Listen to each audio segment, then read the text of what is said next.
action about freeing the slaves, liberating, and all that. But then you go back to his predicate, and it was people using force to enslave others. So once you get down to the root of the issue and you find where the original, let's say, catalyst for that series of decisions originates, you can look at it whether force or persuasion is being used, and that usually determines who the bad guys are and the good guys. Thank you, Ulrich. CEO? Yeah, good point. Again, I think this is a really, really good discussion, right? And I wanted to make two quick points. This is an excellent The first one, with regards to patriotism and us having different views of what it is, I just wanted to say the same thing happens in there's thousands of Christian denominations, and some people historically have used systematic Christianity for terrorism, have used Christianity for subjugation of people of other colors throughout history. So I even think now the way that we have Christian nationalism, where Christ was friendly to foreigners, but people who use the Christian banner aren't friendly to foreigners. So I think how we look at these words is important. And patriotism does literally blend right in with culture. So a lot of times we're saying patriotism, but we're really saying our particular sex, group, and history. We're not relating it to American ideas. That was the first point I want to make. Second point, if I could, was what JB said earlier when he was discussing how detrimental the social media lack of guardrails has impacted our young people and our country. And the question that the young lady asked, I think Mike and Steve, where she was talking about what happens if there's foreign influence in a podcast and so forth and so on. And I just wanted to offer a solution because we kind of sort of have it right on the tip of the conversation that what I happen, which is the purpose of government to protect the people, is there should be labeling on all media in specific ways. And that's something that government can do, should do to protect the people. Because I think there's a lot of people that are ignorant to truth from fact. And some people are exploiting that concept. So simply put, what that would look like is there's a lot of entertainment journalism where there's no, truth barometer, and they can say anything they want because they're just giving an opinion. It's not true journalism, and most people confuse that with what the truth is, right? So even from what the last part of that point would be, if it's a Russian investment in a podcast or Chinese investment or Al Qaeda is investing in it, I think the American people should know. So I think removing the anonymity on who's influencing these voices that are influencing our people is important, and it's something Yeah, that but let me just say this. Don't mute up. Let's have the conversation, right? Government forced TikTok to sell because they said it was influencing all these kids. Do you really believe, in all honesty, that the American government is going to be less influential on these kids than the Chinese government was by owning TikTok? Well, JB, I think it's a really good question. I'll let the room answer, but my quick response would be, there's more to that whole deal than meets the eye. Because there's groups of people that are consolidating media power to control the government. Like that's always been. The pen is, hey, Mike is a noble fighter for the country and defended it, but the pen has always been mightier than the sword. And I think there's a literal attempt to grab all of these media entities to control the hearts and minds of people. And so with the TikTok deal, I think it's a lot deeper than just which party or country owns it. I think there are more nefarious things happening. Go ahead, JB. Go ahead. No, Steve, I'll go after you. Then we're going to welcome Tunes to this. Sure. Sir, I agree with everything that you said in principle. The problem is that you shouldn't and you can't legislate stupidity. You are absolutely right. There's a huge disconnect with people in the country today. Pardon? I'm sorry. No, I said I appreciate your point. You're right. Let me finish briefly. It's an old cliche, but it's very true. You cannot legislate stupidity. You are also right where there's a huge disconnect in the country today. It's been going on for a while of people who cannot distinguish opinion from fact. Last but not least, and I'll land it here, when you say I'll paraphrase, some of our journalists or entertainers most all of our journalists are entertainers. In fact, if you go to Fox News, Sean Hannity and that group and everything, they're not listed as journalists. They're listed as entertainers. The last true journalist that we really had was Walter Cronkite, 1980, most trusted man in America. After him, Ted Koppel. Those are two of my idols, and which I model myself after, because very rarely did either one of them ever give their opinion. You want to know if someone's being journalistic or right? Listen to how often, if at all, they say, I think. It doesn't matter what a reporter thinks. He's supposed to report the facts. And yes, you're absolutely, I'll stand by it, and I'll close again with this. You cannot legislate stupidity. Yeah, but let me just ask this one question to you. Respond to what Steve just said. Hey, Steve, just literally watch the feud between Sean Hannity and your guy Ted. Shout out to Ted Koppel and Walter Cronkite and real journalists that did what they did, man. I miss those days more than anything, and that's where JB is right for whatever it's worth. But why don't we, Steve, if you guys get to this, because I don't want to interrupt the next person, but they should have entertainer listed on the screen when they're talking, is all I'm trying to say. And or say opinion journalists as opposed to someone who's there to guide us through the facts of the issue. And I think that's a big challenge, and we can do the same thing to some extent with some aspect of social media. We do need to create guardrails, and that's within the scope of what the government should and can do. But here's the thing, and I don't know if it's pushback, and that's just my opinion. But Steve, when you say they should interpret the facts, I agree with you, man. Those days are long gone. It's infotainment now, right? But aren't facts subjective? Like, to me, January 6th, I have my opinion, and then, Mike has a different opinion. But aren't facts subjective? Okay, and here's the answer. A true fact is one that is not in dispute. You want to bring up January 6th? Okay, fine. Here are the facts. That Mike Pence was certifying the vote. That's not in dispute. Here's another fact. You had a lot of people that were protesting on the Capitol lawn. That's another fact. It's not in dispute. Now, whether or not they were patriots, whether or not they broke the law by going into the Capitol, those are all opinions. However, the fact that they did go into the Capitol by breaking doors and breaking windows, that is also a fact that is not in dispute. Whether or not they were right, wrong, good, or bad, there are your opinions. See, I think the reason this kind of reporting exists is because it's because it sells. It's because it sells. I'm sorry.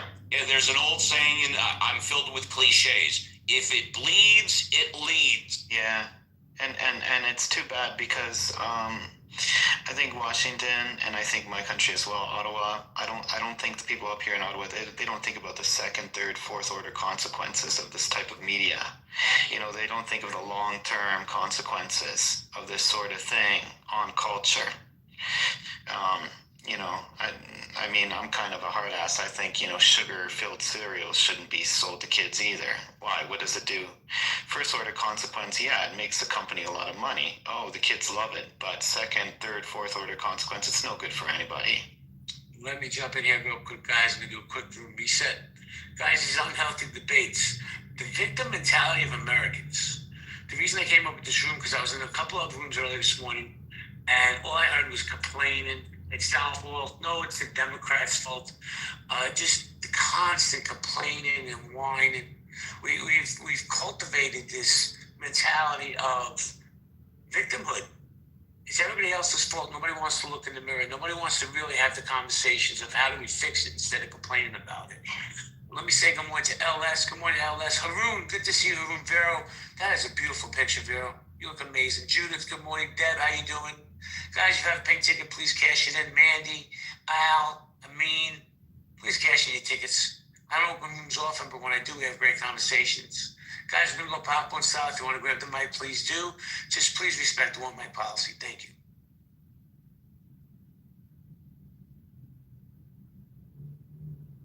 Journalism 101A.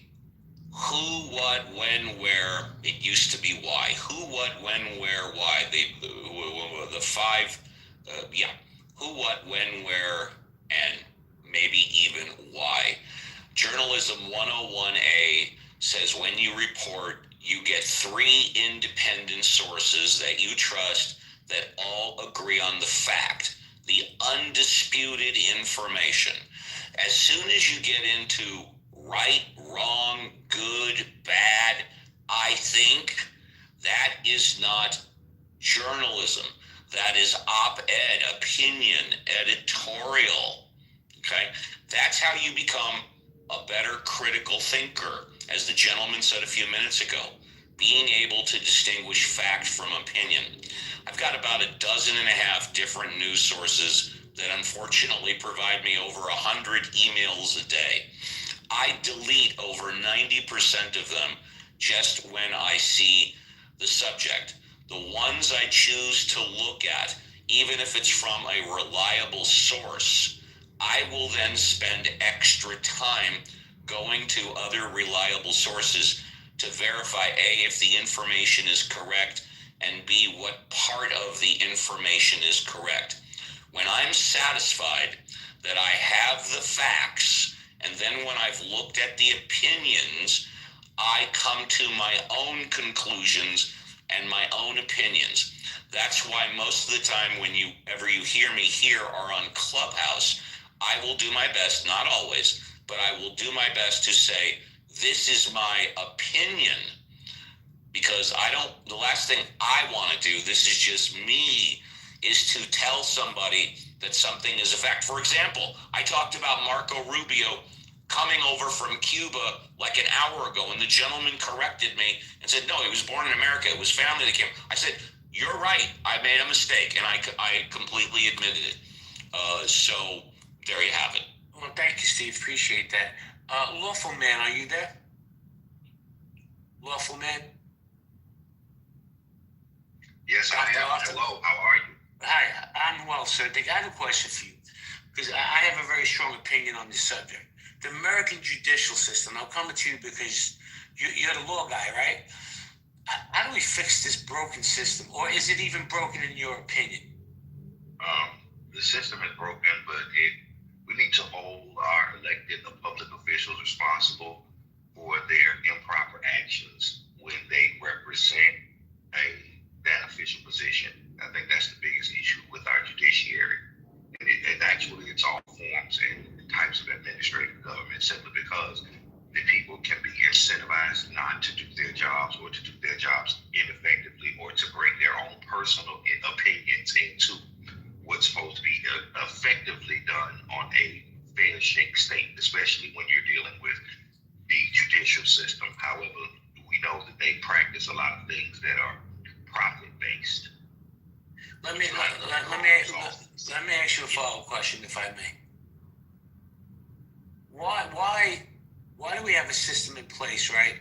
And I could be wrong. You know, you're the lawyer, I'm not, but I'm just going from lived experience, where prosecutors have pretty much carte blanche to do what they want without any repercussions.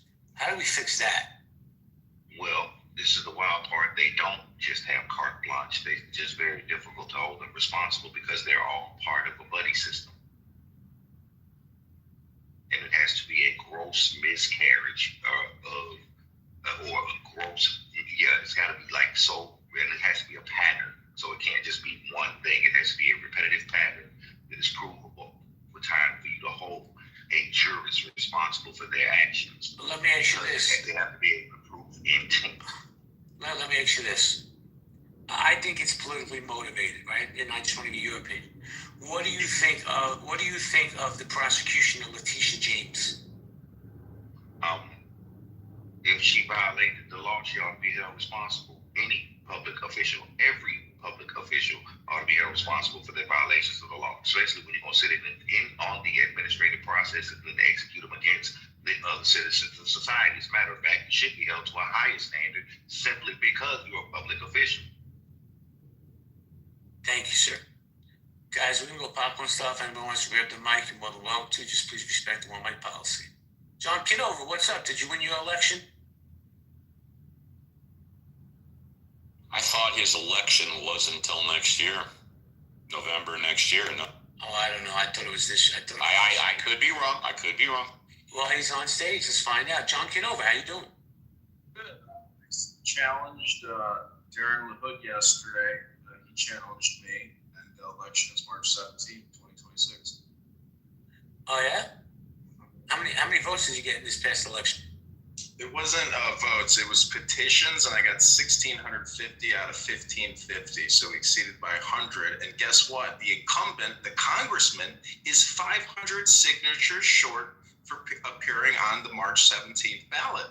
So it goes to court, and I have to get an attorney, and there are 2 challenges against me. And so in about 10 days, this all goes to trial to find out who's on the ballot. See, here's America. You got John Kitover, who's batshit crazy. He's gonna be a congressman. Welcome to America, people.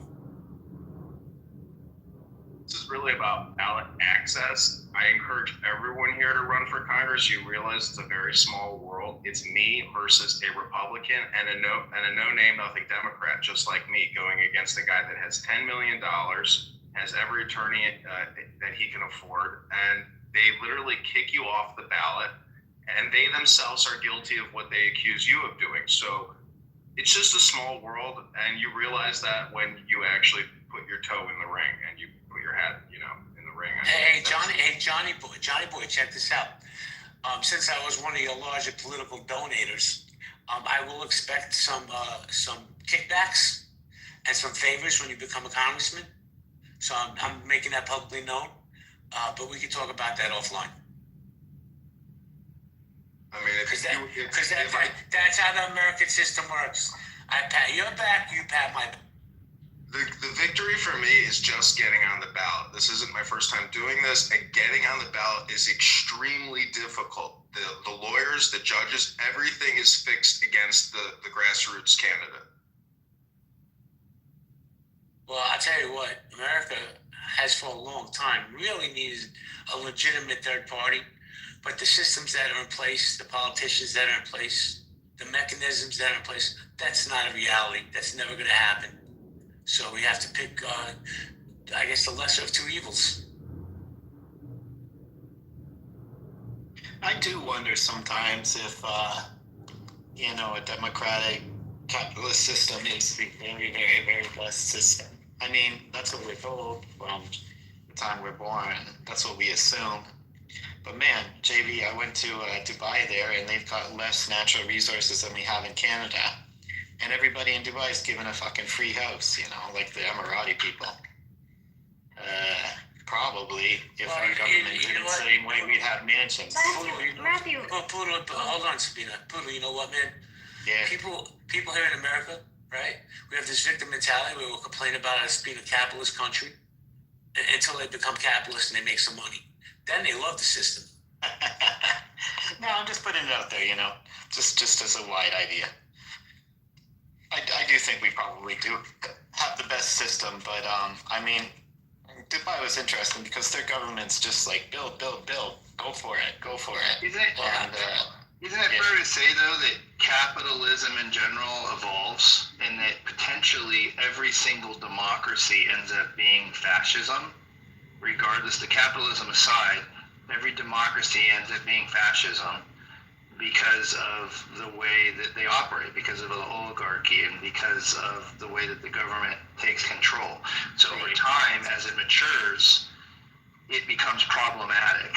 There isn't a better solution because potentially all the other forms of government become problematic as they age as well. Yeah. So saying that potentially there could be no alternative, but democracy keeps resetting itself over and over again, which is why democracies in the past have failed. There's no reason that ours is going to be different. Right. It does seem like that. Like, for example, post-World War II, North America here, we had a massive boom. Everybody was excited. We're in the atomic age now. The troops are home. Everybody had babies, baby boomers, and it was kind of an optimistic time. I guess not for everyone, but for a lot of folks. And I think, might be the same thing there that's going in Dubai. They're through the boom stage. It might not be the specific type of government or type of economic system, but the stage that it's at, right? So Exactly. I mean, we're the most advanced one, so. Hold on a second. yeah, we're kind of old now, right? Yeah. Hold on 1 second. So I wanted to welcome Bima to the stage. Bima, how you doing? Good morning, everyone. I'm doing well. How are you? I'm living my best life. You know, I was happy to see you come into the room that you and I have built a little bridge where we could be respectful to each other. And then I looked in your profile and it says, donate to Gaza. You know that money, whatever money people are going to donate is going to be stolen? You know that, right? Are you sure though, JB? 100%. But go ahead. How do you know? How do you know? Because the leadership of Hamas lives in 5-star hotels in Qatar. That's how I. Yeah, but they still got any more power there? I don't know if they do. Of course they do, bro. They do? Of course they do. Well, maybe you know more than me. I don't know. Matthew, I have common sense. But I was talking to Bima because I'm trying to build a little bridge with this young lady. Bima? Yes, sir. I guess my only response would be, shit's gonna happen, but I don't think that should stop us from supporting people that still want to live. You know what I mean? That aren't part of a part of the problem. And if that's the only, if that's the only opportunity that we have, I think that. I personally, I think we should do it. How much have you donated to Gaza? Oh, she went on the phone. No, I ignored that, JB. What are you talking about? This is too spicy. I put that on mute. I could wait. I worry about talking about specifics with money and things on here because people have threatened me with certain things. So I would say that I apologize for that. Not you. No. That wasn't you. No, that was not you. I was not actually referring to you.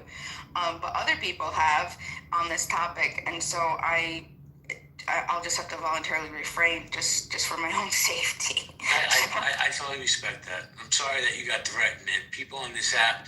I spoke about it earlier, Bima. I think the downfall of society is social media, and that there's no guardrails.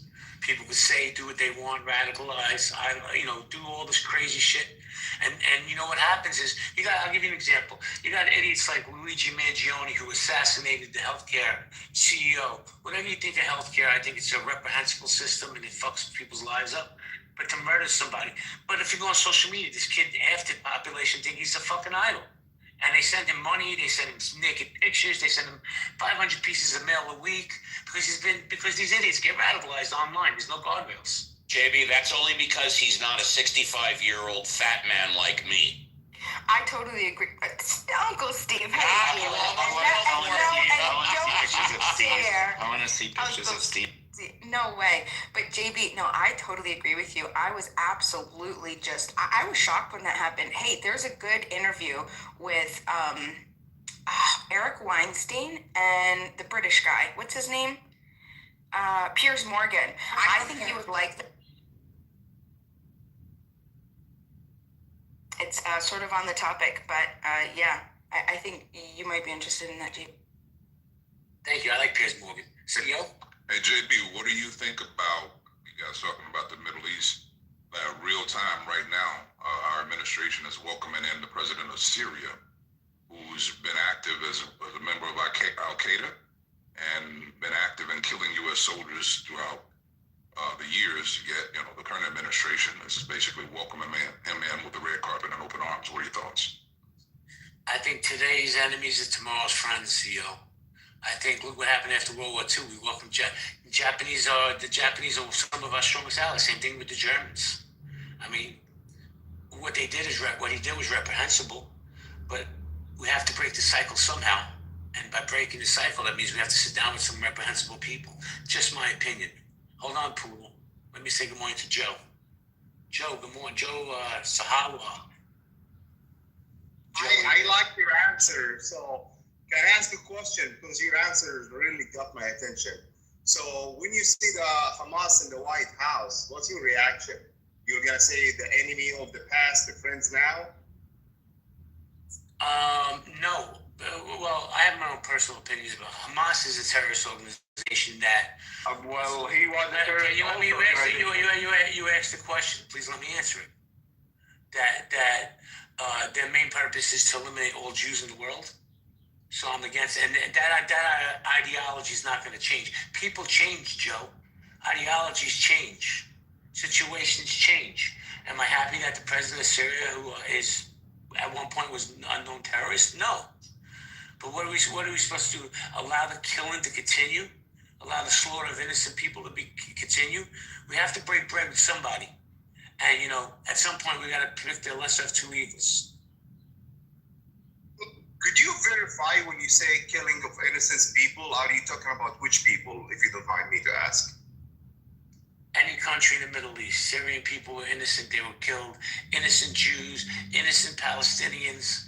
Listen, I'm a Zionist, Joe, right? I'm pro-Israel, but I also against a lot of the things they've done. I'm not with what, at some point, you know, what's the definition of insanity? Doing the same thing over and over again with hoping for different results. And I think what's going on over in Gaza, I think it's just enough. I just think it's enough. It's overkill, if you ask me, just my opinion. I respect that. I'm pro-Palestinian, but I don't care about Palestine or Israel. I want the United States first.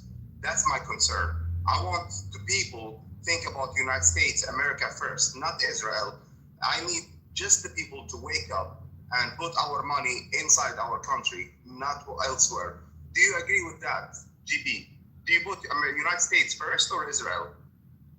I'm American first before anything. I woke up today, I'm American. I'm paying my tax dollars to America. But I also know that, you know, listen, there's people way smarter than me that do these strategies. I know that Israel's our biggest ally for whatever reasons over in the Middle East. So we have to placate them at some point. Steve, you wanted to say something? Yeah, to the comment, and I think I've spoken with this gentleman before, but if not, I humbly apologize. When he says we should keep all our money in the United States, I suspect part B to that is we shouldn't be spending our money outside of the United States and with other countries. He can respond after I quickly finish. If we want to keep being the world's policeman, which, by the way, I advocate simply because it keeps the country safer, if we want to continue being the world's policeman, we do have to spread our money around. We do have to have eyes and ears on the entire planet. So when you say we should keep our money inside the country, if that means we should not be spreading it around the world to be the world's policeman and keep our country safe, I am against that, sir. If I can ask you a question, Steve. Yes, go ahead. Yeah. So Condoleezza Rice, I could post a video in the chat, right? I'm so curious to hear what you think, because Condoleezza Rice has said that we can't be the police. This is her speaking, right? I'll post it in the chat. She's saying we can't be the police of the world, but great empires are not allowed to be isolated, right? So there needs to be like an in-between. Do you think there should be like an in-between? What are your thoughts? What does she say the in-between is? What in-between would be like in-between, almost like soft and hard. So you're not the police where you just, involved in everything, but you pick and choose a bit, right? But just Well, not wait a involved second, in Sabina, respectfully, wasn't she the Secretary of State when we invaded Afghanistan? I'm just curious. Yeah, she would. Yeah, that's the thing. That's why I think her critique is important, because I think what she's saying is that we should not be involved 100%, because I don't think that America, there's no superpower that can go into a nation just completely transform the whole thing. That's too in what you said, I agree. We should. There are 209 or 200 nations around the world. I agree. We should not be policing all of them. In fact, I think the only police that we should be doing is within our country. But should we exert our influence? Should we have eyes and ears on what's going on? Should we keep an eye on the Middle East, because arguably it's the breeding ground for terrorism, and terrorism generally, when it's done, or when it starts, It's either it occurs in the European Union and NATO, where we are obligated to put boots on the ground because we are we have sworn to defend NATO. So I agree with your interpretation of Condoleezza Rice. We should not be policing other countries, but we absolutely should have eyes and ears on them. That's what I. Just one second. Everybody mute up. Everybody mute up. Thank you. Because I have to shout out Vero. Vero, happy Veterans Day. Thank you for your service. I'll smack this shit out of every nigga in this room right now. Yeah, you do that. I just want to wish you a happy Veterans Day. If it wasn't for people like you, we couldn't hold conversations like this. Happy Veterans Day to all the veterans that it applies to. Matthew, hold on 1 second. Let's go to Joe and I'll come right back to you. Joe? I just want to say I totally agree that we have to monitor the war through the CIA, not put billions of dollars. We should also not let the senators talk in behalf of the United States and support Israel. They have to talk about their state. That's my point. And not talk about Israel and not go to Israel to worship them and get money from a foreign agent like AIPAC. And this is really against the law, should be. But Joe, let me ask you a question. If we send, I don't know, $500 million to Israel today, where do you think Israel sends that money to? What do you think they do with that money?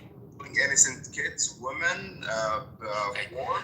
Yep. But what they do is they take that money and they pour it back into the American economy. They buy American armaments, munitions. I'm not saying it's right or wrong. I'm just saying that money comes back to America. It's not like they put it in their bank account. Hold on, let me finish. It's not like the Hamas leadership that puts it in their bank account. Can you show me the bank account details? Do you have any proof? Or you just throw this word right there? Well, Joe. You don't have proof. So you don't have proof, right? Say yes or no. You have proof? Okay. Yes or no? I don't have to prove nothing to you. Exactly. So you don't have proof. Thank you. Okay, you're welcome. Because these people who've never had a job in their fucking life have billions of dollars in their bank accounts. Tell me how that happened.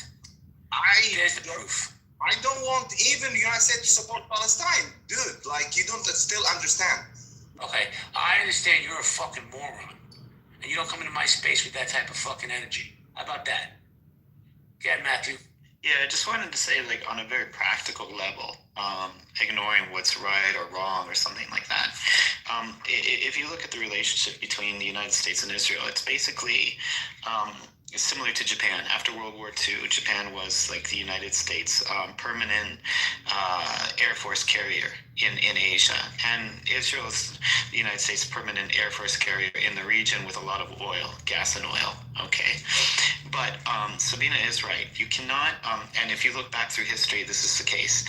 You cannot sustain military bases and overstretch yourself for a sustained amount of time without going into extreme debt. Like, if you look at the Romans, that's exactly what they did. Poodle, I have to say this respectfully, and then I'll let you finish. Yeah. This love affair with you Canadians and between you two Canadians, enough. We get the Canadian. No, I'm just saying, like, it's if you look at the Spanish Empire, you look at the Dutch Empire, you look at the British Empire, all these guys, especially like the Spanish, they had fucking bases in the Philippines and Mexico and Europe and the Arab Peninsula. And this was like 400, 500 years ago. And this drained their pockets. And what happened is that the Spanish stopped creating things. They stopped having factories. They imported everything. There's a very specific, very common trend that's happening here. And that's why a lot of politicians are saying, look, you got to maintain power across the world, but you got to do it strategically, and you got to balance the budget when you're doing it, or it's just not sustainable. Yeah, for any country ever in history, ever in the world. Thank you very much. So we can continue this stimulating conversation, but this guy has to go because I have in real life things to do. I'll leave it up to Steve, CEO, and Mike if they want to continue the room. If not, I'm just going to shut it down. Steve, CEO, or Mike? Mike, how long you hanging out? I believe he's on the phone. Yeah, the room. No, I'm not. I'll be here. I'll be here. I mean, I'm hanging out for a while. I'm working and listening. Okay, I'll be here till the top of the hour, so Mike and CO can take. I'll be here for 15 minutes. I just don't want to leave the room, so it'll have to be Steve or CEO because I'm working. All right, so what's your guys? The room if JB's not going to be here. Yeah. Yeah, we can shut it down. Let's shut it down. Let's shut it down. Before we go, JB, thank you for holding another fantastic space. Mike and all the veterans out there, once again, appreciate your service. Thank you very much. And with that, I'll just say be careful on the clubhouse. Yeah, thanks, JB. Thanks for hosting it. I like seeing you here. Try to come on more often. Well, listen, my mental health has to come into play. So, anyway, guys, have a great day. Thank you for coming in, and appreciate you. Happy Veterans Day to the vets.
see the line.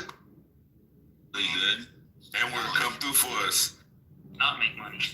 Oh, okay. So what's the difference, man? Why TikTok? It takes a long time to monetize TikTok. It's going to take a long. Just their Ford and everything. I'm so No fucking way! I'm so No way! That's rapping these days. That shit cool. No, I'm just playing. That's presentation. That is cool. The cool part is Delivery, presentation, cadence. Be right in the pocket. I'm not so old that I'm hella old, but I'm old enough to know Behind is not rapping.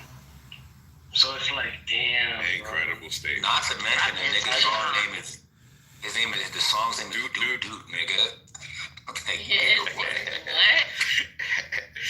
I know you know New York drill songs that got dumber titles.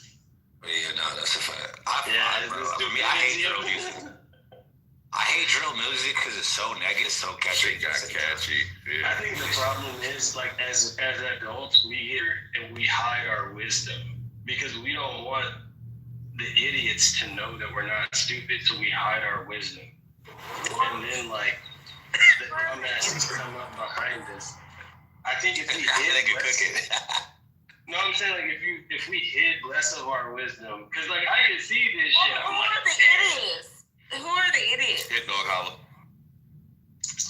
Oh no, man. Not too much again. Like, if you're hiding shit, like, What's going on? You're so annoying. well, what's going on is I'm talking to Luca or Marion or whatever the fuck is Come on, going on. That's what the fuck is happening. Don't talk. Give me a second, please. Anyway, but who are the idiots? So, like, no, here's, I mean, look, Name names. oh, name names. Nah, I'm You're more like, just who like, are, I believe, the adults, like me, you, and everybody else? no, of course not. Of Who are course not. they? Like, what are you talking about? So I'm talking about a real state of affairs. We're like, we live in a world where there's a real state of affairs. If what you believe is not in congruence with that, you're a fucking idiot. You know what I mean? It's like we live in a world where things are true, where there's a real state of affairs. If you can't accept that, you're a fucking dumbass, and that's where I come from. Well, What what that do gotta you do mean? with non-congruent or not incongruent? What is Double your... negative ass nigga. What they gotta do with I put Bell straight too is Behind. Jesus. That's your favorite bar in the whole long My favorite bar Here's is where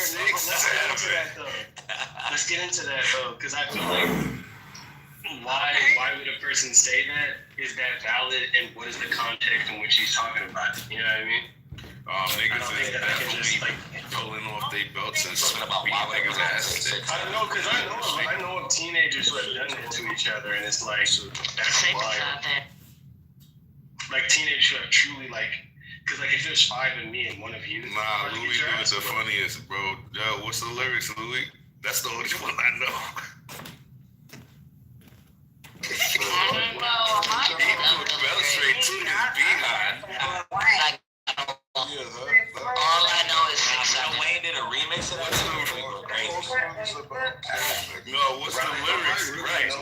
I know he died. But no, it's 7. That shit So tough. that nigga, I just looked up the nigga that made this song. That nigga looks sick, bro. It really isn't a song your children should be listening to, but he's separating himself from the negative part of it too. He said they asked him what 6'7" mean. He was like, it's just, you know, it came from nothing. Then they brought up his block and it. Maybe can you guys hear it?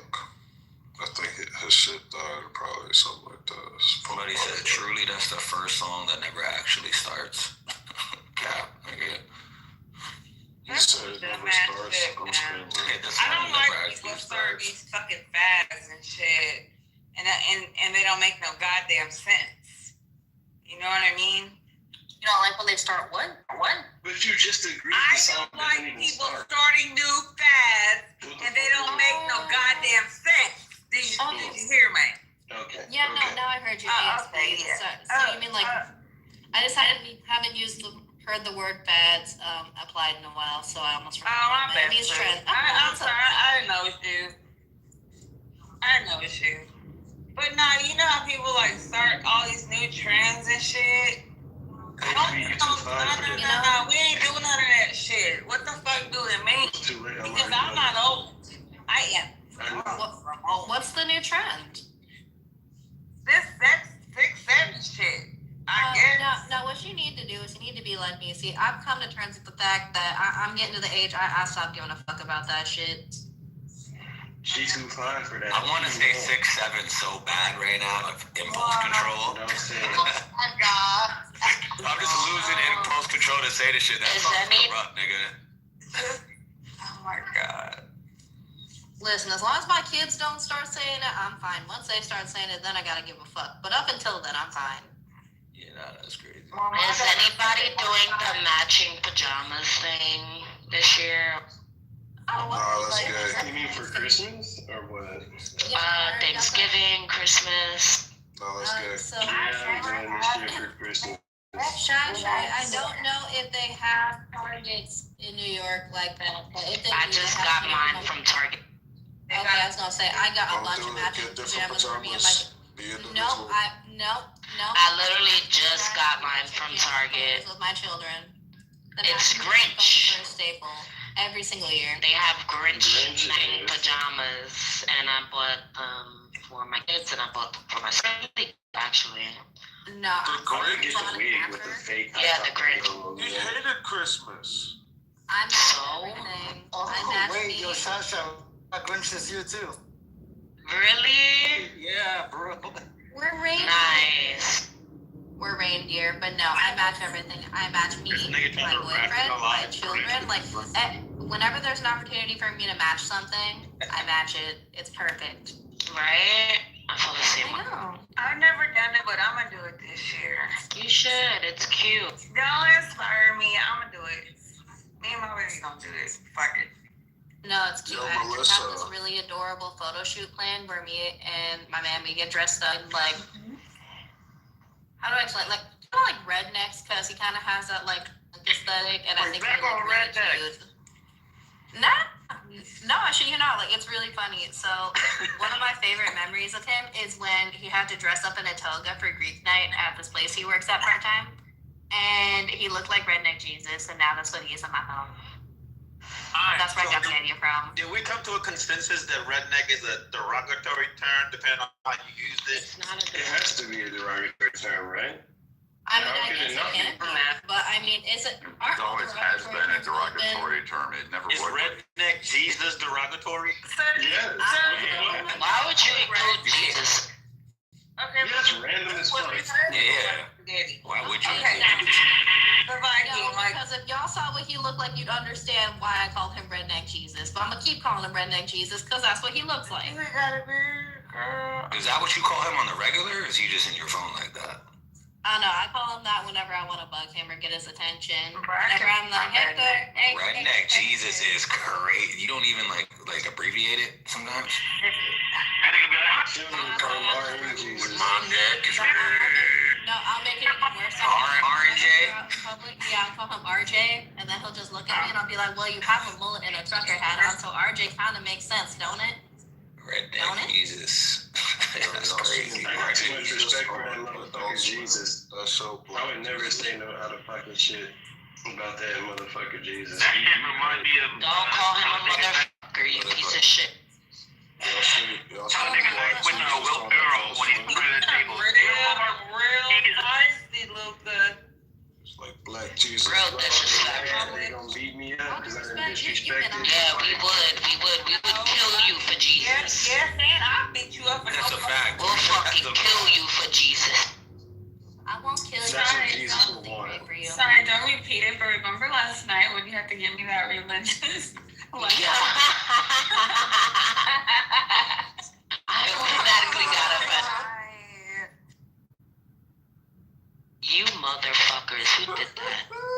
No. Yeah, man. See, that's what I'm saying, man. These bitches. Yeah, I know y'all mad because y'all got bad quiet. Nah, that shit that got me tight, bro. I'm not, that shit, I had to reel it back. Wait, was it me or was it Luca that got you tight? Pause. All of you niggas get me tight because you niggas are weird. Y'all can't be normal for fucking one. I'm the normalest bastard in this life. With real room, real one nigga room. What about Oleg? Oleg. The only normal person is Oleg. There's a fucking alien in this jar that says everything. Oleg is the bro. Honestly, I think I'm pretty normal, but I do have a major superiority complex. You think Concrete and Kaboom are normal? Actually, I think the move is pretty normal. I chose Concrete's mom as my first cuisine. It's the best of the best. And then Wait, what does that mean? no, I love Spanish food. I love Italian food. I like Mediterranean food. No. The question was if you could only choose 2 foods, like the rest of your life, you can only. Oh, dick and balls. God damn, you are diabolical. That's all she need. I'm not saying. I don't want no circumstance. I don't mind you not being uncircumcised. I don't judge. No, I hate that. I'll peel it back and clean it for you, actually. Push pop or nothing. And that motherfucking skin. What's my tongue? Give me my push pop then. Yo, Eric. Nah, a push pop is crazy. I'm using that one. You heard me. Oh, bro, you've heard me say worse. Remember that one time I said I was gonna snatch? Oh,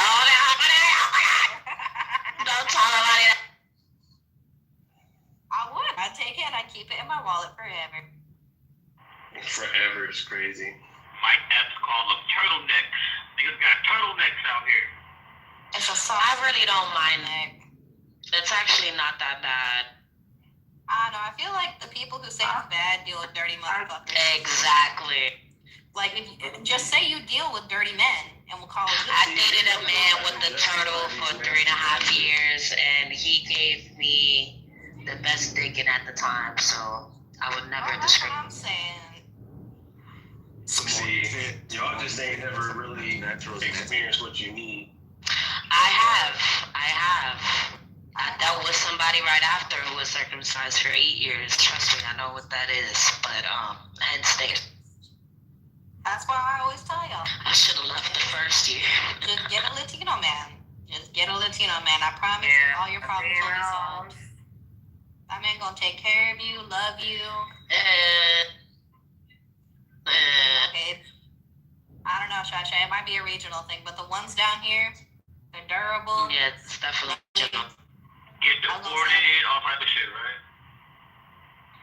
Hey. Not too much on the The best man I ever dated in my life was a Black American.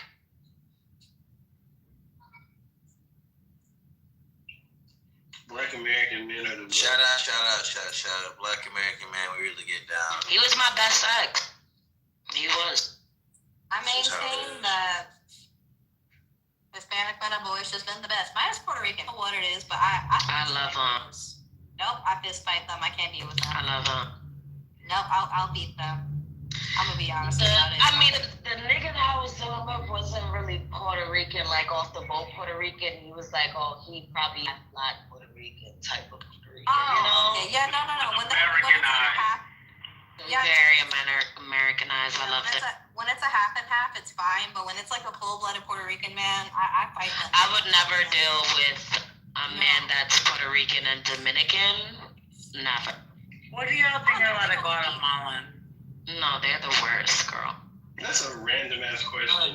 Guatemalan, they're too close to Mexican for me, personally. They're too tiny. The way she said that was like trying to buy something at a store.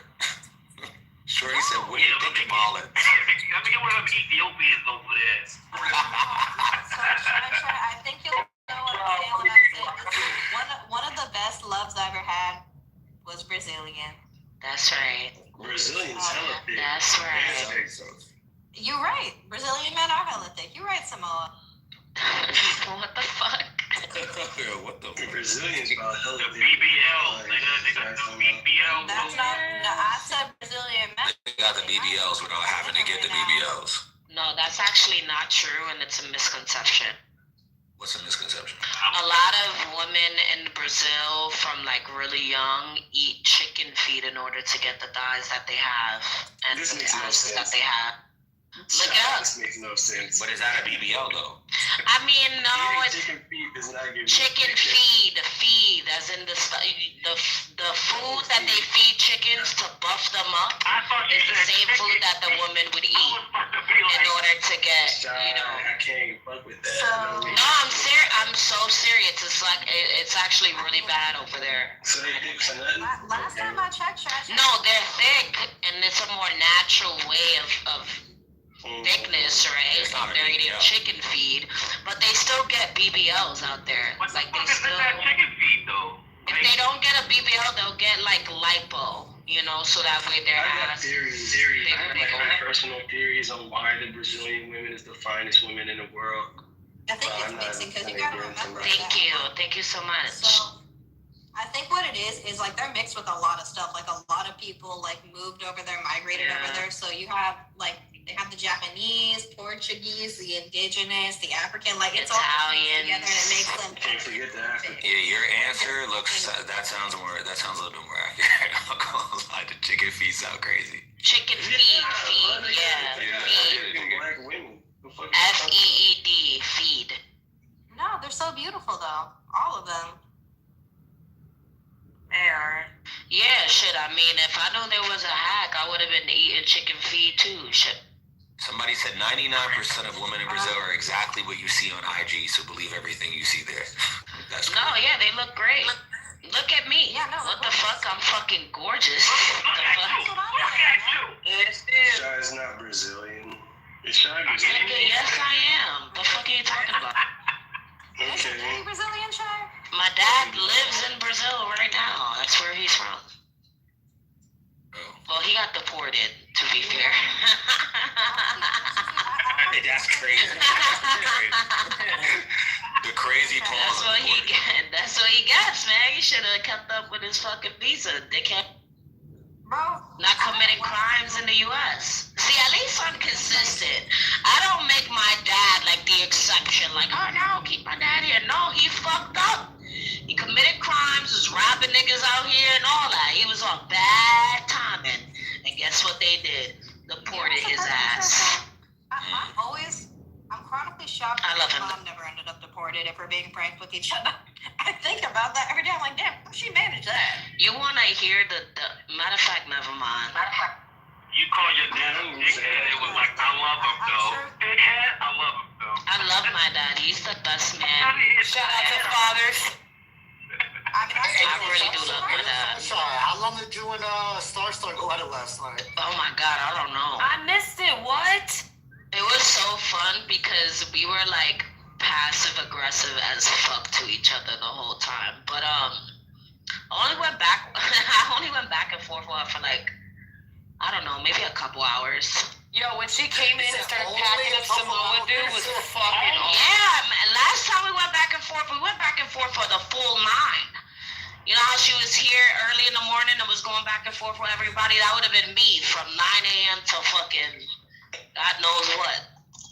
But I only went back and forth for a couple hours. And it was like on and off, you know? Like it wasn't consistent. You know, Star really made me come to terms with the fact that I have a superiority complex. I think Star's hilarious, low key. I think she's hilarious too, but I still. Bro, she's so I think she's funny. fucking hilarious. No, it's just the first time I've still beat the shit out of her though in real life. Oh, but absolutely no. Like I think she's funny. Fucking trailer. I think she's hilarious. I hear her ask Shy, what's your gauge size? I know. Shy kept asking, what's your bra size? You know why she kept asking that? You know why she kept asking that is because she thought that the person in my PTR wasn't me. And the girl that's in my PTR has gauges. So she was trying to like test to see. But you want to know what's crazy knowledge? She told me. You went on mute. She told what? My bad. Somebody's at my door. Give me a second.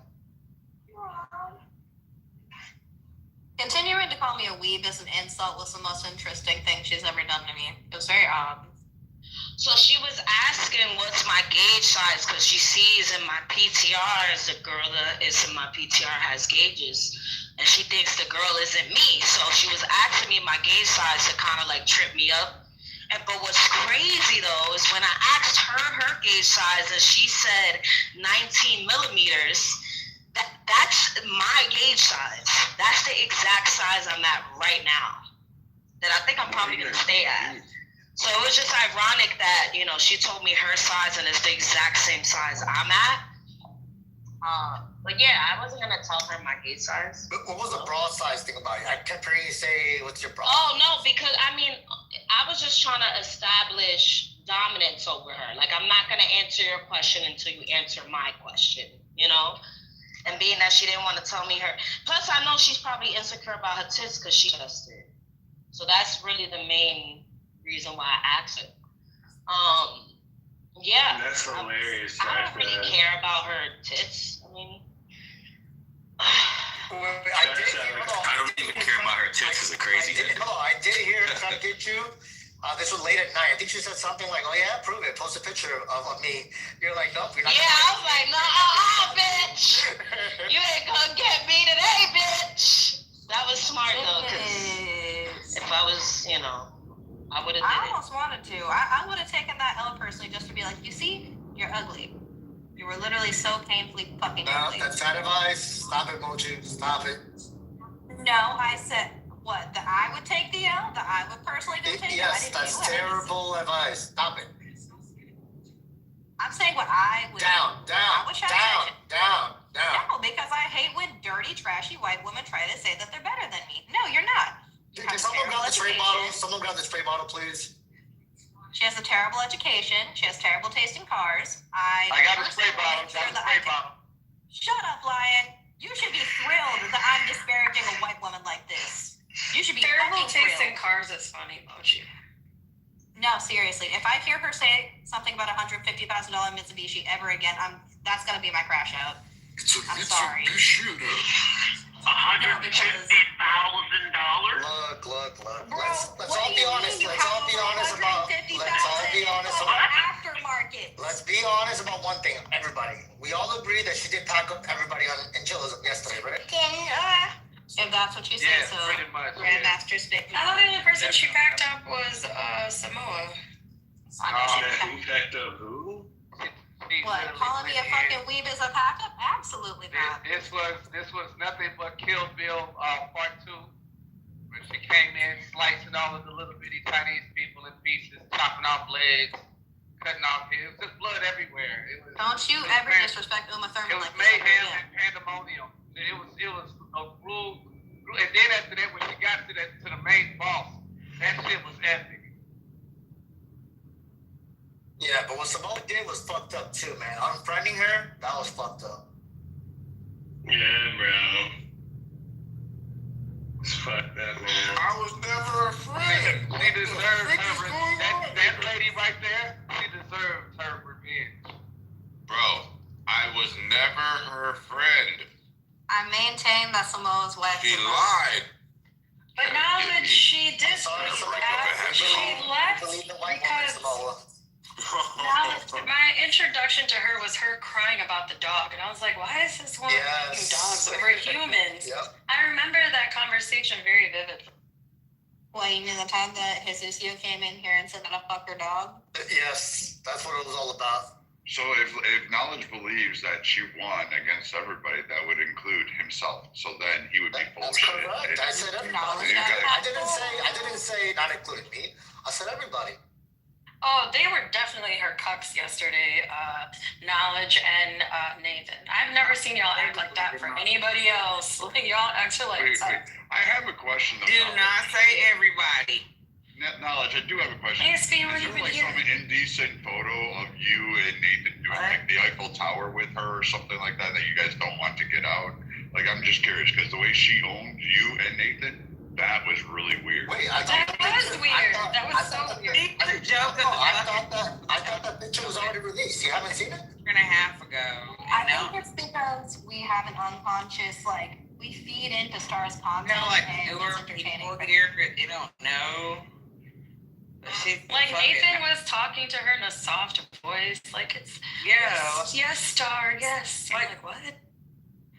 Yeah, because she's a joke. Yeah, that shit was funny when Nathan was like, hey, it was funny when Nathan was like, he said, I did it for you, Star. I did it for you, girl.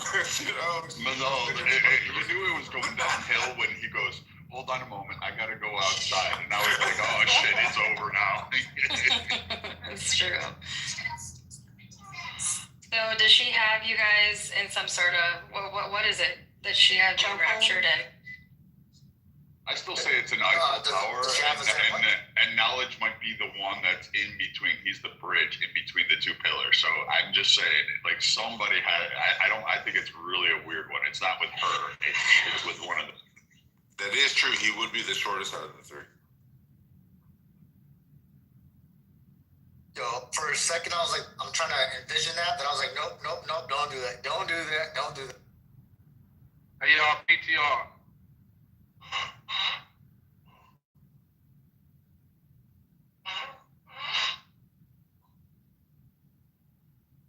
That's what I saw yesterday. XRP? What are you talking about?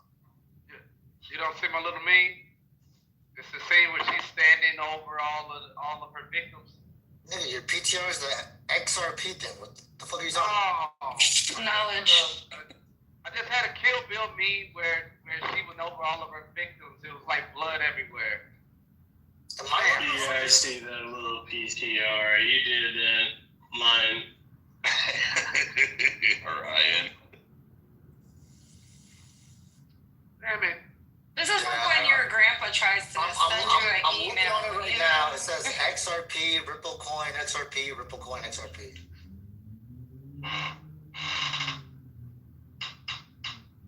Damn, Somo. So what are those your wooden floors? It's my fucking chair, dude. I'm at the Are you in a rocking chair? Fuck you guys. Are you in a rocking No, like, okay, like, why is... Okay, I'm moving around now. I'm wiggling. Actually, I was kind of enjoying it because it was like a normal summer for me. Like I miss the old wooden floors, the creaks, the bones of the old like Victorian houses up north. Everything down here is concrete and laid out and modular. And it's like fucking tiled. Tile is everywhere down here. And like, do you guys know that there are other things to use on a floor than fucking tile? Like you can do so much. Fucking baseline Home Depot white fucking tile is dumb. Get rid of it. Stop fucking using it in all the apartments, all the townhomes, every fucking place there is. It belongs in a bathroom. That's it. Subway tile does not belong on a fucking floor. Point of bad moderation, so I understand the confusion now. Line. PTR means pull to refresh. Meaning if I post a new picture, you have to pull the screen down to refresh in order to see the picture. If you are posting a GIF, you don't say PTR, you say look at my GIF, not PTR. PTR, they're going to pull to refresh, and they're going to be looking at your new picture. Yes, pull to refresh. This is Clubhouse Season 1. Why can't I say PTR? So I'm pulling to refresh, look at the new. Like when you sign up on Clubhouse, they take you through the steps, don't they? Like I remember, like when you signed up, you had to go through like, oh, look what you can do here. Let me give you a tour. You got the pre-plan. That's the best plan to have. Fuck out. Yeah, they didn't teach me shit. Y'all niggas paying for the premium? No, yeah. Crazy. You can't be that dumb. Yo, Knowledge, you gotta watch Low Supreme versus Drugs. Oh my god, nigga. Oh, it's good? It's good?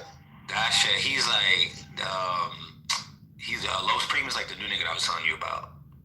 Alright, I'm gonna watch it. No He said, I done sent more niggas back to URL and the refresh button, nigga. I said, no spoilers. Nah, that shit's crazy. I'm gonna send it to you right now. Yeah.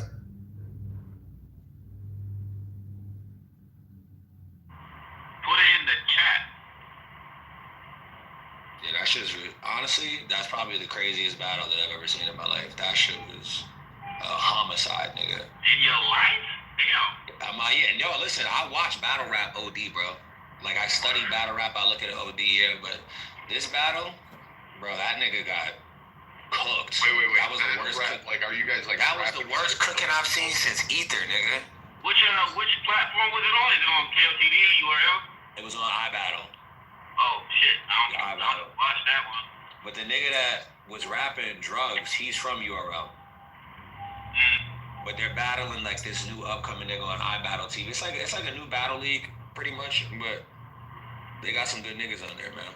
Put that in the chat. I'm gonna watch it. Yo, Lon, let me ask you a question. Last night y'all were talking about semis. I couldn't talk, but enter the Tesla semi truck. I saw it. I don't think they're getting. I don't know. They're not close. I agree with that. But have you seen the model, the prototypes? Yeah. They're beautiful. Okay, do you see the one of my PTR? Hold on for a minute. Let me look back at my phone. And for the record, PTR means pull to refresh, in case you forgot. Nigga, you just said that like 5 seconds ago. I said in case you forgot. I know he's old, man. Just want to make sure. Yeah, I see it. Yeah, so what do you think about that? One seat in the middle. There's two large screens on the left and the right, and the screens pretty much show you everything around your semi. On the left side, on the right side, behind, in the front. Cool. You're 360. You know what that model's all It's pretty cool, but the issue is like I don't know if it's all worth it. So knowledge, you know what that value is based off of, right? Is the value of the loads going to increase? Is it? Yeah. It's like me. You know, the price per earning or cost per earning is it? I don't think it's worth it. Yeah, but it's not practical, right? So no, it's so expensive, but the prices of the loads aren't going to be going up. They're most likely going to be going down because you're going to have to take out the cost of fuel, or I don't know, they're going to be running on the same lithium battery. Yeah, if that's correct. So they're going to cut the cost down, and it's just going to be paying simply for labor, and be interpreted by. Hello. They could be interpreted to Mexicans like you to bring the value of it all the way down to it's not worth it. Anyway, why can't you charge the same? Why can't you charge the same? I guess you're right. You can't justify the cost. Is that what you mean? Yeah. You can't justify like the cost of fuel. Exactly. Yeah. I didn't think about that. So knowledge, that design, they started doing that like, I don't know, 15, 20 years ago in tugs and pilot boats out in harbors. These are the boats that like deliver the guys who navigate you through the channels, through your ports, and then they drag or push large ships in and navigate them through. And they've gone to the singular design model where even now, even the lines are actually controlled. So like you can re-slack it. You don't need men and women on deck anymore. You don't like. It was really impressive when we pulled in to Norfolk and we saw the new advanced tugs, and they were using like battery powered like jets on the bottom to like do their rotations or 180-degree rotations to push these large, I'm talking big, huge oil tankers and shit like that in. And you're sitting there going, this little boat literally did everything, and it's the size of your freaking. It's not that big, but it's like the size of a trailer. Yeah, I know. Tugboats, yeah. Yeah, and I'm like, now to get a job on one of those, like I was just down here and I was just perusing, and I'm sitting there, and one of those pilots right now, they're earning $250K just sitting there and working. Like, they work. I'm not saying they don't work, but I mean, it's not like the 5. You'll get up in the middle of the night a couple times, and you'll have like 4 days, and you have all this crazy benefits. And I'm sitting there going, damn, I should have did that shit. I could have worked at a port, but all one-man operations right now. No more like you have fucking 10 people on deck working these things. Like all this automation is really out at sea. It's starting to cancel out a lot of these jobs. Thank you, Seafarers Union. That's what I was gonna say. The next part about that line. So one big thing about it, it's gonna be highly like whenever it comes out. But I mean, in actually assisting driving and I take that. I interpret that as learning to eventually phase out the driver. Yeah, kind of. Yeah, kind of. But assisting driving, mostly self-parking, including reversingers. I mean, It's a gigantic learning model for all those. Yeah, what they really want to do is they just want to have the driver in there to basically teach the. Correct. Yeah, I agree with that. Yeah. And then eventually they're gonna completely phase that person out, and he's gonna be like the just in case secondary contingency plan if the system somehow has a fault or something like that. And but that should work out in your benefit. Knowledge, I can see the cost benefit of insurance claims. Knowledge. Huge. It's not gonna work out. It's not gonna work out in the driver's benefit. No. Not in the driver, in your benefit as the owner of the company. The owner benefit. The owner benefit. Yeah. If you own the company and you buy the trucks, you can eliminate a lot of costs, of jobs and employees. Which would be lowers workers' comp. Which would be the equivalent of self-checkout registers. That's the equivalence. No, it's not the future. We have a difference of opinion on this. It's a fundamental difference. And my position is that without people, you don't really have an economy. The less people working, the less money that's being moving around for whatever reason. Okay, so by me taking a person out of a seat, what I'm also doing is taking the tax benefits out of a particular town. You're talking about the lower man. I know what you're doing. You're talking about the lower man. I'm not talking about the lower man. is responsible for the tax base. They don't contribute at all, to the significant portion. The lower man is also a liability. They contribute to the bottom line. Insurance. The bottom line, there's no one to 60%. But it's part of the 40%. If there's no one to buy the stuff. Get a point out, and people just stop. You're not having a point out, so yeah, he asked me if they asked you shit, you fucking inbred. Okay, you fucking piece of shit, fucking one monkey. Go dance again with Walmart. Screaming XRP for 2 fucking days. You still don't know how XRP. You didn't even know how to do PTRs on the fucking. Now you want to sit there. Let's act like a. Alright, so you sit there, hate your fucking stupid ass fucking. Call him a monkey. So knowledge, the average cost to a quarter for a fatality, not a fatality, but for a car accident is $91K. So I see the cost benefit. Also, the insurance that you have to put on the type of cargo if you're transporting hazardous material, knowledge, is the cost benefit to the owner. So yeah, you are monkeys. So here's the point. And you're a fucking idiot. You're a retard. Shut the fuck up. No, I won't. I'll just complain this on you all day long, dumbass, because you don't get it. Ryan is giving you the macroeconomic point. Yeah, I know. He's going to tell me to invest in XRP and think about it. The shit they're trying to sell. Motherfuckers like, I know all this investment, but you can't do shit. They still fucking doing it. The wife is still paying the bills. Still fucking crying. So, how about you stop being a trashy ass, low class white man and allow me to say what I need to say, and then you can say what you want to say. And I promise, I won't interrupt you, you piece of shit. How about you do that for a fucking change? Nobody was even talking to you, Brad. Not a soul. No one said, he didn't say, hey, Brad, anything. And if he did say, hey, Brad, something, Lion would have done. Lion would have shut the fuck up. Lion wouldn't have never even came up the mic because Lion, he wasn't addressing. What the fuck is wrong with you, you fucking monkey? Where is your mother? You idiot. Inbred. Who taught you how to have a decent conversation? Well, shit. Where is your parents? Where the fuck are your people? Where is your etiquette? Nobody's seen listen, where is your upbringing? Why are you such an asshole? You don't have it. Why are you such a fucking asshole, man? From a fucking idiot. You don't know nothing about trucking, logistics, or anything, but you got to come off the mic. You're a hungry, you know that? You're the weirdest motherfucker on planet Earth. And that fucking Edomite yesterday ate your ass alive. Motherfucking idiot. And now you got some shit to say. Why don't you shut the fuck up? All you gotta do. And then you're That's all you gotta do. Anyway, here's the overall point, Knowledge. Please stop it. If you take all of these people out of the job, yes, and first, Knowledge, I'm going to benefit as a business owner. But along down the road, this is actually going to hurt me. And I don't. And here's the other thing. The employees are everybody anyway. So the insurance, medical, and all that other stuff, they haven't covered anything. They always had to cover that stuff on their own.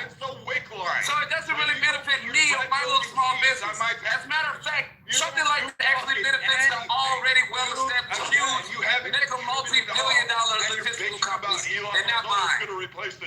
This is actually going to put the little guys out of business and only leave you with the Walmarts, the Amazons, the other companies, the massive companies. That's what's going to eventually happen. Hey, thank you. That's all I had to say. No, that's a good point because they can then leverage their scale in order to destroy these smaller trucking companies. Can I clarify something? Everything's automated. So it's if crazy you're how all of these motherfuckers who don't work this thing got something to say about it. This is the way to shit up. Whoever's been doing this since 2010. Hey, Mike.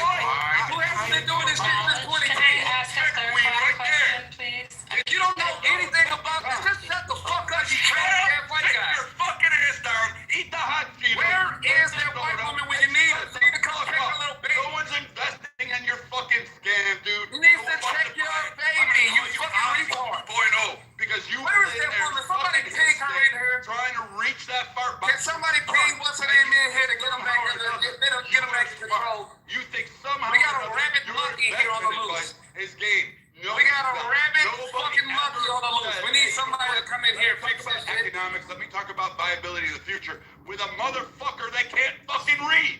No one says that. You just randomly talk. How the fuck can I not read when I own a business? You fucking idiot. Fucking years on you. You are stupid, man. That woman destroyed you yesterday. You got whooped up yesterday, and you're about to get whooped up again. Every fucking thing that comes out of your mouth, Brad. The thing you do is shoot those first, hang you from behind. You don't know what you're talking about, Brad. You're a man. Hey, Brad, ask my wife who put her through school. Ask all my family who put them through everything.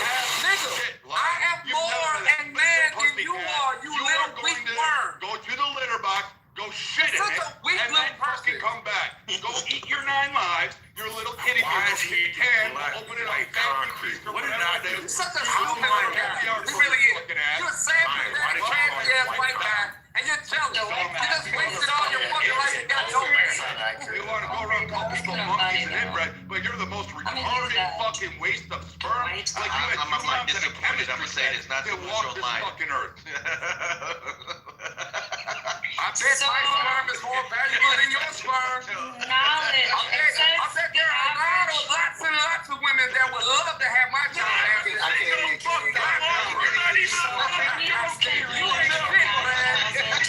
$30,000 per truck annually. The average You're a fucking loser. a crash costs. You're washed out. You're a washed out fucking loser, man. Come on, man. If you guys thought about Concern it, is the cost of carrying. Bravo. The cost of carrying hazardous material, the cost of premiums, which knowledge asked me to finish. I'm just inquiring, is the cost benefit to the owner also in insurance coverage, not only for your premiums, but for your crashes that can be fatal at times? you said, what is she doing? She's trying to bring some order. Like, she's talking about what you're actually talking about, instead of cursing each other out. This is stupid. The problem here is the value of the loans aren't going up any higher. I have 18 vehicles that are all on the road, and the 18 vehicles that I have insurance for every one of them, and they're all very costly. So yeah, I think if I could eliminate a driver on them. What's your quarterly rate for the insurance? Like right there, you could probably half it down if you're looking at the O's and the P&C's and the L's on that.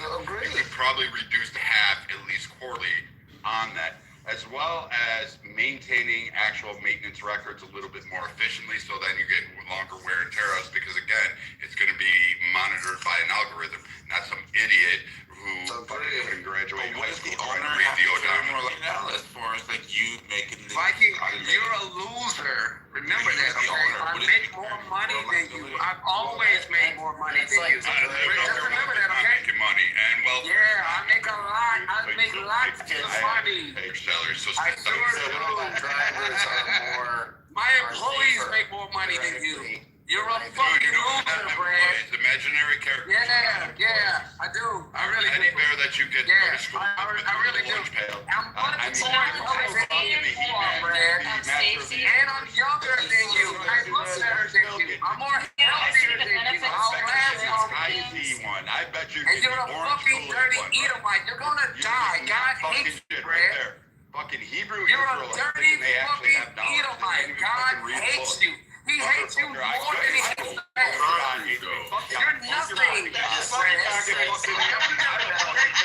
You're nothing. Your guns like the fuck kid. Your God likes the murder kid. Your God likes the murder fucking people. But you want to worship that fucking idiot. Always break my heart. You're a fake, disgusting tunnel digger, Brad. Yeah. You're going to die a horrible death. It's a fucking like, hey, listen, I get it. You're trying to. I know, I get it too. You're a mad, angry, disgusting old bastard who has no future and absolutely no utility. Other than being deer in the woods and trying to get it on with matches and shit. You're going to have to be the guy. Crocodile Dundee motherfuckers. Say, here you go, act for us, and then they'll play the. You know nothing about survival. How's that one for you? That's and your military days are well past you. You're useless. No one wants you. No woman wants you. You have to lie. You have to lie and try to make up bullshit excuses to support the conversation with a woman. Fucking EBT guys. Nobody wants you, Brad. Named Pookie and Ray. You come into every room with a big old man personality complex. Hey, you know what? At least we're doing positive. And beg for the attention of black women. That's all you do. You're a pariah. You're a fucking pariah. You can stay fucking pathetic. Go home, Monica. Go ahead. Go take that. She wants to give you the clap. Go ahead, Lonnie. Did you know that during the government shutdown, they've also closed down certain VA services for veterans, like transitions program? That's also impacted by the government shutdown. If you're thinking about veterans. I wasn't thinking about them. Oh, you mean how the Republicans got the government open again? Like that? Oh, how all you guys are wrong, and Samoa and those that were saying what Samoa was saying was right, and how the Republicans are going to swear in this Arizona lady? Somebody ping in stars so you can make it. Somebody ping in stars. Definitely was on point. Samoa was definitely on point.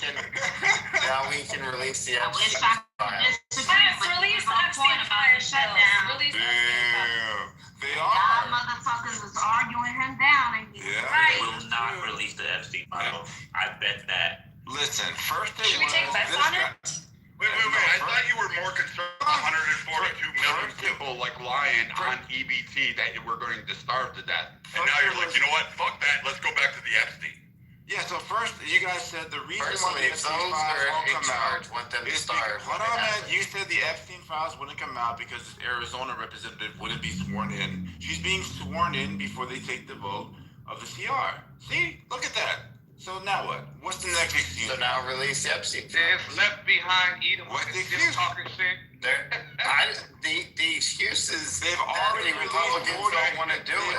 They've already released 43,000 Now they have the documents. votes.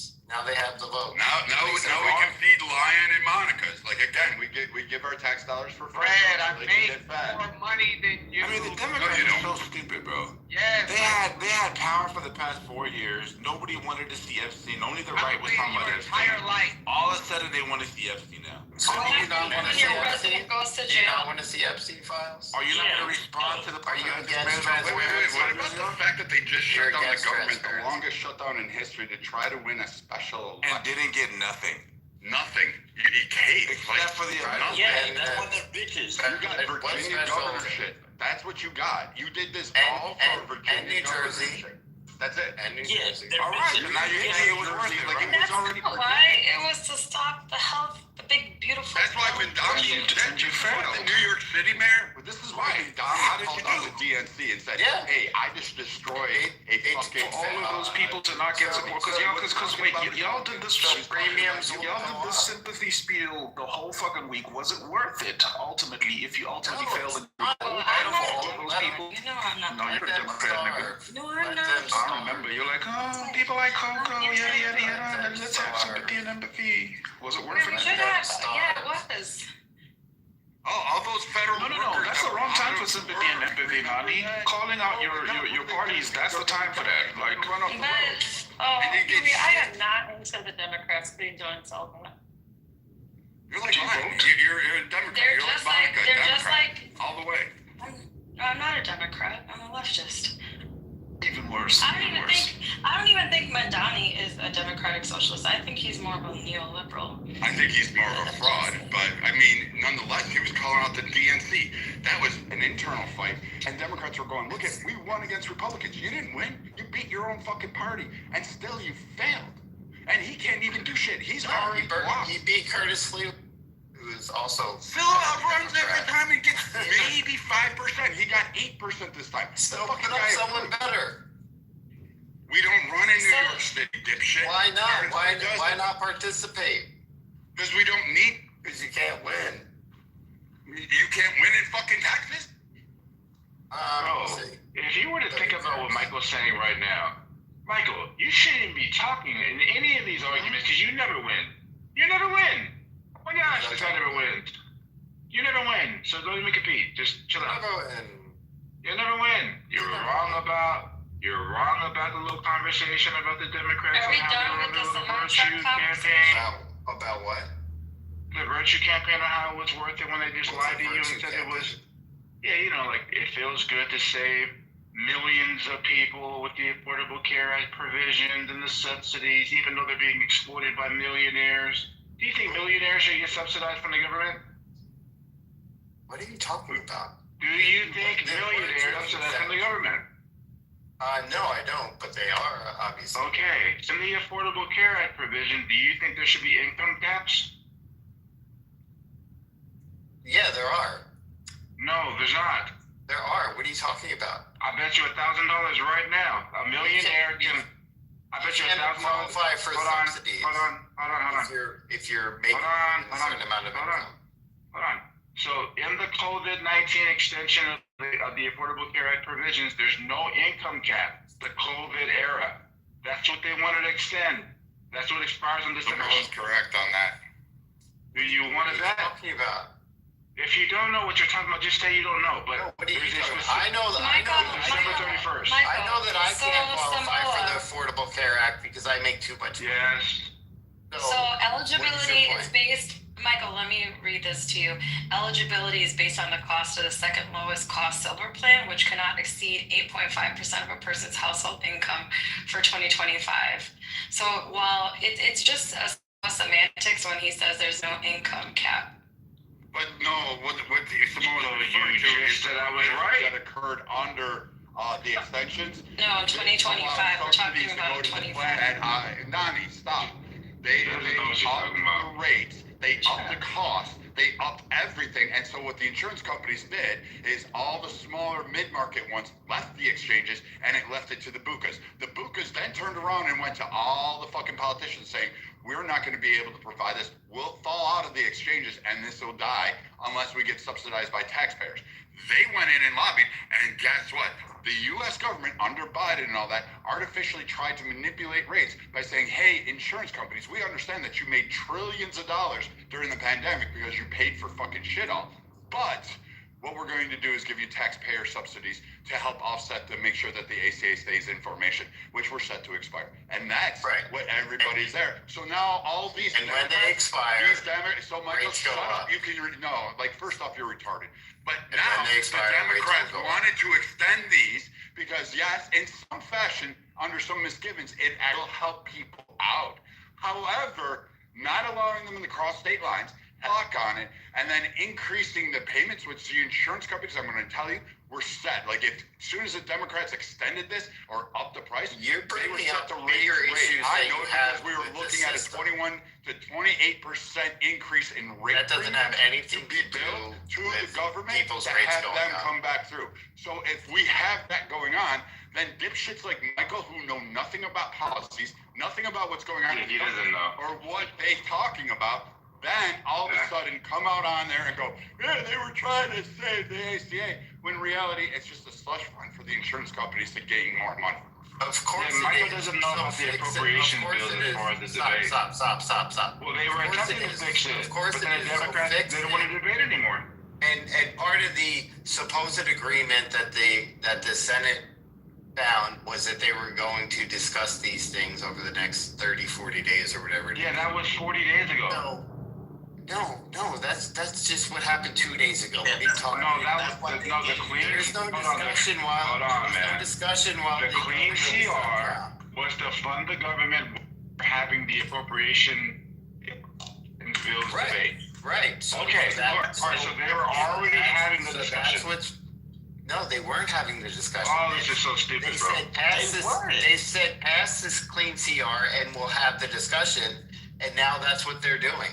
So they better have the discussion in order to address all of the issues that Brad was talking about in terms of like how the ACA works and how it's subsidizing the insurance agencies or the insurance companies, which none of which is new news.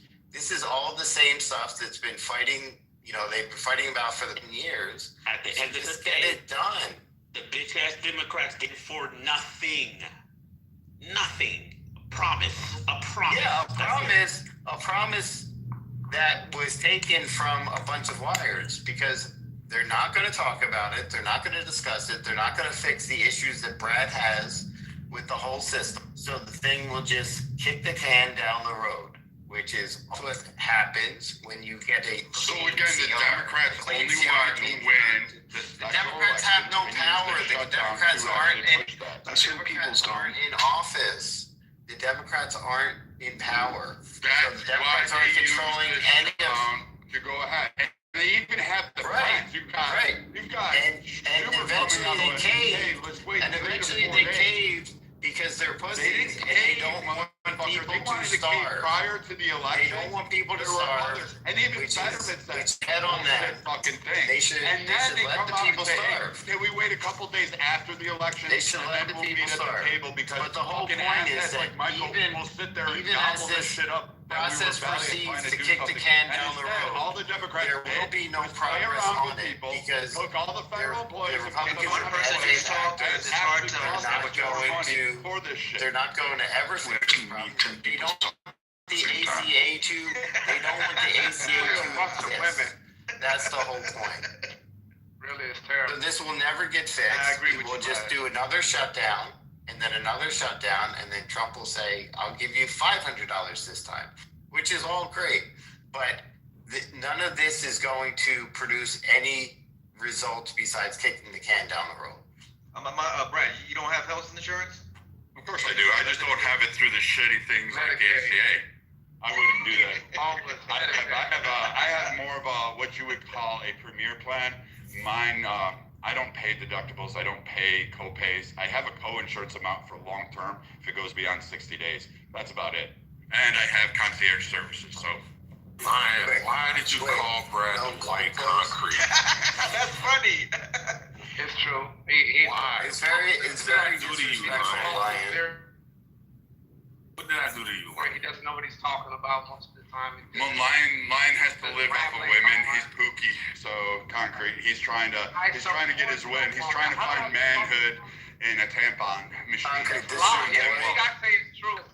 He's using Michael as his fucking masculine partner, which is really weird because it's a fembot, and I can't figure that shit out. I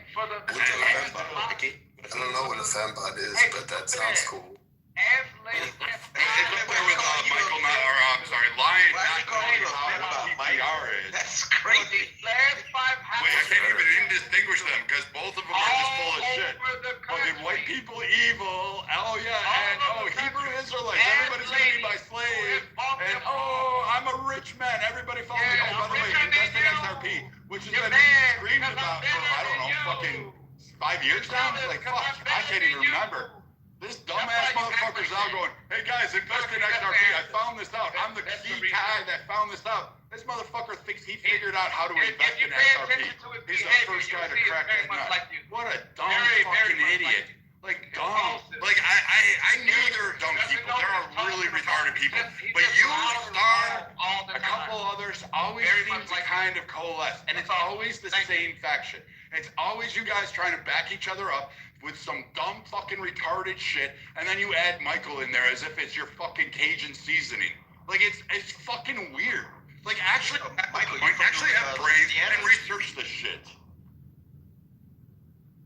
Says the guy that doesn't even know the three main parts of a tire. Says the guy that knows nothing about logistics. Oh, white concrete is hilarious, though. That was the funniest thing. I don't even know what I did. I don't even know what I did. He's a white concrete. Listen, what did I do? Down concrete. I'm gonna say that all the time. I'm gonna call everybody, you're a Mexican concrete. You're an Italian concrete. It wasn't, I was just pointing out, like, character flaws.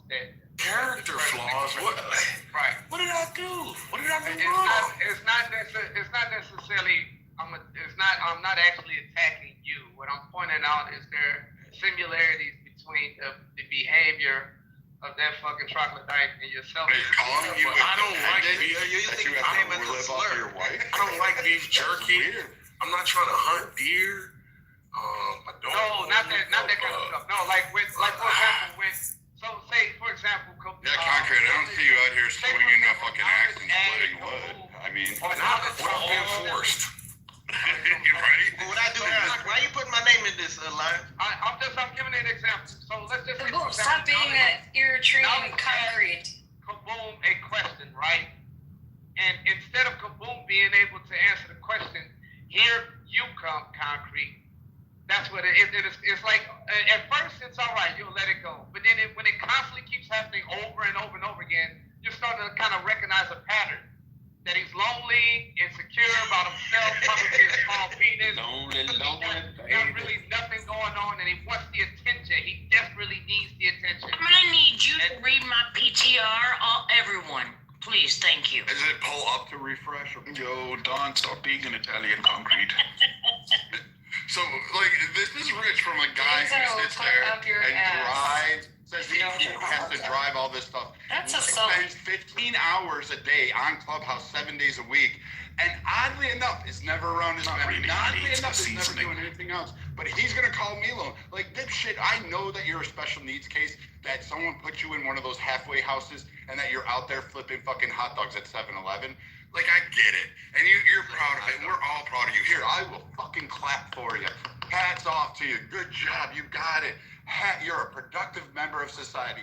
I still have to fund your housing costs. I understand that you still have to live off of somebody, Ray. So please, just like back down. You know what? Just sit there on your stool and, turn those hot dogs. Make sure they're brown, roasted nice, and 7-Eleven. And some homeless guy will come by and buy them off of you. I promise. You'll be all right. Where did you get this, Dr. Seuss? Like, you hear this nonsense. Right, everybody, you can't say on one end that, yes, hey, the rap for lying, for working, and not being a statistical nigga that you're actually trying to put a description on. Let's clap for lying for being the family guy that takes care of his family. Am I an Ethiopian concrete? You just said 15 hours a day. Wow, you're an Ethiopian concrete. You just said 15 loud and obnoxious. You just said 15 I mean, Lion is a Dominican, so it's not even black. He's a He's the only person that could have an opinion on semi-trucks, I guess. All you're doing is literally pointing out where I said about you. You're a small, insecure, weak little man, and you're jealous. Don't you have family? Lion talks about semi-trucks because he knows about Semites. That was funny. That was funny. I see you on the road. I was about to argue with you, Huey, but that was funny. That was some Flanders right there. Look. That was funny. This is a perfect thing. All you have to do is Red, just come out and just tell the truth and say, yeah, listen, I love you. You have everything that I wish I had. You made all of the right Nobody wants chlamydia, dude. Nobody wants chlamydia. Your life. No,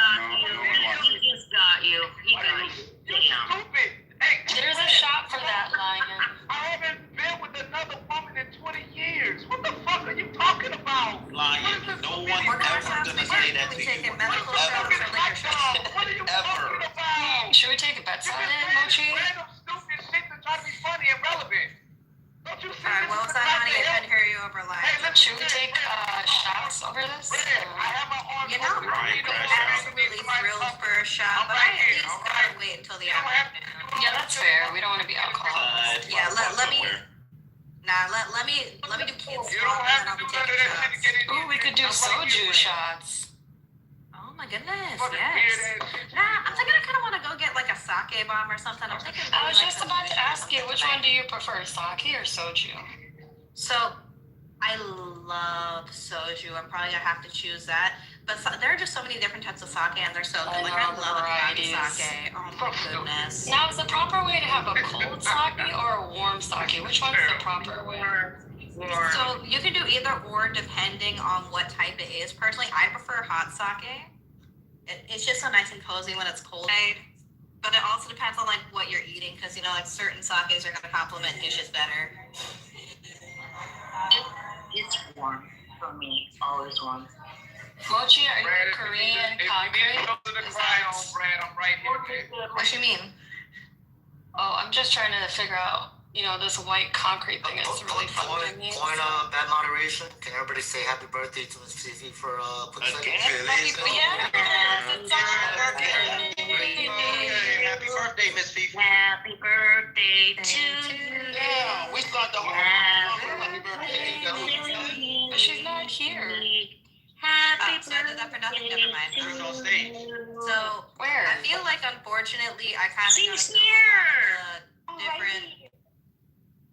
Happy birthday, Miss Fifi. Your roses are Change beautiful. your picture. My Oh, Miss okay. Fifi. Happy birthday, Miss Fifi. You deserve all the flowers. With all due respect to Concrete, I refuse to ever be compared to that man as My he is. Mochi, we're talking he's Miss just something. Fifi. Like, We if like I you was for called Miss the Fifi white on her concrete, birthday. I'd be really offended. Baby, thank you. I said happy Happy birthday, birthday, Miss and I even Fifi. sang a little bit for her. Miss Fifi, what's your favorite type what's your favorite How type are of you- cake? How are you gonna celebrate your birthday? What are you gonna do? Can you guys hear Not me? even her business. Yeah, we can hear you. Oh, none of my business. I like to celebrate shortcake, and I'm gonna do something like an early dinner or something. Just, have some drinks, something good. I don't know. What did you make it? That's just a chill day. That's just you just gonna chill. Alright. Black women deserve rest, Dominic. Some light.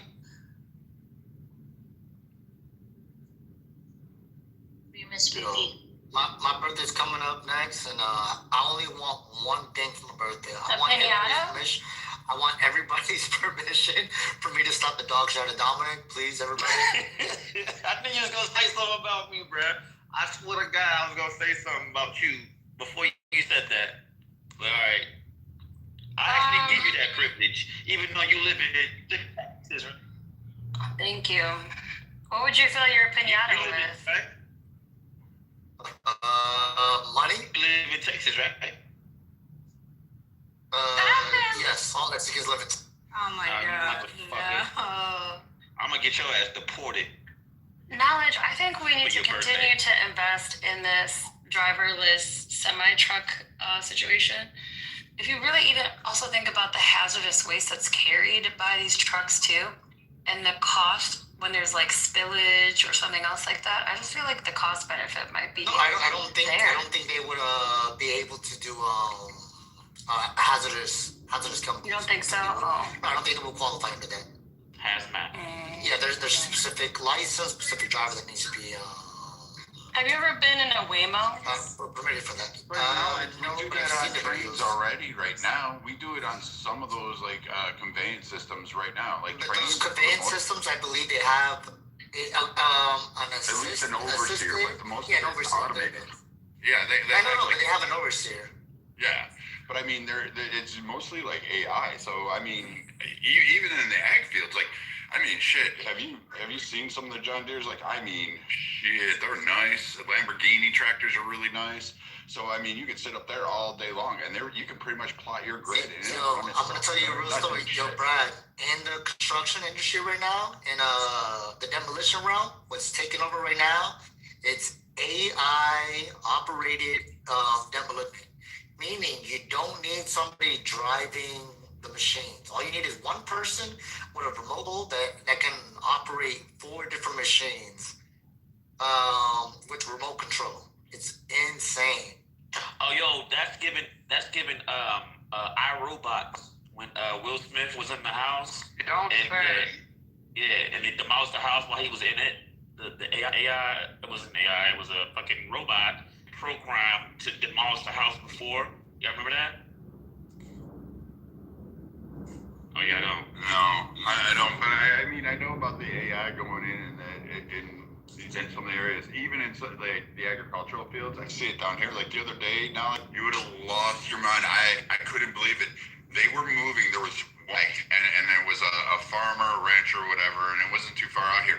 They were moving cattle with drones, and there was one guy controlling all these drones. He had 4 little monitors up on his little fucking table there, and he had his whole thing, and he was just moving a couple, 50 to 100 head of cattle, and he was just moving them all over the pasture. And I stopped and watched, and it was just a couple of drones moving the cattle. No men, nothing on horses. It wasn't spooking them to the point where they were scared. They weren't running. They were just being gently guided by drones. And they were saying, yeah, it's already plotted, course corrected, and they can identify like strays that are breaking out, and it's a calmer approach.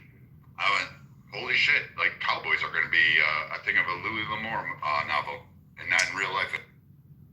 I think those 3D printing machines that use cement and are building buildings are super dope too. Like, have you watched those when they like create different patterns and weaving basically with cement? They 3D print buildings? Yes. Yeah, they could do it. They've been doing it in China and Germany, everywhere. No. They got a company in California that didn't go public yet, but they were eventually going to be printing houses, or at least the exterior of the houses, and they could get an entire 2-story home done in less than a day. Only thing requires is just the framing, and that doesn't require that many people either. So they could do all of this with, I think they said about 2 people. Bye to all you construction worker niggas. No, everything. That's what people have been stating. Remember, I said before that when AI really hits the scene, there goes all of your jobs. People kept screaming, "Oh, well, there'll be new jobs. There'll be, you're going to be moved to another section of, and it's just not true. You gotta learn programming outside of shit. Majority. Yeah, that didn't even happen in the energy industry. What he's describing, we've surpassed natural as a main source of energy, and we're using more natural or biodegradable, like wind turbines and hydroelectric, and we're using more green energy today in America. And guess what? There's not a shift in the job market where there's just massive amounts of people unemployed. It's not happening the way that this idiot's fucking talking. And again, that's about the only thing you can do is sit back, eat your tapioca, go put the depends on, learn to shake my diaper, and you'll be okay. And I promise you, one day you'll be able to do like something like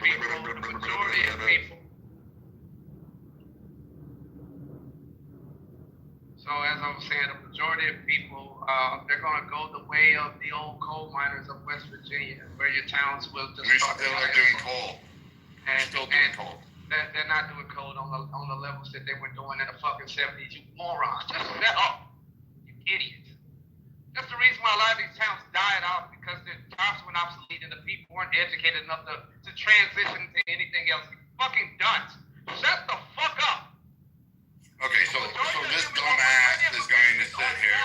So again, this dumbass is just prattling on, saying shit. Oh, we went through green energy phases. 60. So you're gonna mute me, but not him? Okay, I got you. When we have this whole thing, like the green energy sector has surpassed 60%.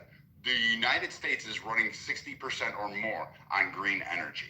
We have bypassed all that stuff. There's not a major setback in fucking jobs. There are not massive unemployments. The oil laborers aren't there. In fact, oil is actually going up. They're booming down south. They're booming up in the Dakotas. They're booming in Alaska. They're booming in Canada. They're actually producing more oil because guess what? Plastics and other things are coming out of oil. So there's more uses to oil than just fuel. However, this upset doesn't occur. And as far as the one-off industries, like, you know, hey, automation is going to cancel out a lot of things. Nah, it's going to cancel out a lot of dangerous jobs, such as what Nani was saying, conveyance of fucking highway toxic products and things along those lines. Because hats, like, remember this, asshats who have a never graduated fucking high school, have a GED from fucking Kmart University or Walmart or whatever the fuck it is, fucking get behind a wheel and say, hey, I can drive this fucking 50,000 pounds of nuclear waste down the highway while talking on Clubhouse for 15 hours a day and somehow think I'm important while I'm screaming XRP.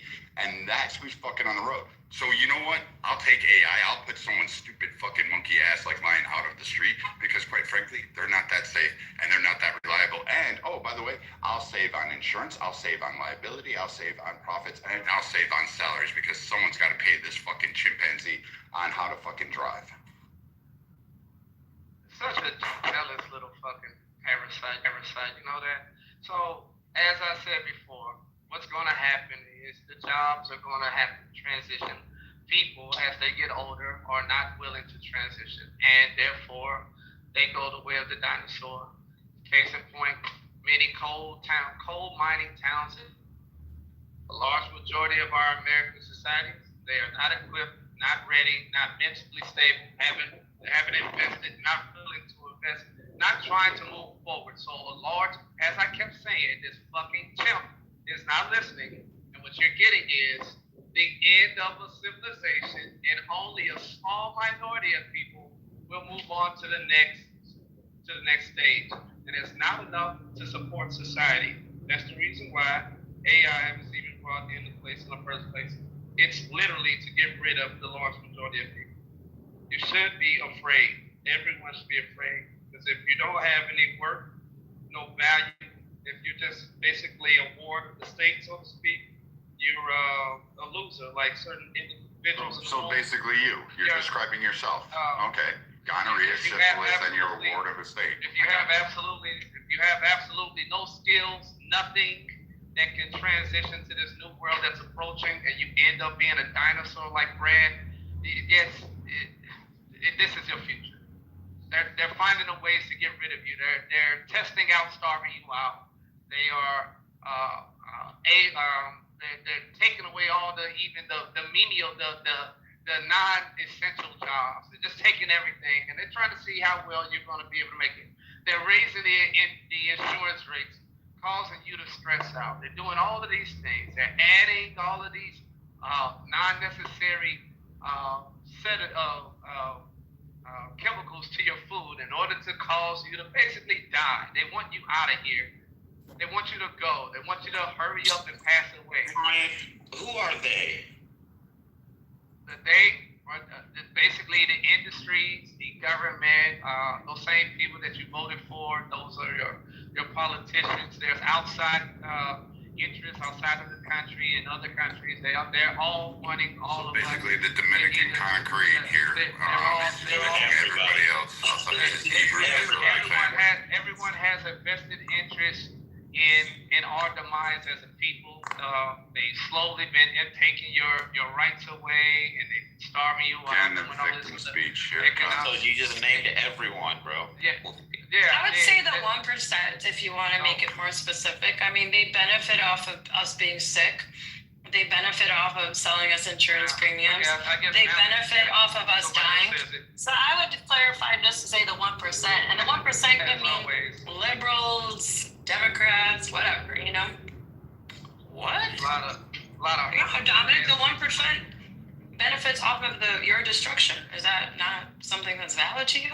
You don't have any more value, and there are a few points that were stated in here. Yeah, you don't have to pay for somebody. Do you think Nancy Pelosi, when she makes millions of dollars off the stock market, cares about starving Americans? I don't give a fuck about none of them. Yeah, that's what I'm saying. The 1% Dominic. You said what? Like you disagree? No, I don't disagree, but at the same time, it's like that's still vague. It's not. How is that vague? The 1%? The 1%. You gotta name names. I want names. Yes, I just gave you one. Nancy Pelosi. You said Nancy Pelosi. Donald Trump. They're all on all sides. I'm giving you names. You think Mark Nancy? Zuckerberg. Anybody in the 1%, they benefit off of other people's feelings. They benefit off of. The SEC. Well, I wouldn't say all of them. Just. Oh yeah, Kellogg's. You see how that fell apart real fast? No, it didn't fall apart. It's the 1%. Kellogg's, the owners of Kellogg's, they all want you to die. They're putting this shit in your foods. Mine. Connie has a point. It would be like the 1%. She's talking about like the individuals who own capitals of industry. Not that hard to understand. It would be like, you know, take a look at your painting companies like a Sherwin-Williams. Take a look at Dunlop or any of these other major companies out there. DuPont. They dump chemicals all through the water. Dude, shut the fuck up. You're retarded. So again, they dump it in there. They pay a small fine, and then they get to move on because Nancy Pelosi gets a benefit. Good morning. Campaign grounds from that, and basically writes legislation to bypass it, and they get a loophole, so they have to pay a small fine. That applies to like 99% of all politicians.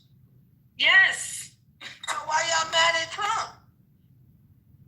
All them niggas is. Yeah, we should be mad at all politicians. Mad at one guy then? No, we should be mad at all of them. Or Nancy Pelosi. Nancy Pelosi. I really don't like Nancy Pelosi, Hunter. I'm so happy she's Anytime you retired. bring up what other people do, it's always, well, Trump did this. Now that applies to 90% of all politicians. No, I don't like most of them. Majority. I don't even like AOC. I think AOC is performative. I think a lot of them are just ridiculous, and they all benefit. They all take APAC money. Even the Black Caucus, there's a lot of members that take APAC monies. That's the who wants you to logical die. conclusion to how our system works. Yes. Okay, so then what do you disagree with, Dominic? Nothing. He just wanted to talk like Red. Shut the fuck up, lion, bro. He got really nothing worthwhile to say. Yo, Shy, did you pack that whore up yesterday? Yeah, I did.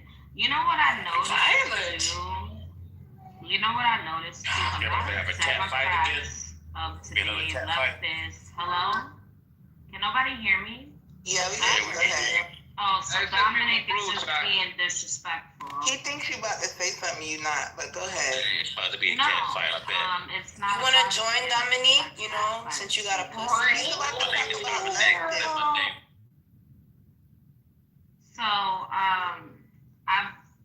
I'm noticing a lot that Democrats and people who like lean towards the left are always in denial about being Democrats or leaning toward the left. I don't know why that is. It's almost like they have like a newfound shame about it because they know like Democrats and leftists are like, you know. Oh, Nathan, welcome back to the party. Whenever their team loses, all of a sudden they say, well, all of a sudden they don't consider themselves liberals or Democrats. Yeah. They're like, but yet every talking point they have is a Democratic, like leftist talking point, but they're not Democrats. Like, So it's Sky. Watch how Dominic's going to pretend he's not a Democrat now. I'm not a Democrat. I've never voted Democrat. So. Oh, hell no. Not Mr. Trump hates leftists. He didn't vote at all. God damn. Can I push back if he this can't vote. He's an illegal. I thought it was because he was like 16 or something. Yeah, born and raised in California. I'm 35 years old. Anyways. He's a felon. God damn, y'all niggas can't shut People the be fuck putting up. born and raised on California on their resume as if like it.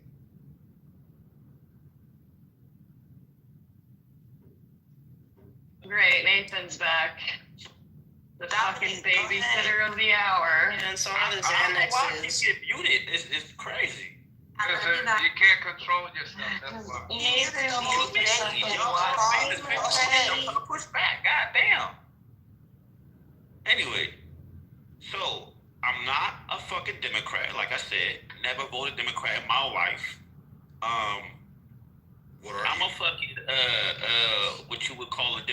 socialist, right? And if you don't know what that means I like social democracies like what they have in Pause, Dominic, have you ever, just let's clarify something. Have you ever voted in your life? Yes. Okay, so that means, so by inference, you've always voted Republican then? No. Okay, what if you've always voted independent? What did you vote? Bernie Sanders, independent. Bernie But you Sanders. don't live. Bernie Sanders was a Democrat. Vote on. Well, he ran as a okay. I stand corrected. He ran as a Democrat, but he's independent. So stop. So that means when you say you've never voted Democrat, you were lying, you were wrong? I stand corrected. Okay. Donald Trump ran as a Republican, but he's Democrat. But I mean, nah. Yes. How can you vote for Bernie Sanders because he only ran Donald for always one, been a and he only had one primary. You like California. You voted in that, but I think, Bernie was in that in the first one and the second one. You got to vote, but I don't think they came to California yet. I think Bernie dropped out before. I'd have to go back and read it. So Dominic, how many times have you voted in your lifetime? I think the only time, it was for Bernie. Once. So you've only voted once in your lifetime. Yeah. You shouldn't be able to talk about politics. How old are you? Why? Yo, Dominic. From the north. Dominic, California. I don't believe in the two-party system, and I don't believe in our process. I don't. You don't have to believe in the two-party system to vote for the candidate that you think is the best for the position, right? And also a bigger liability that you have for not really contributing to the political climate. You don't even vote. Yo, You Dominic. don't even vote. Dominic. Can I ask him a question? The only way you could have an opinion about our political process is if you vote for a person that Yes. you don't even Dominic. That's nonsensical. Yo, Dominic, you mean to tell me? Everybody hates black people. Yo, Dominic, you mean to tell me Dominic, you mean to tell me you ain't vote for Blackie Obama? No, I didn't. Fucking liar. No, I didn't. So Dominic, can you give me an example where Democrat socialism is in existence today as a system and successful? I think they say Canada, right?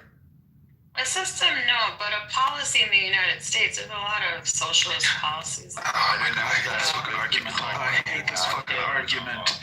I hate these arguments. Like, I hate it when you guys do this weird thing where you're like, okay, well, no, not a whole system, but I can, like, defer to a fucking policy, but then we never, like, give credit for, like, all of the capitalist, quote-unquote, policies that allow for, like, those systems to exist in the first place, right? Nah. You niggas need to stop with that shit. It's the most slimy, wriggly shit. Like, saying that, like, what, a policy that creates parastatals and shares wealth across, like, several unions and X, Y, and Z is a socialistic policy. Why isn't that a capitalistic policy? Why isn't that like a direct function of what capitalism can allow for? Right? Like, yes, because capitalism allows for freedom of expression within the marketplace, right? Like, in other words, it's a free marketplace. No. These democratic socialists, their bullshit absolutely piss me off. Like, you take credit for all of the things that a capitalism allows for in the first fucking place. Like, that's. Why? Point to a system. No one's asking about policy. Point to a system.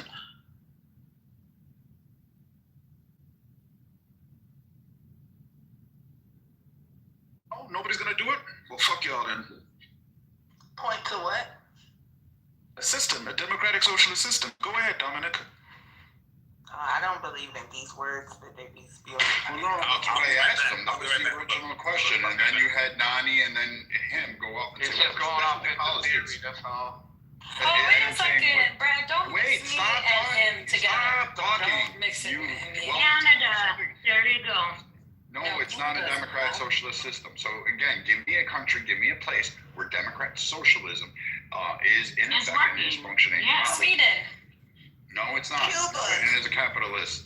Go ahead, give me another one. Cuba. What is Canada then? Cuba is a failed state. But it's a democratic socialist state. It's a communist state, and it's You don't a even know what communism is. It's not communism. Can you guys help me out? And it doesn't work. It's a failed state. Democratic socialism is basically communism. Exactly. That's why I'm like, you don't even know what communism communism is. It's literally Bill like comes from that. Bill comes from that. He's got experience with that. He's come from communist areas. Free healthcare, free universal health. Yeah, but China's communist, and you can't really find a democratic communist, right? But that's what I'm telling you. Honestly, this is my opinion. You guys could fight me. I know you will. They tell you it doesn't work because most of the people are going to be poor if they share the wealth among everyone. There's nobody above anyone. And Cuba doesn't have great infrastructure. But if you were to do that in a place like America, it would work. You just wouldn't have so many rich corporations and 1% of people that control the wealth. And that's what they don't want. So they're going to promote it as a bad idea. Would you work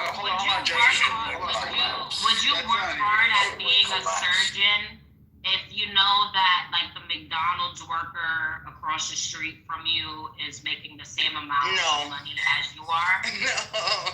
Like, dude, you're gonna be like, what the fuck is going on here? Yeah, I'm gonna flip burgers. I'm gonna just be like, you know what, fuck this shit. I'm gonna just work at McDonald's since I'm getting paid $50 an hour, the same I would be paid if I was a fucking head nurse.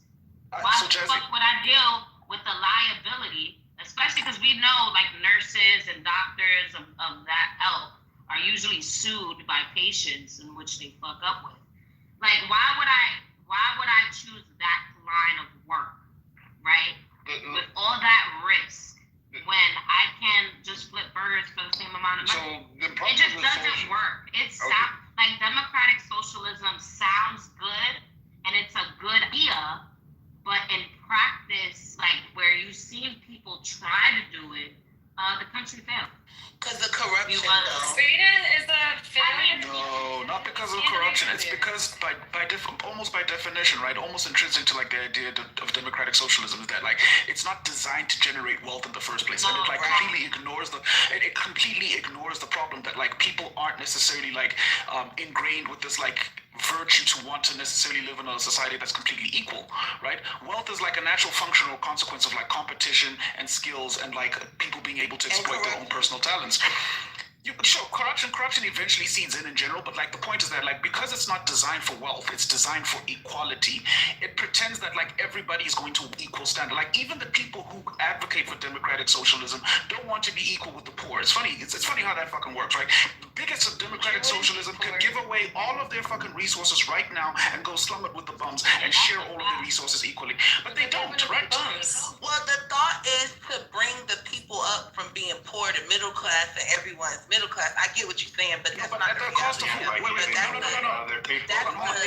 the cost of who? By giving away the people above them's money, but they'll never give away their own money. That's what I'm saying. I agree with you. I agree. All I'm saying is when they speak on it, they're speaking on let's get the rich people to bring the poor people up and make everyone equal. And then in the middle class, you're right. They're not willing to give up shit. They're the stingiest class of people that there is. To be honest, I'm going mute. When you look at this, the problem with the plans that they all, like Bernie Sanders, AOC, fucking idiots like Michael that come on the stages is eventually you run out of other people's money. That's the baseline problem with socialism, is that you can only go after so much because, like everybody else has mentioned, you're not generating new capital. So when you throw on, like, countries like Sweden, who's very specifically with the S and the P, they both have come out, Sweden, Switzerland, Norway, all these countries have come out and said, we're a capitalist country with social programs, and we take and choose which social programs we're going to fund at a maximum. They are not social democrat countries. Right. They are not intrinsically there. They don't want fucking mass migration. They want to remain homogenous because, again, it helps their social programs and be able to afford it while they're marketing out there. Now, the problem with the U.S., hold on, I'm not done. I listened, and you can go after. The problem with this is that you have only so much wealth, and you continue to generate debt that we're never going to be able to pay down, and then you're going to say, hey, let me import all these people. Everybody come over here. We're going to give you all this free shit, but it's not free. It has to come from somewhere, and you are not generating new wealth. So that's why the Soviet Union collapsed. That's why Cuba collapses. That's why all these socialist empires or whatever you want to call them, fucking fail. Like, where is your new wealth? What are you going to do? And it's like with that logic, right, Brad? It will make us into a democratic socialist country. We have social net programs. That's like the only proof of a democratic socialist country that they have, because Sweden, has free education or free healthcare, whatever the fuck they have. That's the only. Is that the only people's income qualification? It's not free. It's paid for by the people, the tax dollars. And how much taxes are taken out of their? Not a lot. It's not a lot. They're not complaining. Their economy is good. The people make okay money. They can afford housing. It's a little bit. It's different. That's why I said no. She's talking about Sweden. And probably Denmark as well. But I was going to ask you, Shai, because I do think America is a socialist country, and they just don't want to admit it. Like, we bail out banks. When banks fail and they're supposed to go bankrupt and out of business, the government comes in and gives them money. Like, this is a socialist society already. We're upholding people. They can't even eat in November if they don't get their food stamps. I don't know what else this is, but if that's not socialism, I don't know what else. It's also a sign of failure when you got so many people on a system in the first place. That's a sign that your society needs more help than it's eluding. You got too many dependents. Question, Jazzy, is that the real King LeBron, or is that a fake? No, that's him. That's him. That's Andrew. Oh, you're lying. I swear. Bring him up. Bring him up. I blocked him thinking it's a fake King LeBron. Oh, no, that's him. That's 100% LeBron. Oh, hell, King LeBron. Oh, hell. He was talking to you, Shai, too. He was saying sweet things. I did not hear him. Oh, my gosh. We've missed you. We love you. This is our original king. He will always be the best king of our land. This is a good room for him, too. I'm so glad. Yeah. No, it's not. It's a good room for him to debate. As a matter of fact, I make sure he isn't going to find this room. I'm going to leave this room permanently after today.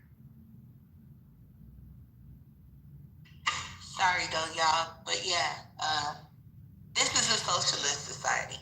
I was going to ask you, Hunter, do you think that this is a true democracy, the United States?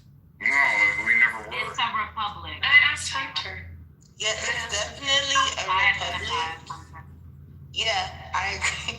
It is a republic. I don't think it's a democracy, but I do think it's a socialist society. Like I said, when people can't eat without the government, what do you call that? Socialism. It says Brazil, Borderline communism. Brazil, Bangladesh, Germany, Tanzania, United Kingdom, Africa, Spain, Australia, Sri Lanka, Bolivia, Norway, Slovakia, Uruguay, Albania, Barbados. They say they're all social, democratic socialists. They changed the term. They're not. They're not? No. The government doesn't own the means of production, first and foremost. Secondly, they are not social democratic. It's just a rebranding. They are not anywhere near that. They are capitalist-based systems. Every single country you named is reliant on a capitalist system.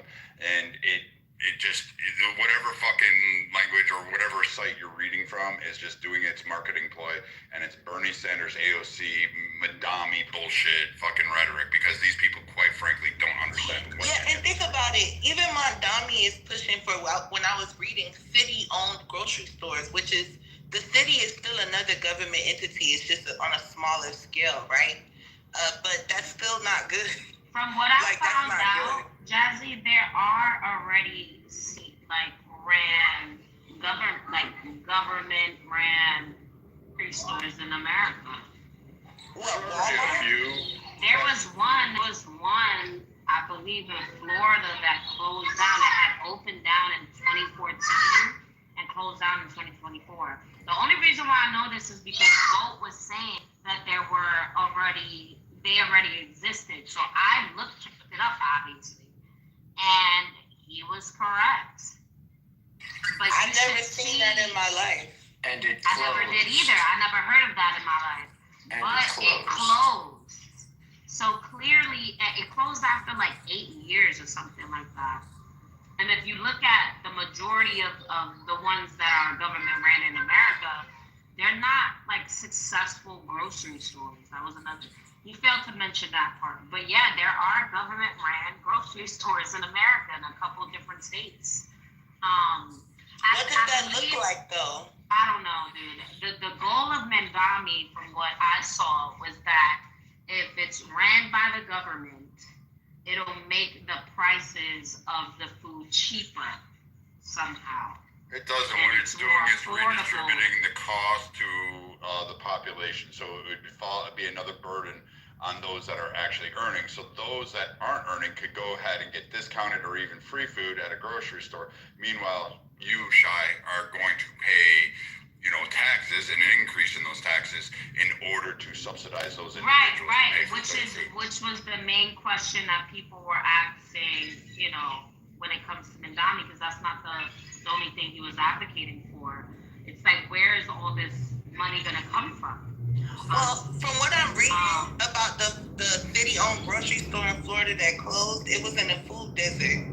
And that's the only reason they opened it is because there wasn't a grocery store for miles. And there's no reason for that in New York City, because y'all know we don't have no damn food deserts in New York City. Right. There's a supermarket like on every other corner, literally. But the people were complaining about the high prices at the mom and pop stores. But I was like, hey, maybe they need to help them get lower priced items. I don't know. Because I know the mom and pop stores here, they go to like Sam's and Costco's to buy the shit they sell. Yeah. So of course they can't sell it for the price that Walmart or like Publix sells their shit for. Right. So They'll just go to Walmart or Publix. Exactly. So I don't know. Double-edged sword. Evidently, the countries that I named are not currently socialist democracies, but they were in the past. Nothing, and Dawn, I'll give you a case. A point. Switzerland tried this way back, like in the 70s and 60s, 80s. Switzerland and Sweden, the banking one, it's Switzerland. So they tried this. They tried going to like a communist socialist state. And then they realized real quick, like, fuck, we're going to go broke. Like, they did forecasting, they did analysis, they tried to trend this way, they tried to figure it out, and they're like, oh, no, we need a capitalist injection. We need money. We need outside markets. And so they flipped and restructured their government because they fell for that trap. Now, when Bernie Sanders was doing his campaign spiel, this is why those European countries came out and said, Bernie Sanders doesn't know what he's talking about. Like, the governors, the mayors, the fucking presidents, the premiers, they did commercials. They did a whole YouTube documentary with Frontline saying, we are a socialist country. We are furthest from the truth. We are a capitalist country. We just fund 3 particular programs. We don't even fund the majority of programs that you have in the United States. We don't have that ability to fund as many programs as you guys do. Like, people think, oh, you should just fund everything, and you can't. There's a finite amount of capital. Like Sweden, for instance, doesn't fund a shit ton of research and development into medicine. We do. We fund a lot of money into that shit. They don't fund a lot of R&D into technologies. We do. We fund a lot of that shit. So they all benefit off that because they're not doing it at the extent we are. But they say, hey, we're just going to throw our money into like 3 main programs, and that's pretty much going to be it. So, I mean, they're not a social democracy. And people really need to understand that Bernie Sanders is a fucking moron. He doesn't know what he's talking about. And the only reason he gained some fame is because he got some fucking trend as an old guy because he was cool and hip for a moment. And he's still failed. He's still a failure. He's always been a failure. And he keeps getting elected as a Vermont senator and thinks somehow they're going to win. And Vermont tried the programs and epically failed. Every single one of them. They had to go back to the restructures that they have today. So Bernie can't even fucking formulate his own plan in his own goddamn state with support. I want to say this real quick. I think corporations run America. I was reading about the grocery store in Florida. I posted in the chat. It says the store struggled financially and closed in March 2024. The city cited difficulty in competing with large chains on buying power and the store's consistent financial deficit. So if the government can't compete with big corporations, what are we talking about right now? They close because they can't compete with big stores. And this is a government-ran store. That's why I said that we're not ready to really deep dive into who's running America. It's not politicians, it's corporations. Phil, the Burn Bros, I think they don't understand the history of countries that have already tried this, like myself, and that they don't understand the impact that it would have. Sorry. I don't think it's that hard to fix the problem. Like I said, houses shouldn't cost 7 times what people are making, right? Somebody's being greedy and need to just slow down and stop biting off more than they can chew, because the rest of us at the bottom are, even people that make 6 figures are. It was an issue when I saw an interview I saw an interview of a surgeon from New York who works in New York City, who said he was working paycheck to paycheck. A surgeon. How is a surgeon working? I with a grain of Some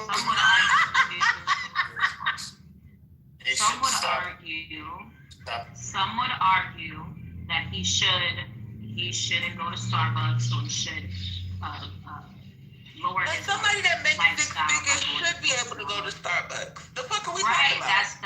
but that's the point I'm making, right? Like, Is that like chump change now or something? That shouldn't be a thing. These people are weird. That's why I say, and the more they talk, the more they cap for the corporations to keep making us wage slaves. Like, I don't think and never be able to afford nothing. Poor people are poor because they can't stop buying Starbucks. Right. I think it's a deeper conversation than that. I think it's deeper than like Jordans and Starbucks and shit, you know? Right, but to say that surgeon is living paycheck to paycheck. He could have been over exaggerating. I don't know. Yeah, and it could be based on his lifestyle. I think he's paying for housing and his loans. Probably is paying that. Based on what his money could cover before inflation. So like I'm trying to tell you, they doubled my mom's property taxes in 1 year and forced her to add on flood insurance to her mortgage or whatever the hell. I don't know. The point is, the things people could afford before, that they're not really going up. Like, I'm not acquiring a new bill. They're forcing me to pay more for what I already have. That's a problem. You idiot. No. Sasha, I used to work with a guy that made $250,000 a year, and he was always broke. And he's like, "Yeah, I gotta go from Texas back to Miami," and he's like, "I gotta save up for it." And I'm thinking, you make $250,000 a year, but then we would stop and he would spend $700 on scratchers. So yeah, it's a lot of lifestyle. Right. So it's kind of like his. I just don't think it's. Oh, the Matrix. Is he in the Matrix? Yeah, he's in the Matrix. That's not what we're talking about. And then, for example, in South Florida, if you want to rent an apartment, you have to make 3 times the rent, right? So if your rent is like average rent is $2,400 for a shitty place, so we'll say about $3,000. You have to make $9,000 a month. But what the fuck are we talking about? Most people don't make that. We're boiling it down to people just simply being financially inept. I don't think it comes down to just that. I think that's part of it for sure for some, right?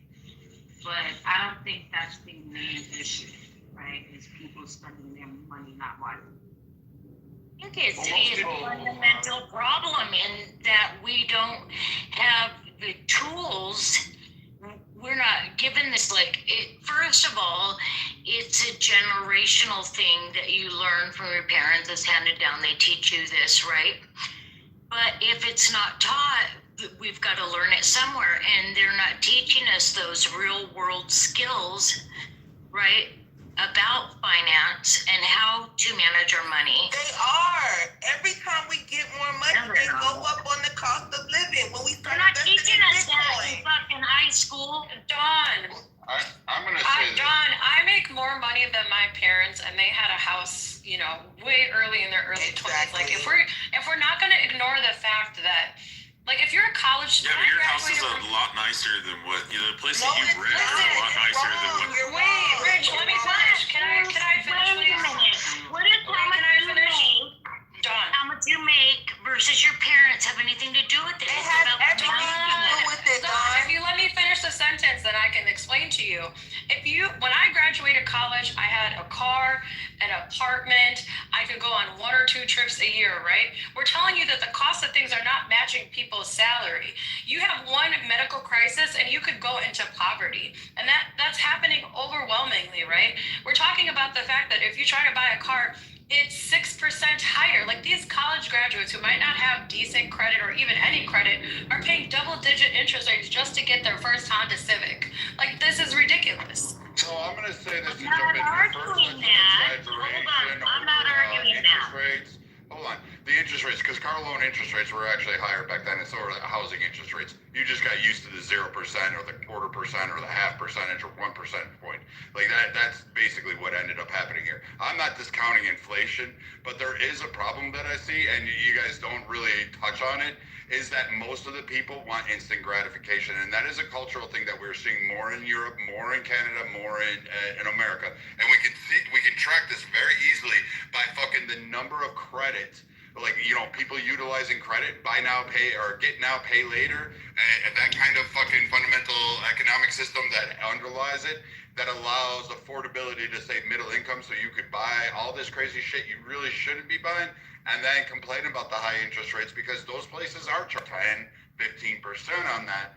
And we see this rise every holiday season, more and more and more. Well, Brad, and I'm watching it. So hold on, Nani. The idea that you're That was the meme. say that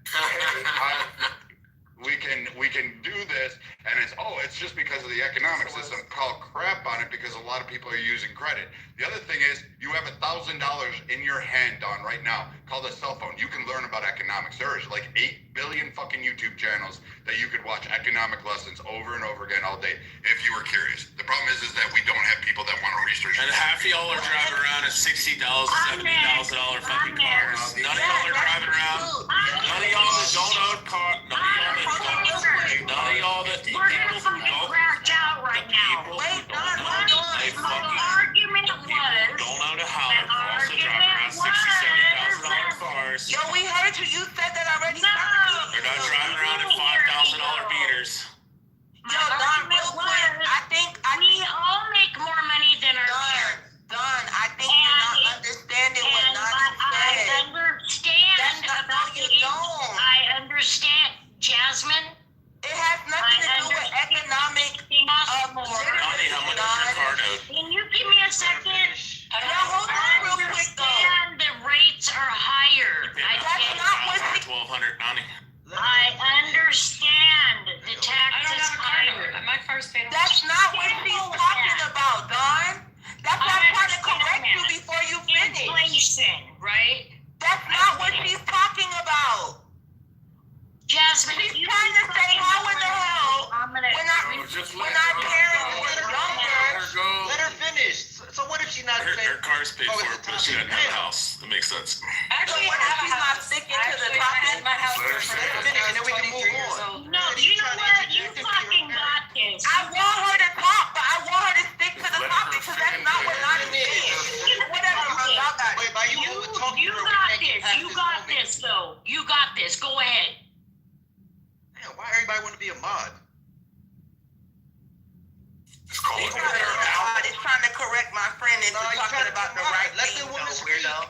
So anyways, long story short, Don, what she was saying was how can our parents be 20-something years old and afford a house, and now a 20-something-year-old can't afford a house? No matter how much they make, their mortgage is going to be $4,000 to $5,000 a month, right? That's just what it is, unless you want to live in the middle of bumfuck nowhere, right? If you want to live in a populated city, you can't afford a house. And our 25-year-old parents that had just got married could. That's what she's saying. She's not speaking on taxes or anything else. Right now, a 20-year-old's financial situation is that of a 10-year-old. Do you understand? How much? Listen, I understand what you're saying. My grandparents, okay, paid cash cash for everything, their cars, their houses. It's unbelievable, right? But what they did was they saved every fucking nickel, and their pay rate was under $1. I have pay stubs from fucking 40s. Okay? They saved every penny. They did not live in the moment or the society where it was an instant gratification society. That's not it. Where they had to have This is a delusion on reality. or they had to have That's the not it. Starbucks, You can't afford or they had that what they now. were craving. People who were in the retirement phase of their life, not in the building phase of their life, and they're are not going mismanaging to their money. One mic. Okay, this is what's going to happen. It's going to be one mic on Dawn. Anybody who interrupts is going to the goo. Thank you. Gumi. They lived in a moment where they saved everything. They didn't buy things they had to have or crave at the moment. And that's the moment we live in right now. We're not doing the things. We're not practicing those saving every penny. And we're not paying cash for our cars. If we would, we wouldn't pay the interest that they're requesting. It's just a fact. All right, thank you for that, Don. And Stilgar said something very profound, and it is something that affects your perspective. Is when you grew up. When you grew up, is definitely gonna, shape how you view the world, and the level of analysis that you do is also gonna help shape the world, right? And I think we all do, a superficial analysis from our perspective, and it's a very complicated system, and we say, hey, things are worse. But why are they worse? Well, my fault, right? Or we could blame it on somebody else. So those are perspectives. You could say it's everybody else's fault, or we could say it's my fault, or we could say it's a combination, right? But ultimately, in my opinion, if I looking at this situation, it comes down to a confluence of things. And one of it is, it's all going to be us, right? It's us as a collective and us as individuals. We have known our world has been getting more and more expensive for the last couple of decades, right? We know that the people in power are supposed to be in charge of it. We keep electing them. I don't know what else to say about that. That's the collective problem. Obviously, then there's the individual. You do have to be, frugal. You do have to make the decisions. But then there's this concept that I just got introduced to from watching the video. It's called TINA. There is no alternative. TINA is there is no alternative. And I feel like the system, and I think we can all agree, has been designed to where you go to the left, you're fucked. You go to the right, you're fucked. You look up, you're fucked. You look down, you're fucked. There is no alternative. So people end up biting the bullet on expensive 30-year mortgages at $500,000 for a 3-bedroom. Say bad now. Because what's the alternative? There is no alternative, because the other one is to rent. And we know that is like insane, right? There is no alternative. In real estate, there's no alternative. You're going to either pay the stupid number or you're going to rent and just surf forever. The other alternative, the alternatives that you might say is, hey, go to this other small town. Okay, but where's the job? Yeah, you're right. So you got to go back to the town where the jobs are, where they've already got you locked in. And then the other alternative is that your parents in their generation made the right decisions and you can inherit. I want to go after what percentage of the population get to inherit, right? And even if you did get to inherit, you're like fucking Jazzy said. Ashley. Even if you do get to inherit, like Jazzy said, you better hope that debt picture is good, and you better hope that you have sick, because as she said, fucking insurance doubled in a year. What the fucky? What the hell? And while you've been owning it, I hope you were doing preventative maintenance and you put money aside for that roof. As anyone in construction knows, a new roof on a 1,200, 1,500 foot house is gonna cost you $30,000. And go and try and shop around. You'll get that 30 down to 25,000, 28,000 if you're lucky, right? So there is no alternative everywhere you fucking look. No, you can't do it yourself. Why? Because you have to get a homeowner's permit. You have to then know how to fucking remove shingles. You're gonna have to know how to remove sheeting. You're gonna have to know how to install sheeting. You're gonna have to know how to install shingles. And a roofing job isn't something you do by yourself. You have to buy $20,000 worth of equipment just to get started. And a roofing Lions job putting stacks of shingles on his back and climbing up the fucking ladder. Exactly. And one second, hold on, fellas. And you don't do a shingle job by yourself because you have to remove the roof and put down the weatherproofing before it starts raining. Or some other event, which is to say you want to get it done expeditiously. You can't do a re-roof like over the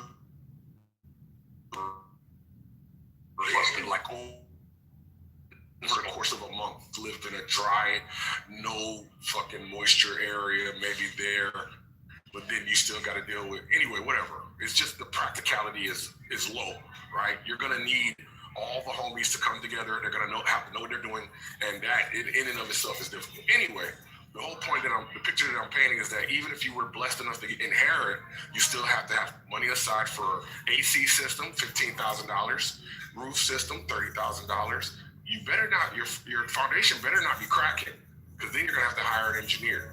So basically, you're gonna have to have a lot of money to fucking survive in this world. There is no alternative, and that's unfortunate. But that's, again, our fault. We hired these niggas.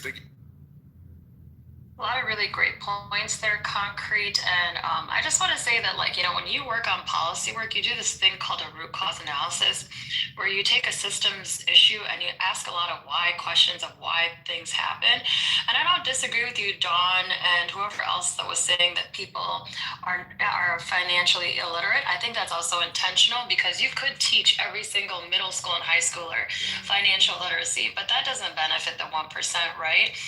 Keeping people dumb, keeping people on a credit system, like someone else referred to, empowers them. But I also think that there's a major part that you're missing, Dawn, and I just wish you would understand that, like, there's a lot of different changes. When I bought my first house when I was 23 for $195K. If I wanted to purchase another house right now near the neighborhood that I'm currently residing, I'd be paying like well over $400K.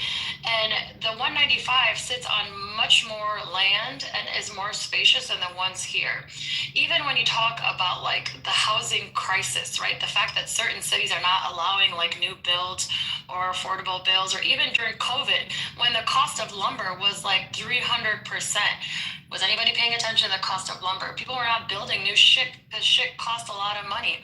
It's just a little bit harder to come out as a college grad, not having student loans and being stable enough to live out on your own. The other thing is that there's a social shift too. People are not getting married when they're younger and working together, right? Like you said, I don't know if it was your parents or your grandparents, right? They saved money together. It's much easier to save money together or to be frugal when you're in a partnership than if you're doing it when you're like single or alone. And I think a lot of people should encourage kids to stay at home with their parents until they can save up for these types of things, because it is hard out here to just jump into this field. And then you talk about like entry-level jobs and all these other issues. Then you talk about redlining. I mean, the access to housing and affordable housing for Black families is different, Dawn. And so when a white family has access to a home, they're able to pass down that home to their kids. I have a lot of white friends whose parents help them buy their first house or give them the house and move out when they retire and go down to Florida. So there's a bunch of dynamics that Don't forget siblings. I forgot about the inheritors. All right, next in the queue is Brad. No, it's Ashley, then Brad, then Bill. Oh, let me check here. Actually, right. Sorry, Ashley, Brad, Bill. My fault. Thank you. Ashley, where you at? This is Ashley. There you go. I think it's a combination of everything. I don't think it's one thing or the grandparents. They lived on a literal shoestring budget. My grandpa worked in a silica mill. My grandma was a stay-at-home mom, and she kind of cleaned houses on the side and stuff. They never owned new furniture. They bought one new car in their entire life, right? They never went on vacations. They don't even have cell phones, right? The other side of that is that houses have gone up. Land has gone up. People don't build anymore. People don't build their own homes anymore. And I think something else that a lot of people are houses as a corporation in order to rent. Like more liberal side's going to come out. I think that needs to be regulated because it's driving the market to where people can't own a private home anymore because the ones that are cheaper, it took us 10 years to buy our house because every time we would find one in our price range, somebody would come in and offer cash as soon as we showed interest in it. And I think it's a growing problem, and it's a All right, next one. Getting disappointed, especially with some of the people on the conservative side about the education portion. There's only so much you're going to teach in school. Like, fuck, we can't even get them to read right now. And you're wanting to teach like economics or even basic economics. I agree with you. Like learning how to balance checkbook probably would be good. How to understand credit card and how credit cards work. Some of that should be there. Or, you know, what it means to sign a contract with a mortgage. I agree. Those should be taught. However, it's not like you can't research it. Like, fuck, you learned how to fucking set up your algorithms on TikTok so that you get the most fucking views while you're playing with your vagina to try to collect dollar bills from fucking incels who are jerking off to you online while screaming they're Christians or Hebrew Israelites. So, I mean, if you can figure that out, I'm amazed that you can't figure out economics by watching a YouTube channel or start researching on it. And again, you have $1,000 supercomputer in the palm of your fucking hand that gives you unlimited access to any information you want to. I mean, you have a virtual cornucopia of knowledge right there. You have a library, and people will not look this up. And in fact, they've done studies on this. They have shown that despite having access to more information, people are less look up information. So if that's the case, retardedity is generally on you. As far as the home and economics, yes, people aren't buying homes because you're not wanting those homes that are for sale. You're not looking to buy in the $150,000 one that needs some work. You're looking at brand new in the super uber great school district that's got the most money, like a Mount Bellevue, Texas, which is now the school district with the most fucking money in the entire United States. That school district people are flocking to from all over the fucking country because I see their fucking plates as I drive by it. They are building up there and all the homes look like cookie cutter. Brand new subdivisions every fucking week. Brand new home listings. Fuck, there's one that has a water park in it as a fucking resident. Like super slides, inner tubes, all this shit right there. And I'm laughing at this shit because I'm like, you have all these young people going for the 300s to the 800s and saying, oh, we should be able to afford that. No, you shouldn't. You graduated high school. You graduated college. Your ass should be in the 2-bedroom, 1-bath home that costs $110,000 as your entry starter home. That's how you build up wealth. That's how you matching the home that your parents have is ridiculously retarded. And most of them understand how hard your parents actually made sure that they had the home over because that was the priority back then. They drove shitty cars. They brown bagged their lunches. They didn't go to coffee shops where it cost $5 for your fucking cum-flavored strawberry drizzled fucking Starbucks that Nathan likes to drink. They never did that shit. I never did that shit. When I put up a home over my fucking 2 girls, I went without. We had one fucking car. We didn't drive and have the fanciest clothes. My wife didn't get to go to fucking Ulta beauty shops and spend $150 on fucking eye mascara makeup liner things that you guys talk about. She didn't have apple bottom jeans and fucking red bottom shoes or apple bottom shoes or whatever the fuck it is that you girls wear. None of that shit my wife had when we started out. She got it later on when I started earning more and I rose to the ranks and I actually brought home more money. That's when she started to afford more things. But you guys live in a fantasy world where you think upon college, upon graduating high school, that you should be immediately out into the world and be able to afford anything that you want. And you can't. You shouldn't. It's not how the world works. You can't have it handed to you. And this idea that somehow it should be is really weird. And I do have to blame my generation because apparently we raised some of you. And it seems to be the indicator that you think, oh, I should just stay at home. My daughters aren't. They have their own. I help them. I help them afford it because that's what a dad does. But you honestly think you should sit there and wait and have it handed to you. And there's something wrong with that mentality. And no, I don't. That's why Mandami won. That's why people believe the rhetoric and the bullshit out of Bernie Sanders. The rest of us know that it's a fantasy and it's a lie. Most of you don't fucking realize what it takes, and you just want to have it handed to you. And to Concrete's point, he's right about it. A lot of both people that sit there and constantly inflate it, you can't go out and just like you used to back in the day because there's all those other things he mentioned. But you can't do a lot of shit because you elect stupid politicians who cater to the fucking markets and then sit there and say, hey, you got to have this, you got to have that, you got to jump through all these hurdles and red tape in order to do so much as adding a fucking gazebo in the backyard. That part I agree with. A lot of people have it, and I'm fucking pissed about that shit. But most of you crying about you should be able to just walk out of fucking your mom's vagina into a home and a BMW. I don't know what fucking fantasy world you're working in, but you're going to end up being the welfare queens eventually. You're going to be screaming for that shit. People so next, hold on, I will go one second. Thank you. So next, yes, no problem. Next in the queue is going to be Bill. After Bill, it's going to be Concrete. After Concrete, it's going to be Kaboom. As of now, that's the queue. Yeah, thanks. I'll be real quick. Spot on. It's the understanding of needs versus wants. So how many individuals, kids have going, now we need this. No, you don't need it, you want it. And so once you understand as an adult or as a young adult, the difference between needs and wants on how you spend your money, then that will lead to your ability to save. There's the 50, 30, 20 rule. You're right. There's no excuse for a young adult to not have personal finance. Unfortunately, it's rarely taught in schools, let alone in college. Why that is beyond me, because I think it should be mandatory through high school to have a personal finance class on the basics.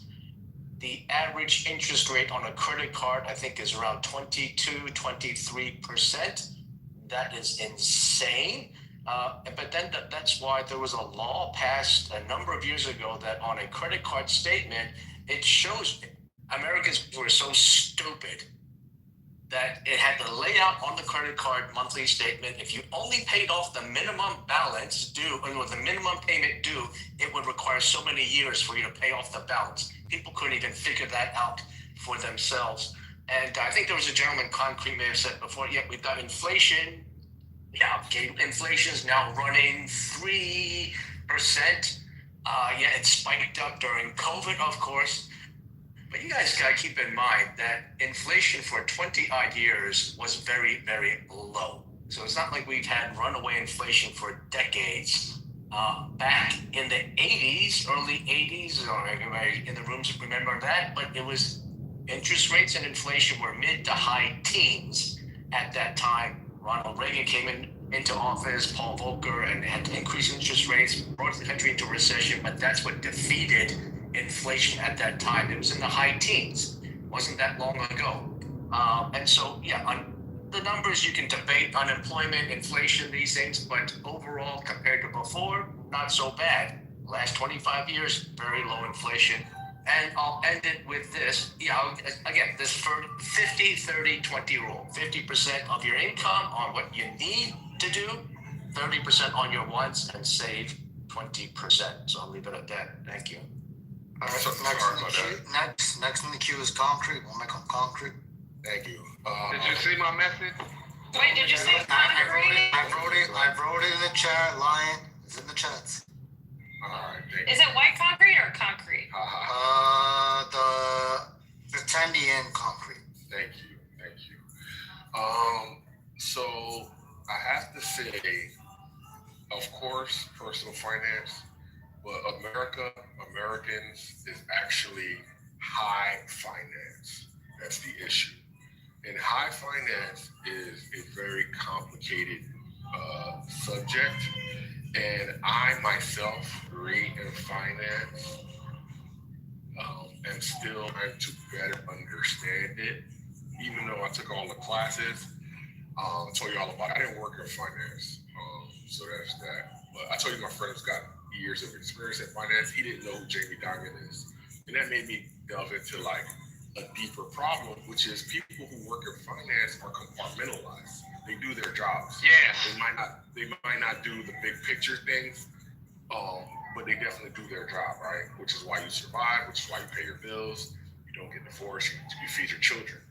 But the problem is way more scaled out or broader. It's a big picture issue. Now, what I've been studying recently, like, illuminated the problem. So I'll try to like give a quick little something. Well, basically, America got bills to pay. It collects money from taxes. It might not be enough. Then they have to issue bonds, right? Gotta cover the deficit some way. The bonds are purchased by big banks who collect money from you, me, and everybody else, right? They're purchased by the big banks. And the banks purchase those with the excess capital that we gave them. So when the government sells them the bonds, they now have, obviously, inroads with the government. The government needs them. They need the big dogs. The big dogs have saved the day. They've paid the bills. Then the Federal Reserve says, hey, we've got to get this economy going. We're going to buy bonds from the banks who bought it from the government. That's quantitative easing. You've all heard the term. It's hard to understand. You might want to sit down with some ChatGPT like I did and get a better understanding. But what happens is the Federal Reserve... ChatGPT, thank you. No. You need ChatGPT. It's a wonderful, beautiful product. Anyway, so the Federal Reserve says, we're going to buy those bonds that you bought from the government, and then we're going to inject cash into your accounts, right? Their reserves, into their accounts. Now they have more money to go and spend more, to buy more things. That is what causes inflation. It's called liquidity. More money in the system means there's more money chasing assets, which means prices go up because asset holders know there's been an injection of liquidity. I'm raising the rent because I know you got it. Okay, there's that. So what happens next is the banks, JP Morgan, they go out into the world and say, hey, what can I do with this money to make more money?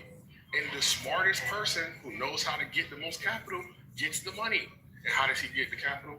By taking it from us, cornering us, fucking tricking us, whatever they got to do. And they'll get it from us to pay back the community banks. That pay back is on and on and on. It's very complicated. I'm not trying to like go over all of it, but that is where our real problem lies. Hello, everyone. The government falls short of its obligations. It goes and gets money from the community banks and investment banks. Then the Federal Reserve say we need to encourage economics. They buy that, and then they give them more money to go do more things. It's crazy. But that's where our problems are. But anyway, thanks for having me. All right, next in the queue is Kaboom. Michael Kaboom. Thank you, Gustavo. So I was hearing a few individuals were speaking. Sometimes I'd be wondering, do they just spout out the mouth and think they sounding intelligent? Because if you really track the real wages of the middle class and compare that with inflation, real wages hasn't increased with the rate of inflation that's been taking place within America. So a lot of times these individuals can't keep up with the cost of things, everyday things. So then when you talk about when Ronald Reagan came, they switched. That's when they began the neoliberal policies of trying to exporting jobs overseas, and by doing that, things became more cheaper for individuals to buy. And then without the people's income rising, so then that means what do they default to is acquiring credit cards to sustain their lives, not to buy extravagant cars, buy these Mercedes-Benz bullshit ass niggas that was talking earlier. Is to sustain everyday living. And once that got to a point where they couldn't afford that, that's when you saw bubbles created. And then if you remember in 2001, Bush opened up the spigots of liquidity within the United States. So that means that's when you got the NINA loans, the no income, no verification type loans, the subpar loans, where they were just giving away money to individuals so that they can make sure that the process of money, the economy can continue to grow, which was based on real estate.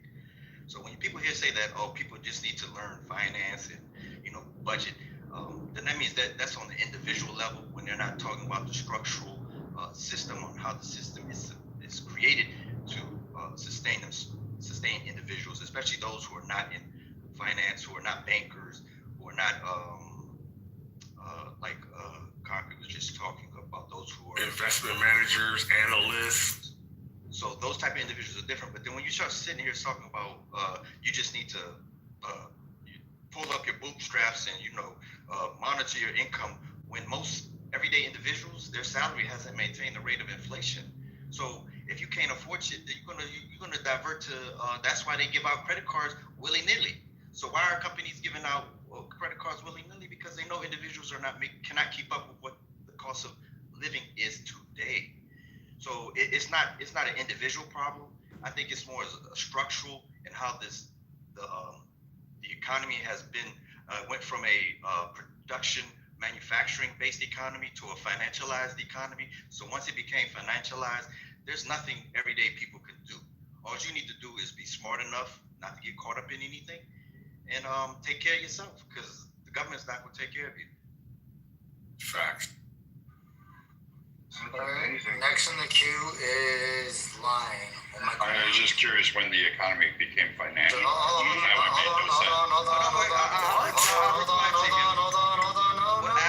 After whenever it opens up, no, you submitted. Financial. Next in the queue. Let's get tell us what Starbucks drinking returns. Next in the queue. You're in the queue. Yes, I wrote it in the chat. I said Samoa, read the chat. I said the reason why Lion was before Samoa, because he wrote in the chat before Samoa said, I'm out there, kaboom. I'm responsible. All right. So, next in the queue is Lion. So I'll just say this. It's actually, the problem is in this country, the lack of financial education, what to do with money once you've generated, you as the individual has generated it. People tend to think that you're supposed to take your money and just run off and go pay your bills. And just the cycle continues. What you're really not paying attention to is you are basically the employer's asset. You're the generator for the employer, but you haven't just generating anything for you. Your first objective is to find a way to make something for you while you're doing something else. Once you've done that, then take that in everything and everyone that you know. For example, my oldest, who is turning 16 today, he has an LLC. And yeah, thank you. He's not turning today. He'll be turning 16 this year. But at this moment, don't be talking about my kids. all right. He has an LLC. All of the children have LLCs. They're not even old, have jobs. The reason why we do this is because we're having them protect themselves. All money that goes to them is protected. Once these things are set up, also the children they all have a piece of one of my credit cards. They are building their credit before they're even adults. When these children leave my home, they will be able to purchase whatever assets that they want to in order to continue their lives. I strongly ask everyone teach these sort of basic rules to not just themselves but also their children. That's how you evade the problems. You put yourself in the hands of an employer, basically your slave master, when they're your only means of your life. Now, I'm not saying that that's necessarily wrong, but to me, I'm seeking for someone the same equivalent as asking the government for SNAP benefits. It's only the power is in their hand, it's not in yours. Your objective is to diversify yourself as many times as you possibly can in order to create security. Security is what this is about. The country and the people today are insecure due to the fact they put all of their tokens on the company that they work for, on the government that they're patronizing, on everything except themselves. You don't believe in yourself. You believe in the government. You believe in everything else. When instead, you should have been taking your little tokens and putting it here on this stock, putting it here in that stock, putting it on gold, putting it on silver, putting it on grains, putting it on every single new hot item that's coming out. That's catching. You should have been doing those things with your money, building up your portfolio.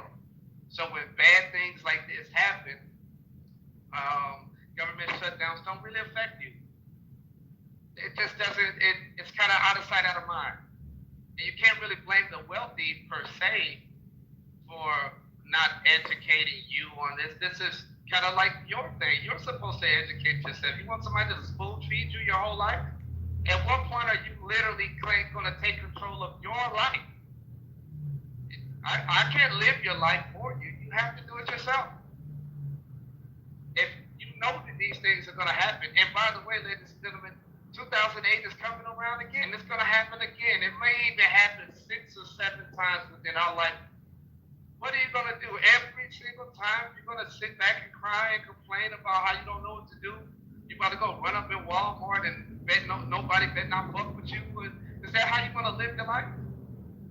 Or do you plan to strategize for the rainy days? It's not like trying to come from a position of like arrogance and this and that. It's just like everyone in this room, I don't personally know any of you, but I know all of you in this room are old enough to have been through and experienced all of this shit together. We all seen this shit. We saw 2008. We were probably teenagers. We saw all of the fucking crashes. We saw 9/11. We saw the lockouts and all of this other shit. We witnessed all of these things. At what point did you go, you know what? I better do something to protect myself. At what point did we do that? Just a question. It doesn't necessarily require an answer, but I just feel like you can't really blame anybody when you know you shouldn't be trusting your employer. You know you shouldn't be trusting your government. You know you shouldn't be trusting anything. And you should move like that. Things would be a lot smoother if you just took $10, $25 every paycheck, and studied into an investment that has potential. Put that money down on that. Hopefully there's a rate of return. And keep doing it. Be persistent. Be dedicated. You don't have to quit your job and make a boatload of more money somewhere or anything like that. Keep your eyes simple, as the Bible says. Stop coveting. Stop idle materials. It doesn't help you, it just hurts you. Amen. You don't necessarily need a new car all the time. Do you have to have a car? Amen, brother. And stop getting with women that well, I know this doesn't like match up with a lot of the men in this room, like, but I'll just say it anyway. Stop getting with who are just seeking to take from you. They were a bad investment. That's a liability.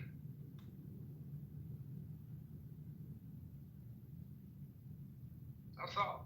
All right. Thank you, Pastor Lyon. That was a beautiful sermon. Just for the record, that was 6 minutes, just for everybody to know. Don't do that. Next in the queue is Samoa. Samoa, I'm not sure if I'm on the phone right now, so we're going to do Samoa going. We're going to do Samoa going twice, and Samoa going thrice. Because of the defaults of it being a phone call, we will get back to you whenever you get off the phone, but next in the queue is Cannon.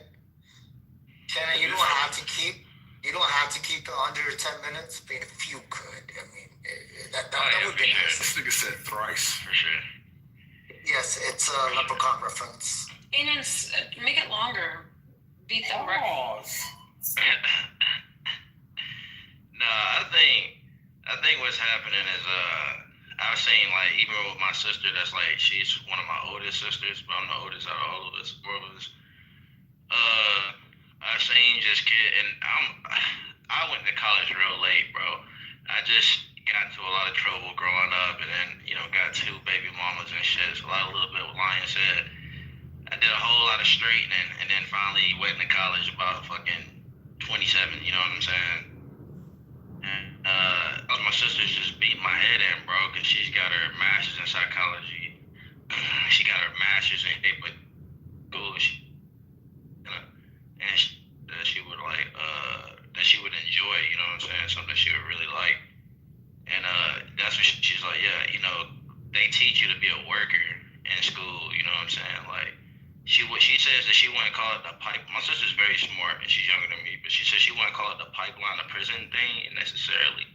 It is that going on too, but it's a whole lot of, like, the majority of what they're teaching everybody to be a worker, like, and they just tell you, oh, the minute you try to say you're gonna do some entrepreneurial, they'll say you don't have to go to school for that, or they'll say that it's gonna be hard to make money doing that. You know what I'm saying? But you look at a lot of people that probably didn't go to school for it. They put a lot of work in. They put about the same amount of work in somebody did that went to school for it. You know what I'm saying? Like, it's different types of work, different types of strokes for different folks, man. And that's just how it is, man. I agree a lot with Brad said. I agree a lot with Lion say. America's just always been a place that you can never just walk out your front door and just think that anything's gonna be handed to you, bro. It's a crazy ass place, dude. Like, so I just gonna go to say that we're ran by corporations as well. Like, like I said, the dollars that we have, they're owned by the Federal Reserve. We talk about it a lot in here, and I can get to that whole spiel. I'm just saying, like this is a huge like game, bro. So a lot of shit what Lion said, like, you can sit back and say, man, I ain't gotta buy none of them coins. This not a fifth. My grandma's 83, bro. We own like a lot of land. We own a lot of houses. I'm one of the people that not even talking about that was blessed. I've had 3 cars, all in my grandma's name, until I was able to pay them off, and then she put them right in my name, and it just boosts my credit, bro. I've never had a credit card. I've actually had a card that was fucked up. My grandma was like, yeah, that's a piece of shit card. You should put it up for a loan. And I put it up for a loan. You know what I'm saying? Like, but objection relevant. Yeah, it's not that much relevance. I'm just saying, I just did a lot of shit, bro, that, like, you can do a lot of shit that's just, it's America type bullshit, bro. Like the pay scheme, quick fucking long places, all the bullshit they were doing, especially during COVID. I fucked off on a lot of those motherfuckers, dude. But at the end of the day, what I'm saying is, yeah, it's a dirty ass world, dude. You gotta get in there. You gotta fucking really do what you want to do, man. They don't teach you in school to follow your lifestyle. And I even wrote a report on, like, how much scrolling we do a day. Even when y'all are on Clubhouse or off Clubhouse, you're scrolling through at least 300 yards of footage a day. At least 300 yards. Some a whole lot more. This is just your average person.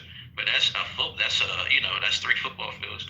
So if you're doing that with your fucking thumb, that's just going out there on a football field from the 1 yard line, just like going through that shit all the way through the fucking dirt, all the way down the football field, and doing it 3 times. You feel me? That's a lot of, I don't care what nobody says. Ain't nobody in this room strong enough to take enough irrelevant content and to where you're not really doing nothing, you know what I'm saying, in your real world, because you're just looking at your bullshit, you know what I'm saying? And that's the indoctrination. They tell you that if you follow some of these careers, it's some of the shit that you're scrolling through. But really, if you follow your heart and you like fire for fucking desire, you know, you can get that old American dream. You don't have to listen to nobody. You know what I'm saying? That's what it is. And you know what sucks? It's a lot of older people. Grandma. Hold on. It's a lot of older people. You're rambling, my dude. Hold on. None of y'all. Yeah, I know you're finna do. Lion was talking about TikTok. Lion I'll just say you were rambling. Lion went on for 6 minutes. Let him. Yeah. Lion didn't talk about TikTok. He gets bonus points for the fire. Nobody rambles as much as me. Hey, I'm just being real with y'all, man. I'm just being real. I come from a family, like I said, my grandma's dad. Well, you know, he sold burial insurance. I come from a family of just real old money, and I'm telling y'all, it has never worked doing it the way they teach you in school. Like, we've all went to school, some of us military, but we've all had to like find our niche. You know what I mean? Like our skill. And we call it our superpowers in this family. And I'm just Thank you, Kanan. That's a beautiful black story. Word. Shout out to Kanan, real nigga. Next in the queue. Listen to White Concrete. Next in the queue, I said we were going to go back to Samoa. Samoa got off the phone. I believe Samoa's off the phone, so one mic on Samoa. And everybody who just troll Cannon, I'm going to troll y'all. Just remember what y'all did. That's fine. All right, so I thought people were offering some good submissions here about how do you deal with the society that you're a part of. One bit of advice that I would give you is never be in a position where you're forced to make a decision that you hadn't fully thought out. To be very selective and not always focus for the convenience part of the society. A gentleman said that earlier about credit card debt. People want to pay like outside of their actual needs for what they want, and they can't actually afford it, so that it becomes this snowball effect and people just get hit with the avalanche, whatever.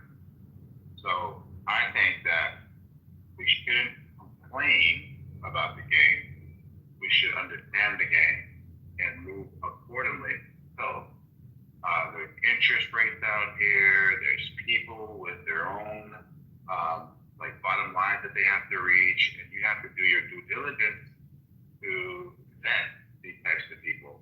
Hey, what does this person actually need? And if you enter into it like a negotiation format, like car salesman or whatever, the first thing you have to do is figure out what they need, and does it align with your with what your plan is. And if it doesn't, I wouldn't want to use the word abort.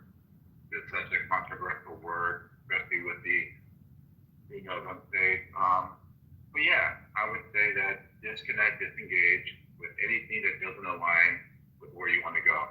I think the public school system with the curriculum that's offered is a good basic understanding of how the world works, and then you can add to your plan by networking, so on and so forth.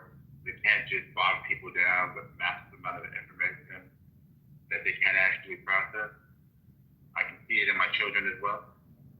So I'll just sum it up by saying, be patient, do your due diligence, not make decisions based off of convenience or off of the anxiety or the despair moment. Yeah.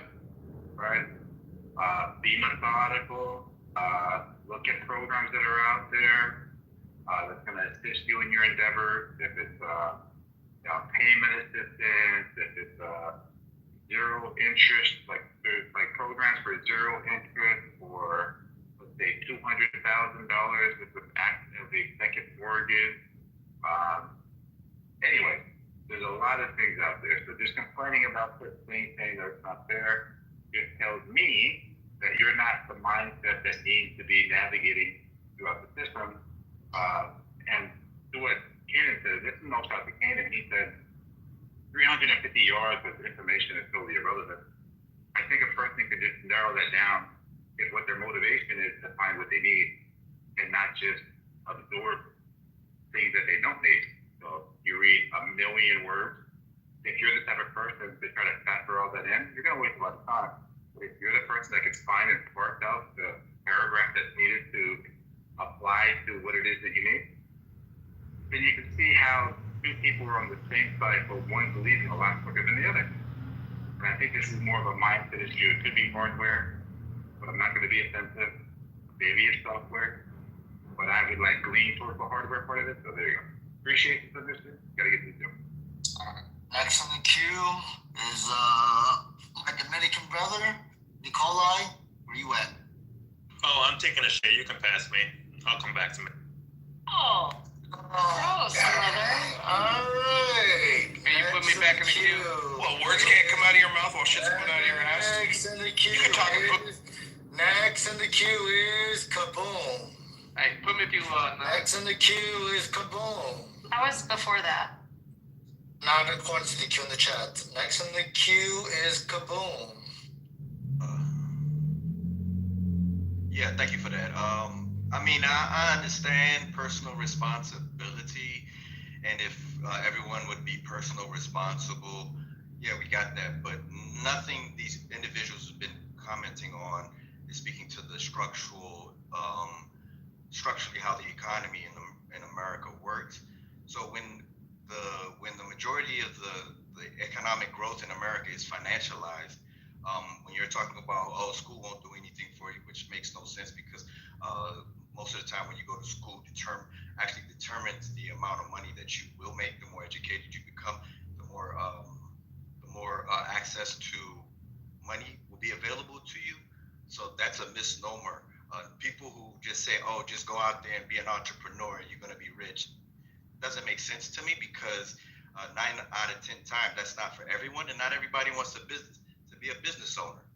Some people just don't mind working a 9-to-5 job, going home and being with their family. So if we're talking to that, and we're talking about distributing or giving people the opportunity to live a comfortable life, because not everybody wants to be rich, not everybody wants to do all this stuff that these individuals have been talking about. People just want to make sure that they can feed their family, have a roof over their heads, and make sure their children is good. Basic living. So now, if you're talking about how this society's, like I could go back to, a financialized system is not going to benefit the masses of individuals in America, because as you can see, you can go through the Midwest, you can go through most southern states where there used to be factories. Those are ghost towns.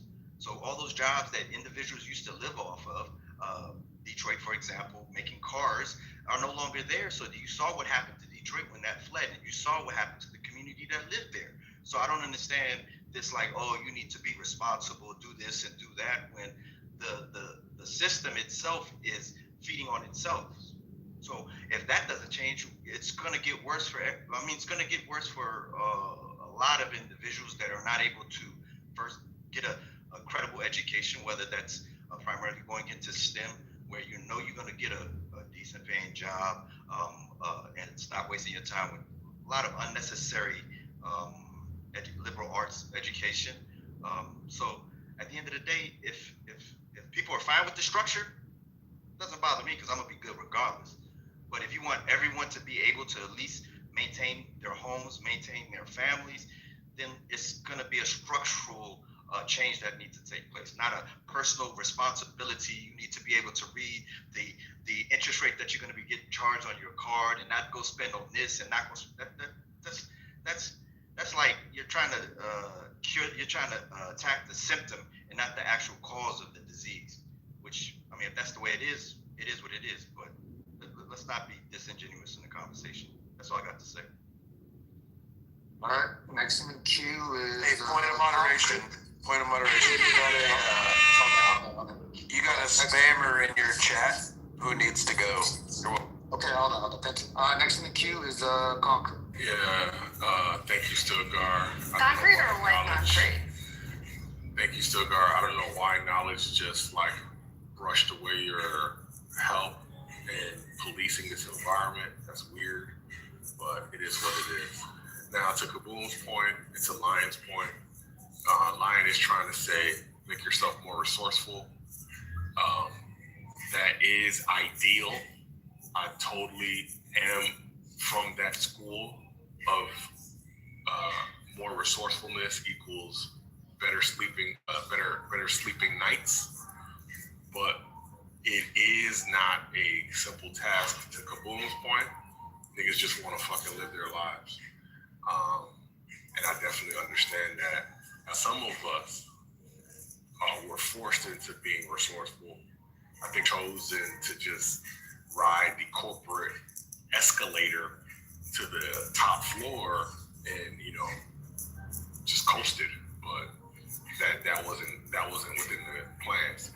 And unfortunately, I understand that that's not the best route given this financial environment, is because you're not resourceful, and there is the thing of there is no other option, and resourcefulness beats comfort every day of the week, and there is a fight between the real economy and the financial economy. And the financial economy are the banks, the insurance companies, so on and so forth.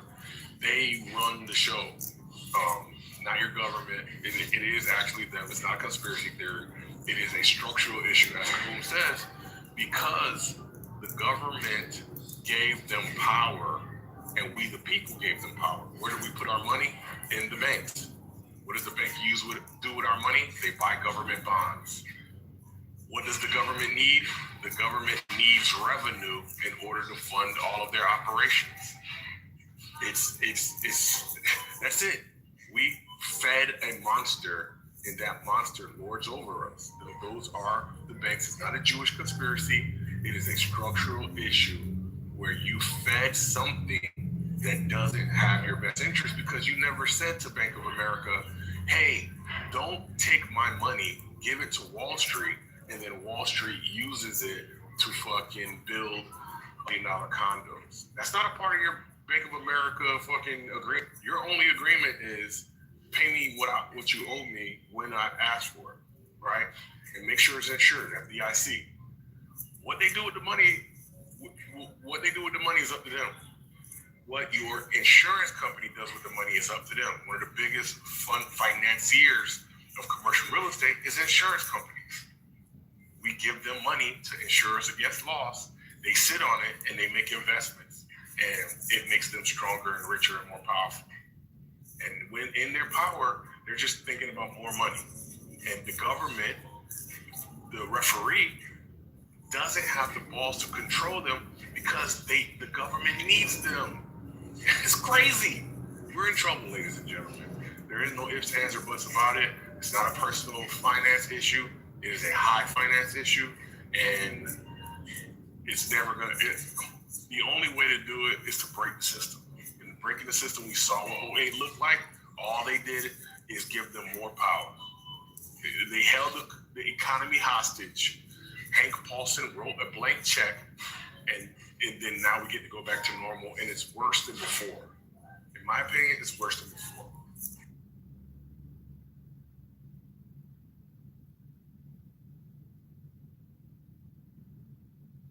Okay, next in the queue is Coquito. Go ahead, my East African brother. For the record, that was 4 minutes and 45 seconds. One mic on, Coquito next.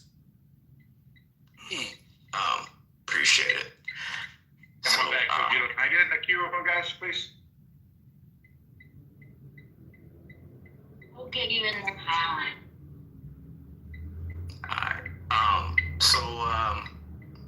First thing I like to say is that it's not necessarily about what you think about, it's how you think about it.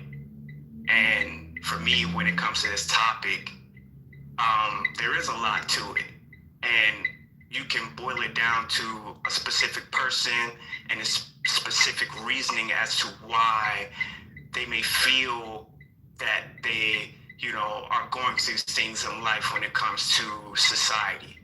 And in a lot of ways, yes, there are some people that actually go through these things, and there are some that don't. And when people, and for me, it's more so of a behavior and an ideological outlook when it comes to how we operate with each other, especially in American economy and society, where it's dog eat dog. You can't enter the ring and play nice. You got to enter the ring and you got to fight. And that's even if you want to try to do it the right way, right?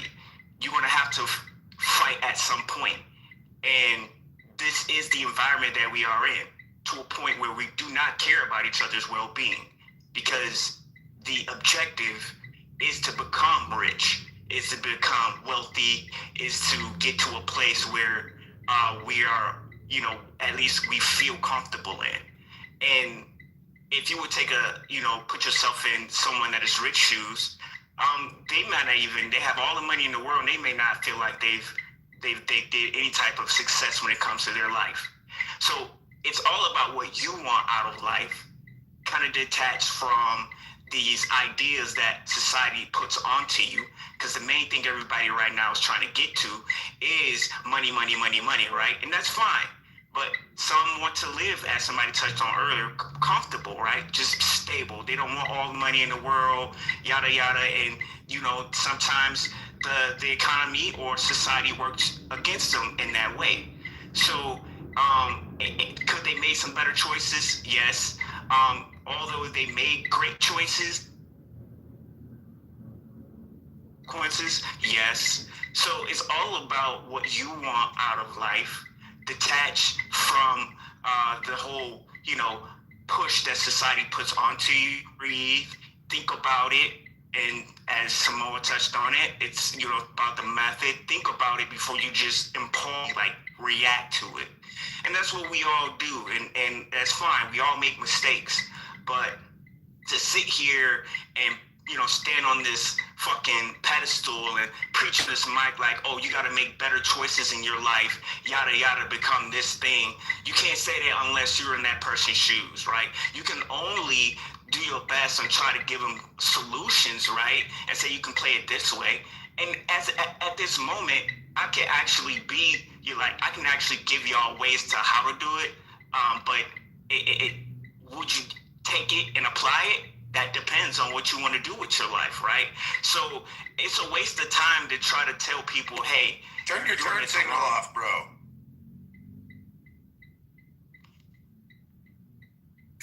You did a ticket? What? Are you going fucking left around the world? Jesus. And he's a prime example. And I was gonna land. So it's, and I don't care. Like, I just wanted to get my voice out there. Just fucking turn already. And Ilgar, I'm parked with my flashes on. I can't drive and, you know, talk on the phone. So, anyways, at some point, you know, I was, I'm gonna keep it brief. At some point, I was in this company, and I tried to do everything right. So I got into this meeting with the CEOs and the board, and I told them, hey, actually they asked me, what do you think is the issue with our company? And for me, I just gave them all of my ideas. And later, they implemented the ideas to a point where they gathered a variety of different, like, managers and people that are head of, like, offices in there. They gathered everybody and say, hey, yeah, we restructured our whole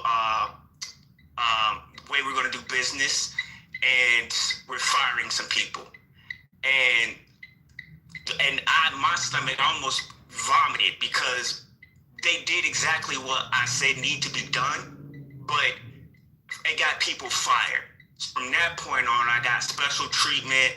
I was always in the office with the big guys, and even though I didn't like it, a lot of people at the bottom started to hate me because I climbed the ranks so fast. They were like, look, this guy, he's brown nosing, yada, yada. And for me, all I did was say, hey, these are the issues, and this is how you can fix it. I didn't know they was going to go out and fire a lot of people, right? So from that point on, the whole environment just was hostile to a point where people saw me as a brown noser, or I climbed the ranks so fast I had to do something for it. And, you know, I just up and quit because I didn't like the way it panned out. So you can go out there and you can do the right things, make the right choices, but there's still going to be people out there that's going to hate you for it, it's going to dislike you for it, and you're going to step on some people. So just make the right choices. Do what you want to do in your life. You know, take a step back, breathe, think about it, and, you live life. And I'll leave it there. Thank you for that very philosophical. Thank you very much, Coquito, for that very philosophical conversation that went in multiple. Now make a fucking turn. He had his hazards on. He wasn't turning. His flashers were on. He was parked. So, one of the things that I looked at while everybody was pontificating about their own personal financial decision, which I thought there was a lot of really good advice in there, was like, I don't think we're considering the cultural shift. I alluded to this earlier. People are not living in communities anymore where, like, you have your grandma down the street, your aunt down the street, some friends that you're neighborly with to help you with your kids, right? And so most people do need to have both parents working. And then, did you guys know, I found this on Google, right? The cost of daycare I typed in, like, I didn't do ChatGPT, I just went to Google. And I said, what is the average cost of daycare in the 90s versus 2025? And it said that there was a 220% rise from the 90s to 2025. The average cost of daycare for a family cost $13,000. So I think we can talk about financial literacy, accountability, hyper-consumerism in the United States. But if you want to talk about this from a systems level and not about your own personal decisions that you all made that worked out for your benefit, which that's great for you, and you're thinking about the common middle class, even lower class American who has to work 2 different jobs, have a part-time job, working poor, even these traffic control people, some of the ones who have said that they're a little bit better off said it's one thing to lose 1 paycheck, but it's another thing for us to lose 2 paychecks. And these are people who are responsible, intelligent, have a government pension, probably have some savings aside. And if they can't even afford to go a month without a paycheck, then most Americans can't go a month. Most Americans don't have savings. And I don't necessarily attribute it to their own consumerism and lack of independence and autonomy. I think a lot of it is things are just hella expensive. Healthcare is more expensive. Daycare is more expensive. Putting your kid in the right school in the right neighborhood so that they can get a slight leg up is more expensive. And we're not recognizing how the average working American has to work really hard to just make it.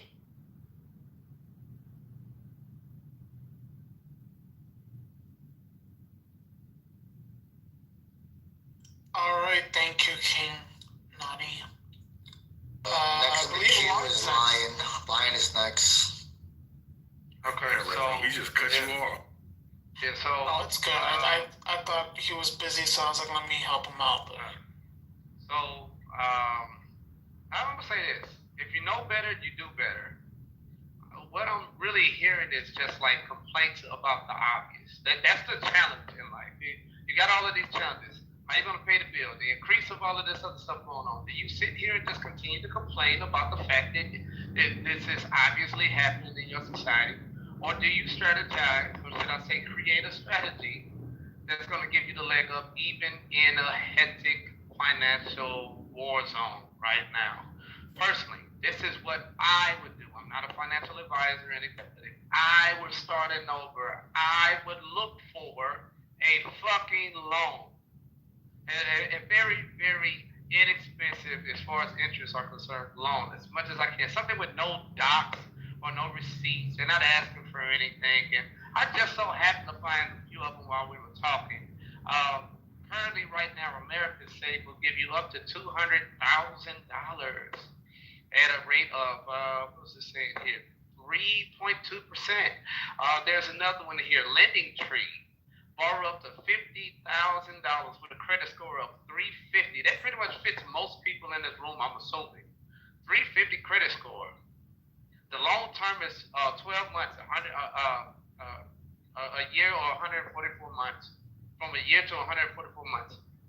It's right there. I mean, the opportunity able to, if you know how to use money, how to that, you can free yourself.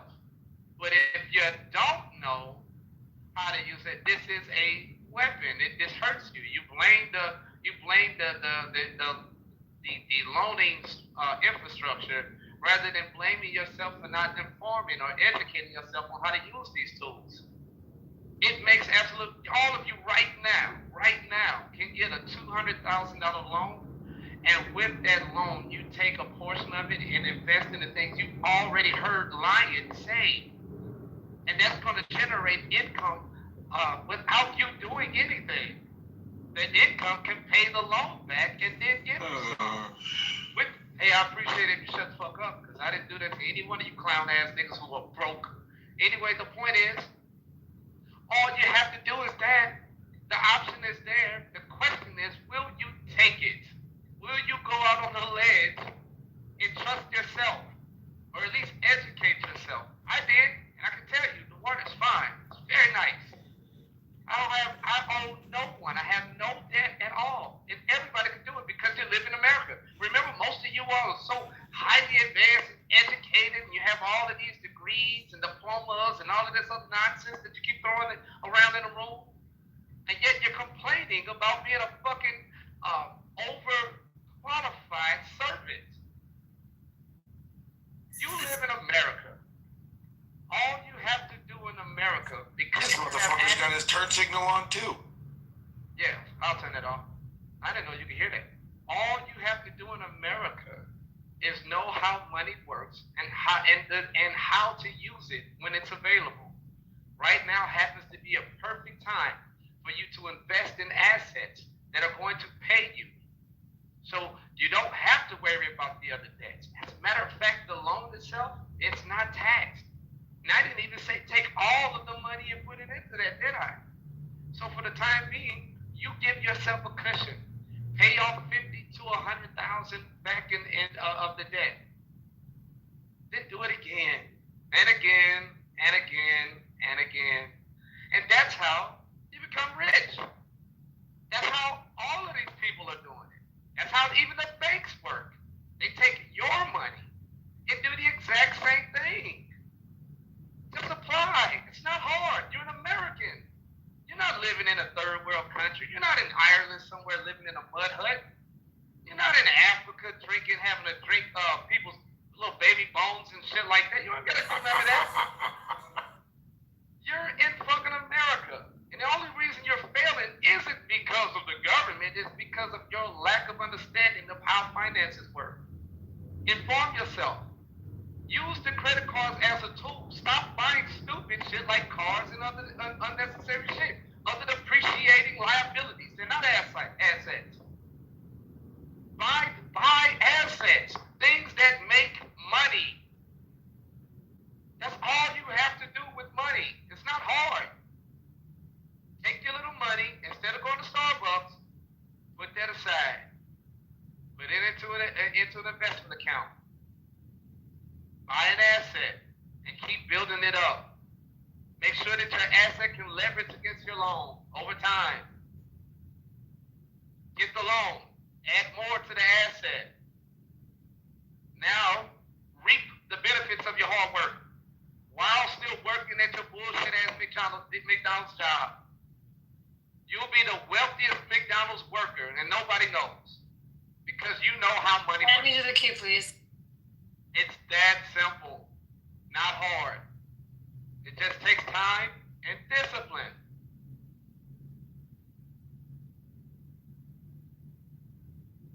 I'd like to point of moderation. Monica was right when you said you're Archie Bunker. And we still have next person, next person in the queue is Brad. Next person, you're in the queue. Moderate your chat. It's in the chat. It's in the chat. Next person in the queue is Brad. One mic on Brad. Okay, I'm just gonna highlight some of the dumbest shit. So, special needs people, Walmart refugees, etc., like Lion, do not follow this advice. Do not go out and there's no payday loans. There's no fucking magic loans out there giving $200,000 and $300,000 to people with fucking negative 300 credit scores. That's just not fucking happening. Ever. They're not. It's called advertising. And if you believe everything you scroll through on the internet, then you're as dumb and retarded as the Walmart refugee named Lion. Don't do that. And if you're broke and don't have a job, one of the worst things you can do is to go out and take a fucking high interest loan that you can't fucking pay back, that you'll never be able to pay back, that'll fuck your credit up for a long fucking time. Again, retarded advice. That is the dumbest shit I've ever heard. Like, no financial advisor in the history of financial advisement would say that, because quite frankly, it's dumb. Let's see, the other dumb thing, the phrase, oh, the economy turned financial, and this is why we're in the problem we had, that was stated on the stage by somebody. The economy's always fucking financial. What the fuck's wrong with you? How dumb are you? Wait, who said that? That was me. That was me. When I said it, Hold on, I'm not done, right? Hold on, you could add yourself to the queue. The economy's always fucking financial. Period. It's always fucking financial. Stop fucking trying to add new terms. Like, I don't know what the fuck you're trying to say, but you sound dumb. Everything else after that, I ignored, because once you said the economy's turned financial on us, and that's why we're in the state of desperation we are in, I tuned up because I knew it was going to be retarded bullshit regurgitated off of some TikTok meme. Now, for the moron that said, I have 2 degrees, but I had to go to ChatGPT to learn what quantitating is, because in my university and all my master's degrees and all my degrees, they never talked about quantitative easing, which I find fucking wrong in and of itself. Now that might have been Walmart College, or maybe it's the Starbucks College. I don't know. But I am just saying that some of the people on the stage that have said the dumbest shit and then pontificated for 20 fucking minutes about how their lives are while the signal is going on and they can't make a right fucking turn is asinine. Like, again, you have to take control of your own finances. No one's going to do it for you. Just look at it this way. We've evolved as a society. We're still a hunter-gatherer society. You have to go out and hunt dollars in order to gather food. That's what it is. It's just a different type of wilderness. Go out there. Go find your niche. Go ahead and moderate. Go learn. You have all the tools to succeed. For fuck's sake, people navigated across an ocean without a compass and GPS, and you motherfuckers can't drive to your fucking targets without using Apple Maps today. I don't understand what's wrong with you, and you cry because it's so difficult for you in this world. You've never had more technology, more resources, more avenues, more ways to do all sorts of shit, including ordering each other online like a McDonald's menu at the drive-thru for a burger to have sex with, than anything else in history. You have Tinder, Bumble, 16,000 different fucking sex apps out there. You can jerk off to OnlyFans. You're not alone. You can go get a ChatGPT girlfriend. Samoa taught me that one. I'm fucking blown away when I had to go down that rabbit hole. And the idea that you guys are fucking crying about how hard it is, like, you come from ancestors that had to endure slavery. They had to endure famine. They had to endure wars. Like, in their back fucking yards. Like bombs dropping on their fucking heads. They crawled through rivers of shit, piss, blood, body parts, burnt carcasses to get you to where you're at today. And you're fucking whining about how it's too hard for you to go earn a buck. And then you got fucking morons saying, you know what's a good idea? Go take a high interest loan for $300,000 from somebody online. This motherfucker would have gave his money to the Prince of Nigeria for a $300 trillion asset. Like, get the fuck out of here. Stop saying stupid shit. I'm with Stilgar. I'm actually with Nani on this one. There are a couple of people that have actually said Samoa has also been on point. But fuck's sake, the rest of you make world look dumb. You make Americans dumb. Go back to scraping gum off of fucking handrails in New York City subways, because that's about the extent of what I expect out of you. I land. Thank you. Put me back in the queue, please. Put me back in the queue. I think people should get married too. Not to black women though, right? No, nobody wants to marry you. Hey, am I in the queue? What is the queue? Let's go back to the chat. Do not marry After Brad, or any it's other Samoa, After Brad, it's Samoa. After Samoa is Dawn. After Dawn is Kaboom. After Kaboom is King. 6 minutes ago in the chat. Fucking done. Who is that nigga talking to with all that attitude? The white concrete. Go ahead, Samoa. To me, I think fucking drunk. I think this is like sorry. I think a lot of people kind of point at the liberals, like when they talk about how they have this arrogance, how they always have the strategies to help out the poor people. But it's never the advice that got them to the top that they actually get. It's more of a, let me go ahead and clean my soul by giving you the bare minimum. But I can't allow you to move out the way. Because if you do, then I can't be a virtual person. I can't be morally vindicated for all of my small shortcomings. So I just wanted to say that. I think this is a prime point. You seem out of breath. Are you okay? Yeah, this is called exercising. So I appreciate the... Scrubbing toilets right now. Okay, great. So Samoa's done, and that goes Dawn, Kaboom, then King. Go ahead. Thank. So I just wanted to say, please don't go to the fucking cash and dash. Okay, I was writing in the chat, but for those that don't read the chat or can't, don't. I mean, it's like a never-ending circle, and it just snowballs out of control. I've seen it with family members, and I've bailed them out. It's terrible. Multiple times. It's really bad. So don't do it on your shit. Please just borrow from someone if it's really that bad. If you can, just go without. We need to get back to, I really, really, really believe that we're in a spoiled, we need to have it right now society. And we've lost this sacrifice. We don't know what it is to sacrifice anymore. This is what our grandparents used to do, right? They sacrificed to save and for things that they really wanted. They didn't need it right now, right?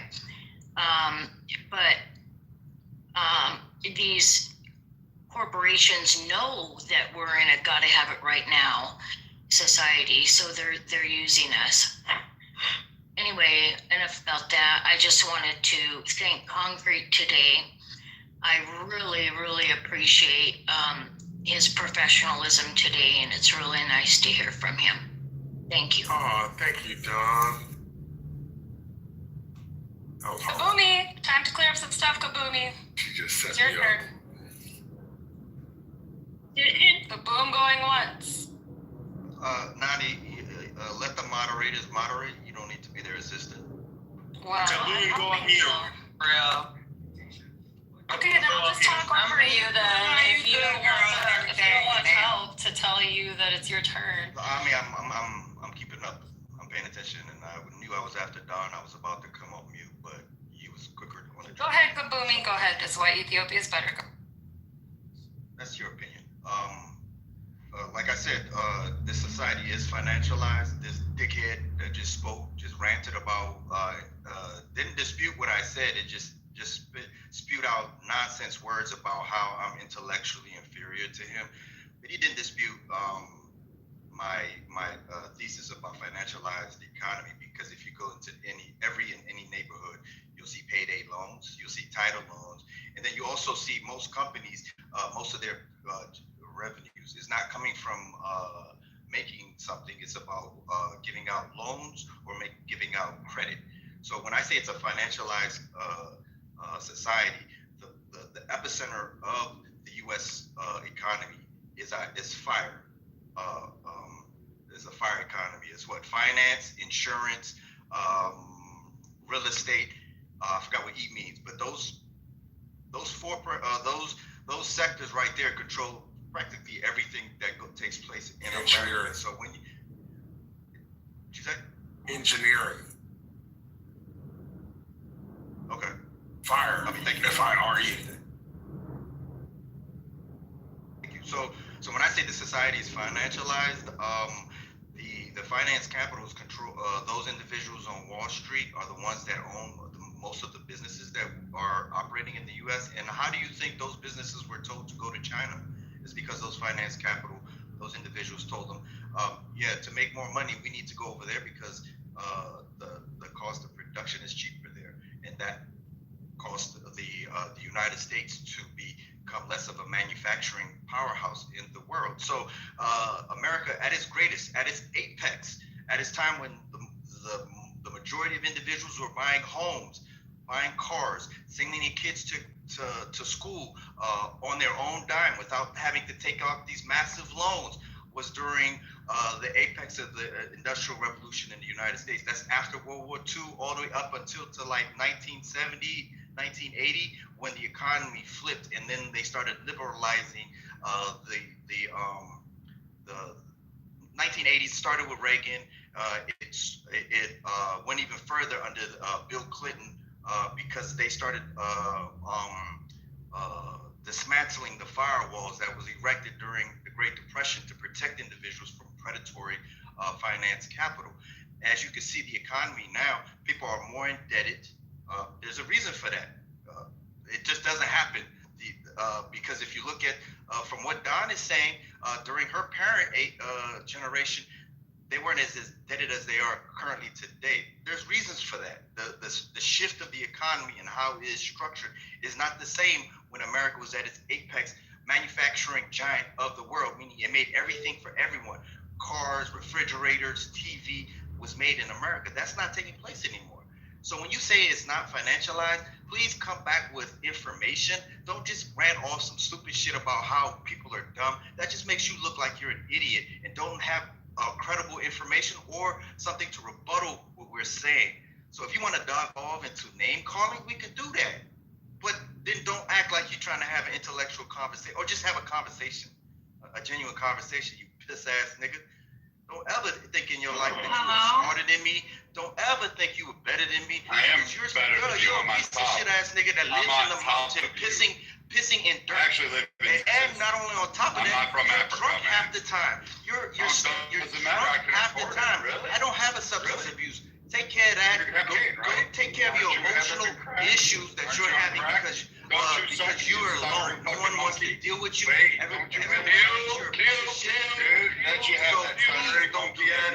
If you want to have a conversation, please do that. But don't sit here and act as if I didn't interrupt him when he was talking. I didn't interrupt him when he was talking. I didn't interrupt him when I was speaking. I didn't interrupt him when I was speaking. I didn't interrupt him when I was speaking. But then you wanted to go further, so now I will. Can y'all mute this guy? Can you mute this guy? But now the man's in front of you. Now you're coward like the fucking cuckold. Little fucking tampon wearing Tim you are. You're the cuckold. I got you, bitch. You're the cuckold. I got you. You're that. You are a bona fide loser. What's going on? You're a bona fide piece of shit who lives in the woods that don't have a life. Man's in front of you right now.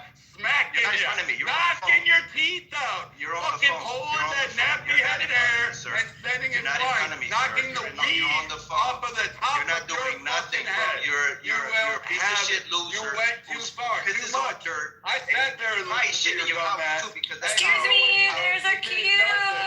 No, it's not. There isn't. You This still do nigga, it. this Economy shit. just became This financial shit because we live over in China. Who lives in the woods is Dumb gonna tell me. fucking idiot. Again, you don't know what you're talking about.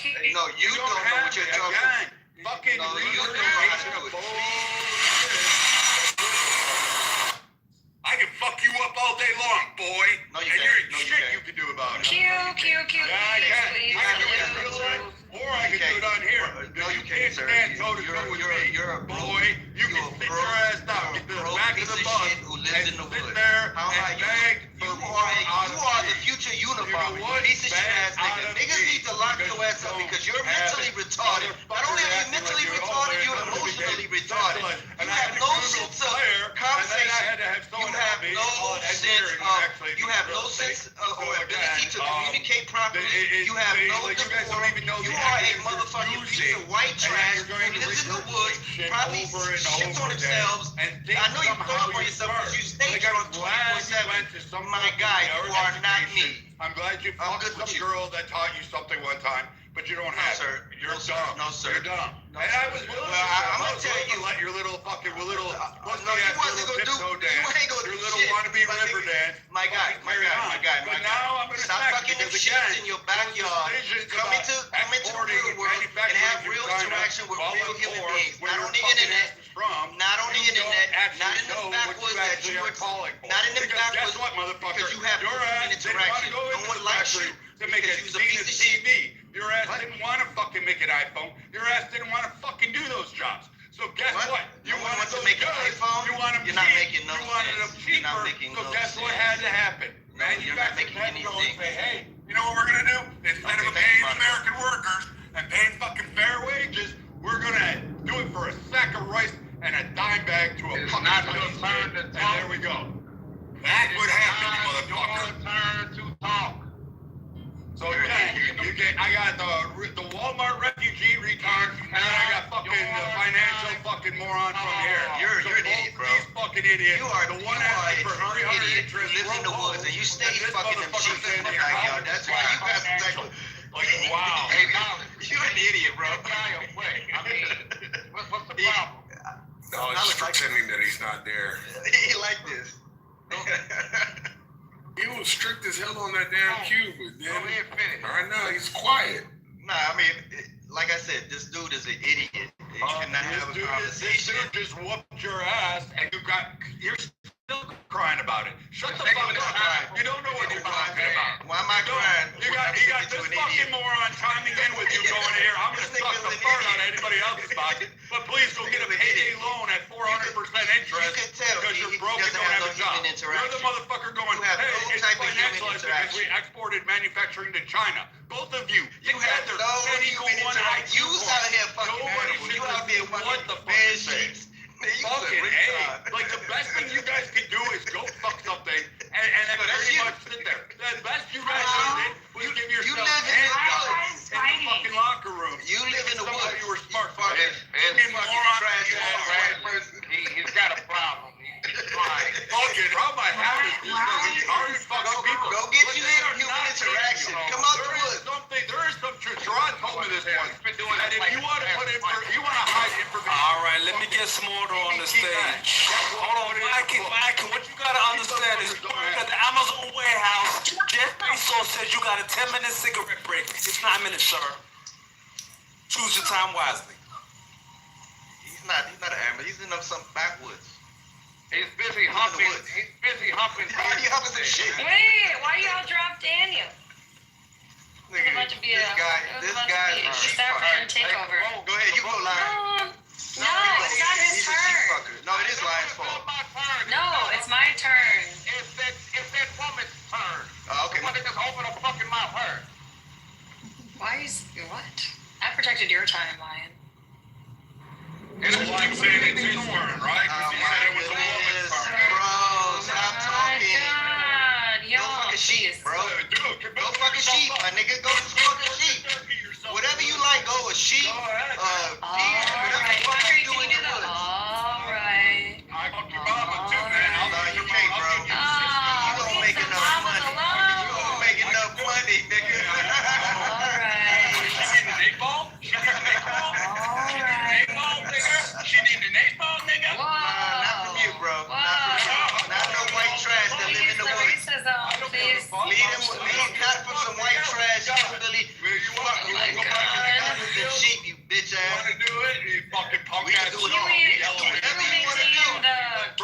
a nice cube. White trash. I don't give a shit. I know you don't. You don't have no morals. You don't have no decorum. You're white trash that live in the woods. Because guess what? Fucking sheep. Triggered your fucking shit. You nigga. You got popped out, and that was it. You what? You got popped out, motherfucker. What does that mean? Somebody explain that. What that mean? You got it. Come on. You got squirted out on the night of your mom's like fucking big dance in homecoming, and you were left by in the dumpster, and some fucking crack whore had the fucking rage. No, that's you, bro.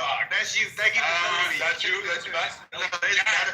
What am I gonna talk about? What am I gonna talk? You a sheep fucker. You live in the woods. You fuck sheep. Yeah, you're right. I live Look in the woods. You got nothing.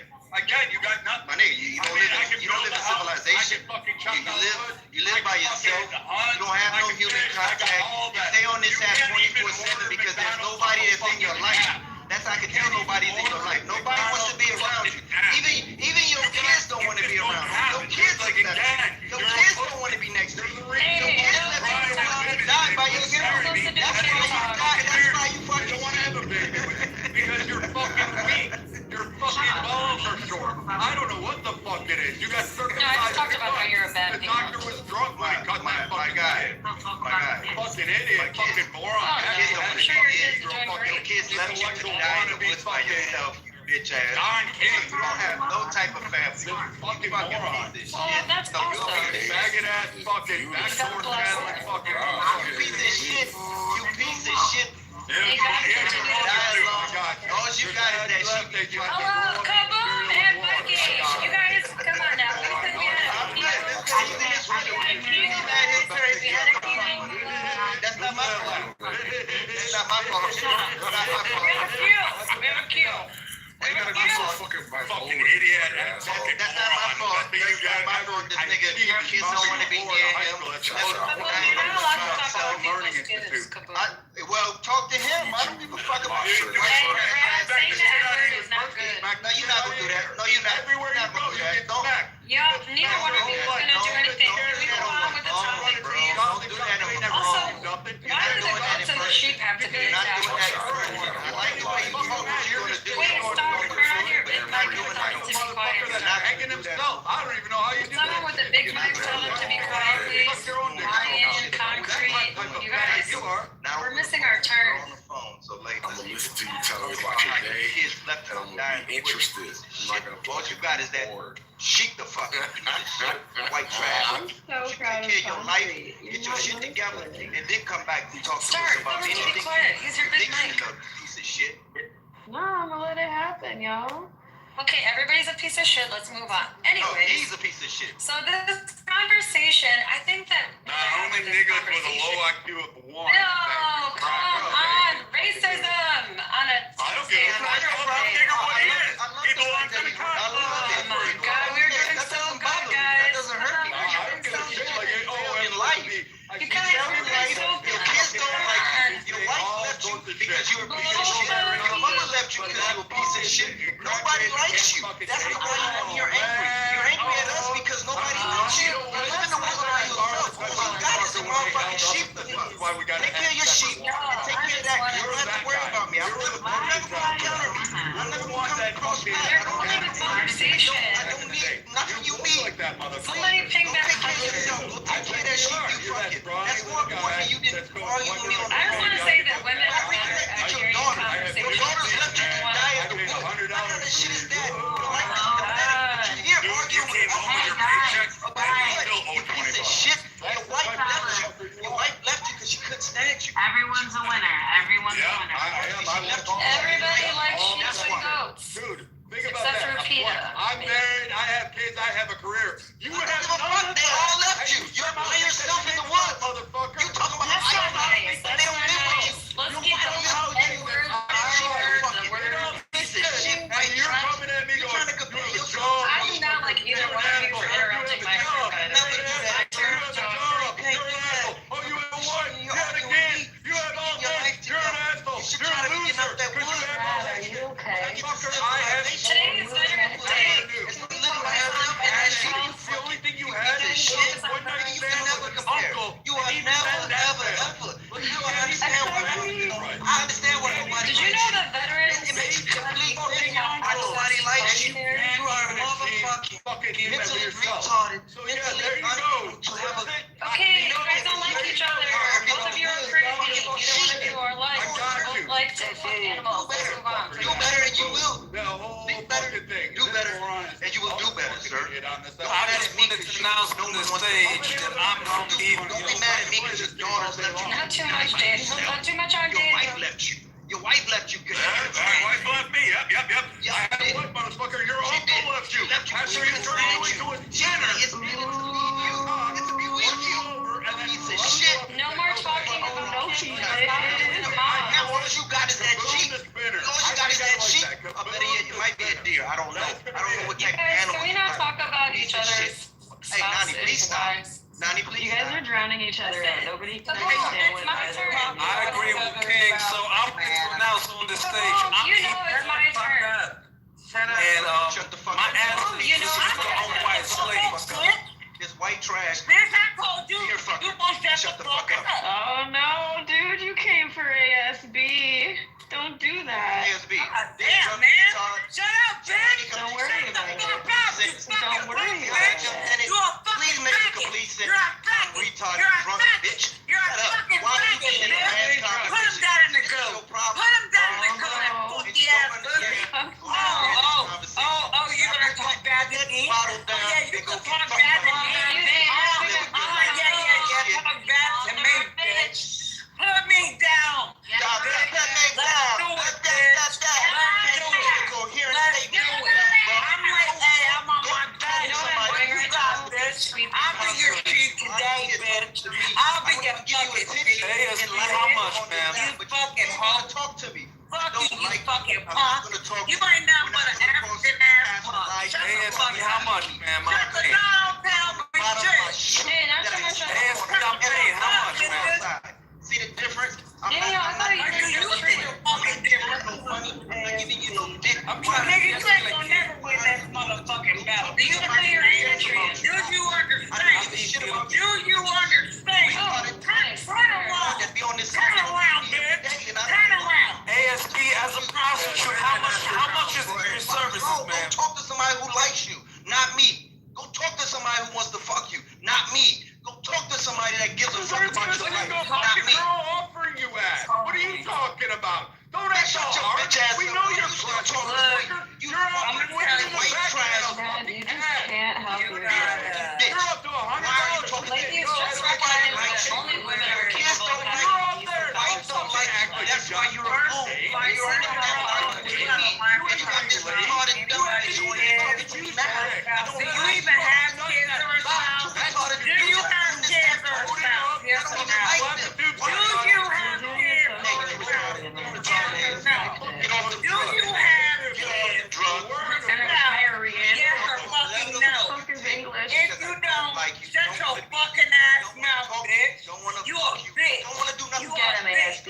Yeah, that's a lot I want coming your from a attention. fucking woman. Why do I want your A attention? little old woman. Why are you Calling still you a talking to me? bitch.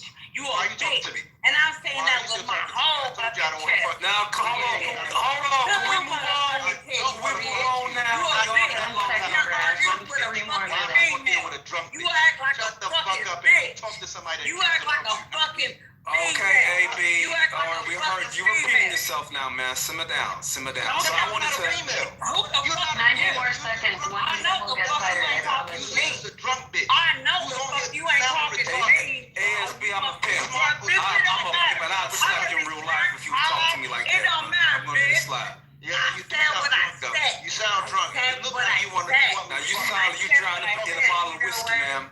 You know, I Thanksgiving Alright, another yeah, week away, yeah, man. Slow down. Slow down the love you, alcoholism. but God loves you more, bitch. What kind of life I you love live? you, but Dumb God bitch. loves you more. Yeah. Are you guys new here? So I know I'm probably gonna get sent down. Yeah, It's okay. Well, I just wanted to make an announcement on this stage. Hold on. No, it's not like this fucking site, bitch.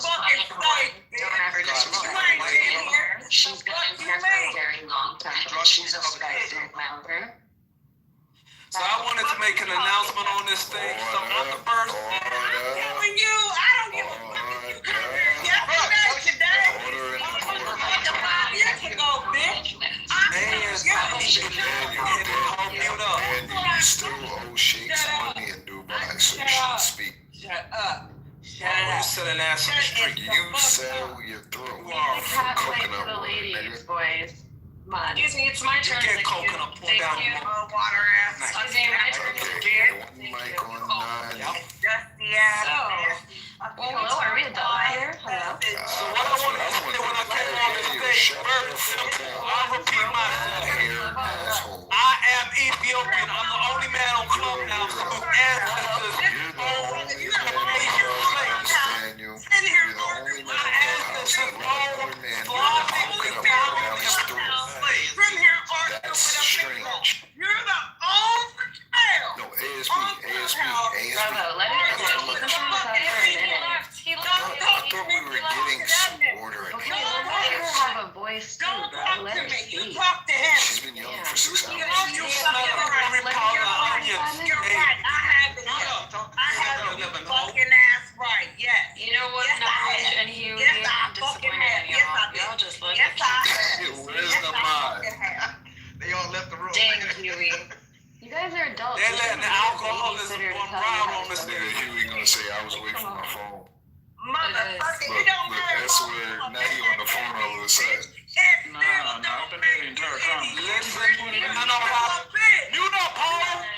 not being the ninth word. Stop. You get no better. You're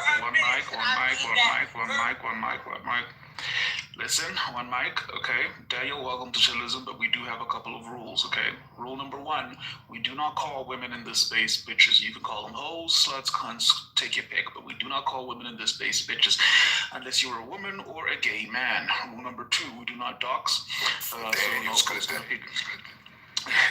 We do not dox, so don't post pictures of people's as yada yada yada. No, rule number three, no credible threats of violence. So that means, i.e., posting addies, yada yada yada. Those are the only three rules you really need to know. Okay, so we do not call women bitches in this space. Otherwise, carry on as you. What about cutting people off? Someone's tent. They live in a tent. Wait, Like don't Bravo. forget He kids and homeless. spouses. Is that doxing? All right, I love the bitch rule though. That's Actually, you just know my what? Rule number favorite four, part. last rule. Sorry. Nani's right. Yeah, we do not talk about people's kids or spouses, but everything else is fine. But So if I feed what's his name? that he lives in, is that doxing? Kaboom was just talking about Vikings family. He said they left him and all that stuff. Oh, you slur That was your around. words, man. Stop Did he say drinking. his spouse specifically? Yeah, he said that. No, not my spouse. He said that Vikings family. Yeah, he was talking about Vikings. Viking used the N word. Rocket ain't worried about self. I think the N word's allowed in here. My wife. I used to fucking N-word, you fucking nigga. She about to Hey, B, you up there, bitch? You up? Guys, I have to tell you, I'm celebrating right now because my wife thought she was pregnant. She took a pregnancy test and it said not pregnant. We lit. We lit. Test live. I'm so happy. Back in the 3 weeks from now, the test. No. Don't wish that on me. Oh my God, I was scared. I was scared for 3 hours just now. I was scared. Why did you kick her in the stomach? I don't want no more children. Bend over. Bend the fuck She over. karate kicked her in the stomach. My turn, then Congressman's turn. Daniel, you're still suffering from PTSD in Dubai. Can we go back to the queue, It please? was my turn after you. Then it was I thought it was Nani's turn. Yeah, it was Nani's turn. XRP, motherfucker. Fuck off. I hate You're lying. you all are terrible people. Why is he so angry? Because I Because hate you you guys are people. loud and annoying. Because he's the only motherfucker in here working right now. Try working at the warehouse Amazon, y'all. No, it's better in 40 years. Anyways, so I think, again, everyone keeps giving these anecdotal stories about how they made it in the world, but some of us are actually having this conversation from a systemic level of what's keeping people from achieving, quote unquote, the American dream, right? And part of it is if you look at the social health determinants for like a healthy child, for example, it's access to healthcare, access to education, access to housing, climate justice, the ability to have some form of out. And what the original point was that things are different than, say, when our parents were trying to make it, or our grandparents, or, well, my grandparents were not here. We're trying to make it, and I think we need to get back to the systems level conversation and not your anecdotes. I think, Lion, you had a lot of really good advice. Some of it at the end was slightly cringe with the 200K, 3%. That was super cringe. But everything else you said was brilliant about how people need to stop relying on their employer and their government. But Kaboom also made a good point. Not everybody is meant to be an entrepreneur. Some people do like going to work and leaving work. To my earlier point about the traffic controllers, they said, hey, it's one thing to miss one paycheck, but to miss 2 paychecks, now we're donating food to them at the Love Airport because they can't feed their families or send their kids to daycare. If daycare is fucking $1,300 at bi-weekly or weekly, I don't know, I'm not a parent, but I heard it's really expensive. And then you're an air traffic controller who hasn't gotten paid for an entire month, how are you going to be able to afford daycare or do anything else like Why that? are you asking So I for think a that, government excuse solution me, wait, Brad. It was the government that shut that Brad, Brad, Not let me- interrupt. Brad. Like, come on. But my thing is that oh my God, please. So what I'm just trying to say is, while I understand that there are things that people do that contribute to their condition, there are also people who, for example, have disability. We're talking about if an able-bodied man and woman or non-binary person is trying to do better, that's one thing, right? But you have to consider the veterans that have PTSD and have full disability and they can't work. You're talking about people who are on disability. 39% of people who get food stamps are disabled people, are elderly people.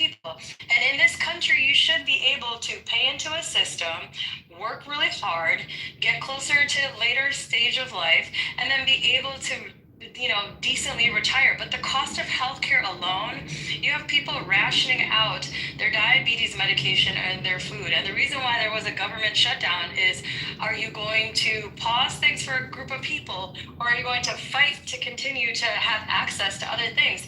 They said that the premiums are going to double, triple in some cases. One of the programs that the big beautiful bill was going to cut was Job Corps. Job Corps gives people training and housing so that they can have upward mobility. A lot of Black people participate. No, it's not a failed program. It's successful. No, it's not a failed program. Brad, let me finish. Brad. You little child. Brad. None of that was successful. Oh my God, Brad. You went on this whole rant. It was the Democrats. Brad, I let you rant, Brad. Dude, we get it. You know everything in the fucking world. Now, can you just let somebody else state their opinion without you correcting it, mister? I'm fucking Alexa, and I know everything in the world. Calm the fuck down, egotistical asshole. The Canadian that's driving the... God damn. Excuse you want me. attention so bad. Chill the fuck out and let her talk. Here we go. You got it. Part of my solution to some of these financial problems is not just becoming more financially literate, is by people actually getting married, people helping their family members so you don't have to pay for daycare, people living single, taking care of their own healthcare. That's not good. We need to go back to a community lifestyle. I think that would make a significant benefit, because despite you entrepreneur or whatever, I wish all success on all of you, but it only takes one huge medical scare to put pretty much anyone into financial ruin and debt.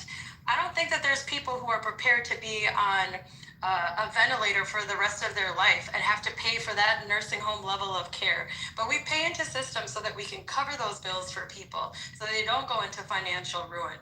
I think a lot of you are just thinking about your individual experiences and only able-bodied people. Literally, that's a bunch of rhetoric, none of which was grounded in substance. I think that there's a cue, Brad. There's a cue. Someone add me a solution for a government problem that was created. There's a cue. There's a cue. There's a cue. Are you fucking shit? I was next. All right, thank you. So, I'm after the line. I think one of the biggest problems in the world I'm gonna say this clearly, please, no interruptions. I think the biggest problem in the room is we have a failure to absorb information accurately, and we're doing a counter argument to a point that was never ever fucking made. If we just simply listen clearly, we can understand the gist of what I'm trying to say. Step one, if you were to get a loan, which all of you can right now, you can take a portion of that and put it in an investment vehicle that pays off the loan. I just so happen to know quite a few of them, which means that no actual working capital, that means you generated, you personally having to get up every morning to pay the loan, would ever happen. On top of that, you would get a percentage because of the dividends of the asset that you purchased. So basically, what I'm saying is, you will pay off the loan with an asset and not yourself, while you're still working your bullshit 9-to-5 job. In my case, it really doesn't matter the interest rate, because that is never my intention to wait 5 to 6 years paying on a fucking loan. So I'll give an example. Lion takes out, let's say, $25,000 to $30,000 at a 18% interest rate.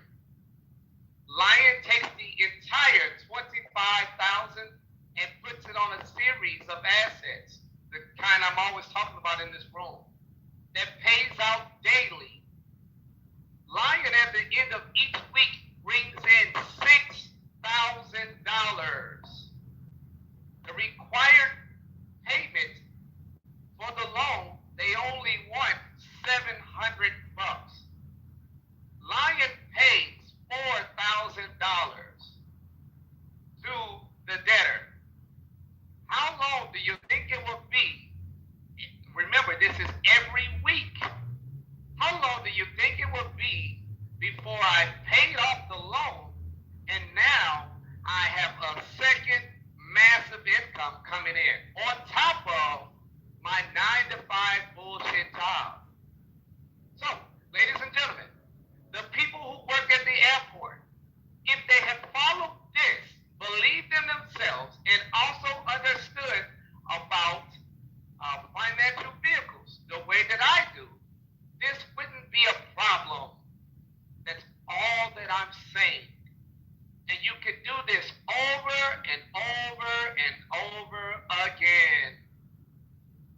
Any questions, you fucking tips? Isn't it supposed to be Fifi's birthday today?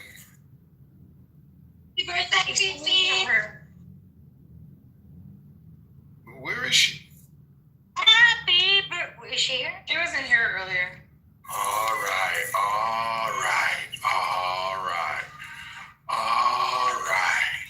So, I don't know why Brad is all ruffled. I think this is just a conceptual discussion about our economy, finances, why things suck.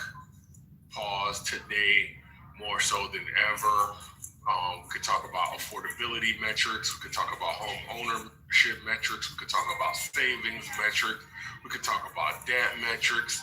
We can quantify our misery with a lot of precision, right? We could talk about the average home price. We could talk about the average car It's them price. fucking niggas.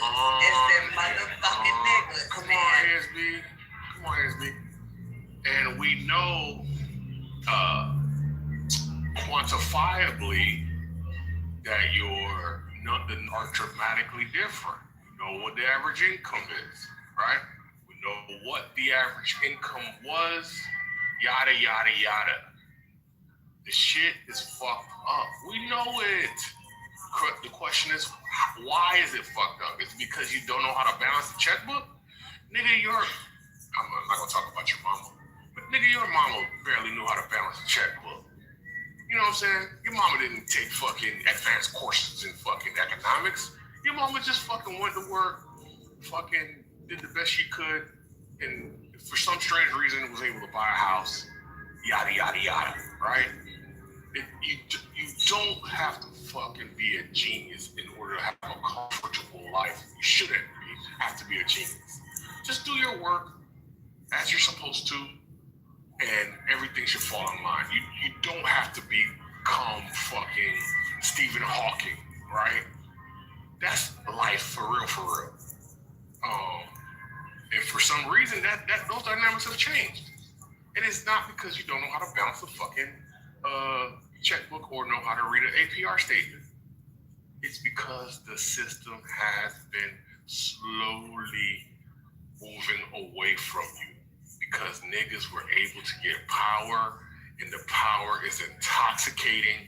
And bro, they sell $28 million fucking brownstones.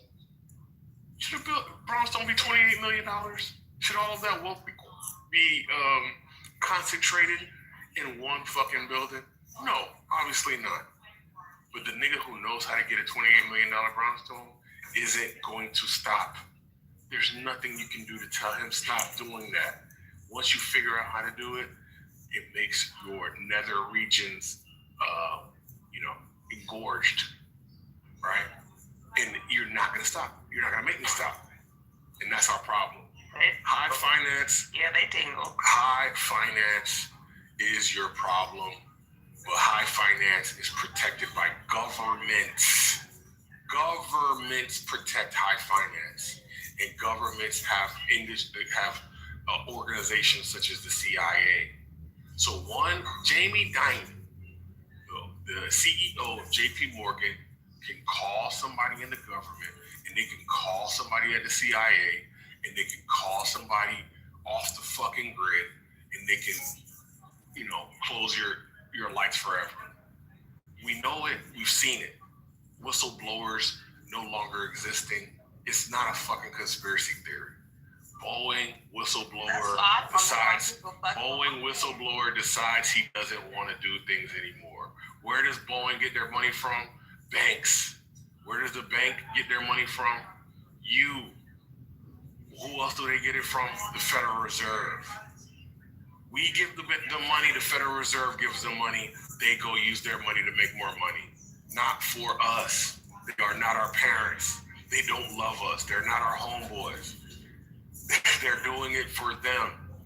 You know what a fucking G5 costs? I don't know. We have to ask Finley or some other person in the upper echelon of fucking life who understand that there's real numbers and it's not getting trickled down to mom and pop. It's never gonna get trickled down to mom and pop. When you know how to do high finance, when you know how to walk into those circles, when you know how to do high finance, when you know how to do high finance, when you know how to get serious bank loans, not that $10,000, not that $100,000. We're talking about the $100 million. They want their money, $100 million back plus. So you have to go get the $100 million plus. When you know how to do that, you're not going to feed the homeless. I'm sorry. You're not feeding the homeless with a real loan. You're not going to do it. Why? Because the homeless can't pay. Come on, ASB. So the whole point is we do have a high finance issue. We have a government issue. We have a corporation issue. We have a human issue. Those are the factors. Okay, thank you. Lion is trying to tell you how to be more resourceful. I understand it. I respect it. But our problem was way bigger. Because you shouldn't have to be that resourceful. Our parents weren't that fucking resourceful. Our parents went to work and for some strange reason had a good, clean, comfortable life as long as they stayed away from bad things, which is loose women, drugs, gambling, so on and so forth, right? They were able to do things. And so our world is not that world. And it's our fault because we have to be vigilant, but it's hard to be fucking vigilant when, Okay. whatever. Thank you. All right. Thank you. Anybody else? Any fucking body else? Kaboom, you ain't got shit to say. Lisa, it's not Kaboom, just Shasha, where were you gonna go, Shasha? You said you wanted to go after me. Star number one, Why do you want my attention? Star, let me tell you something. You don't know Mike, okay? And best you keep it that way. You hear me? You alright? It's best you keep it that way. I'm sensing a lot of hostility from you. I sense you got your ass packed up. Oh, did I? Yeah. I don't feel packed up. You're gonna get it even more packed, bitch. Don't fuck with me. Interesting. Interesting, yes. Very interesting. Are you done now? Yeah, I am. Okay. And when I'm ready to start again, I will. All right, noted. Thank you. Duly noted, bitch. Man, dude, niggas left the room. XRP. What's up, Star? How you doing? I'm good. How are you? I don't know why y'all don't just tell her. What's up? Whenever she came in the room, she was a joke. I'm tired of this stuff, man. You had a whole special yesterday, Star. How does it feel? I did, and I appreciate you guys for that. Thank you so much. Can you explain why you were so upset with Samoa, and is it over, or did you get it out of your system? No, it's not over. Can you viciously attack? Let me give you some names. Can you viciously attack Tim? I want you to viciously attack Kanan. Viciously What am I, attack. a fucking Rottweiler? You're an assassin. You're an assassin. Am I a Rottweiler? Oleg needs to be viciously attacked. You're scared to attack? Listen, if they piss me off, sure. I'm gonna just say, don't say nothing to Shy. She's gonna back you up again. Uh-oh. Don't take I'm the bait, Star. shaking in my Don't take the bait. boots. I mean, I see how you hold the meat to change today. My demeanor? What's changed about my demeanor? Please let me know.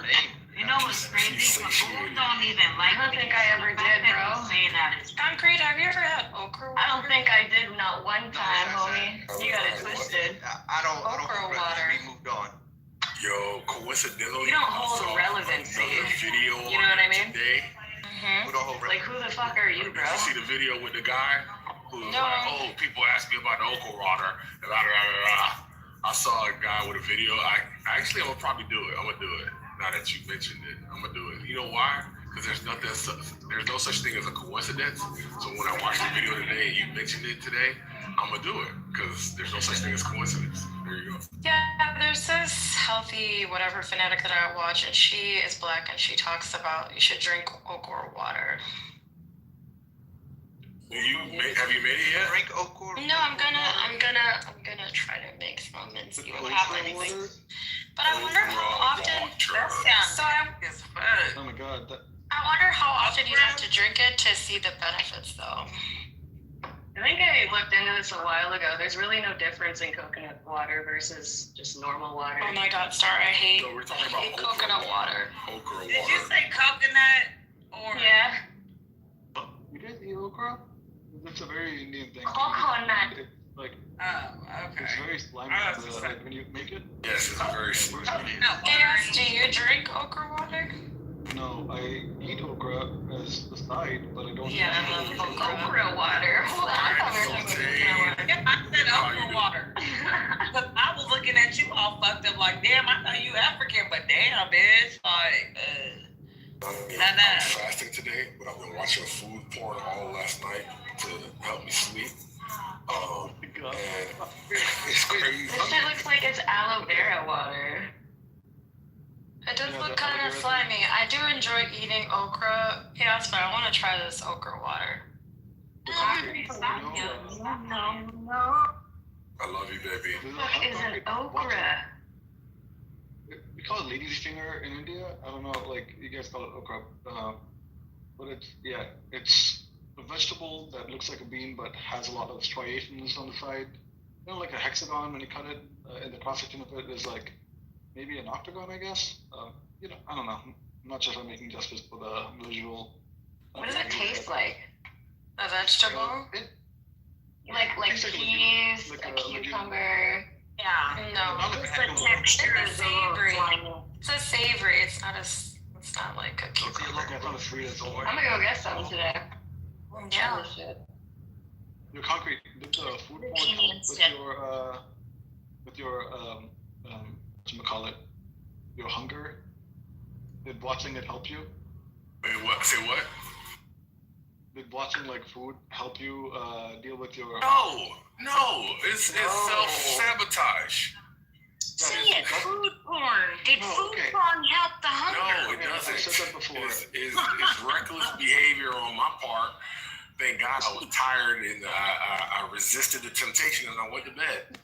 Wait, why are you doing a liquid?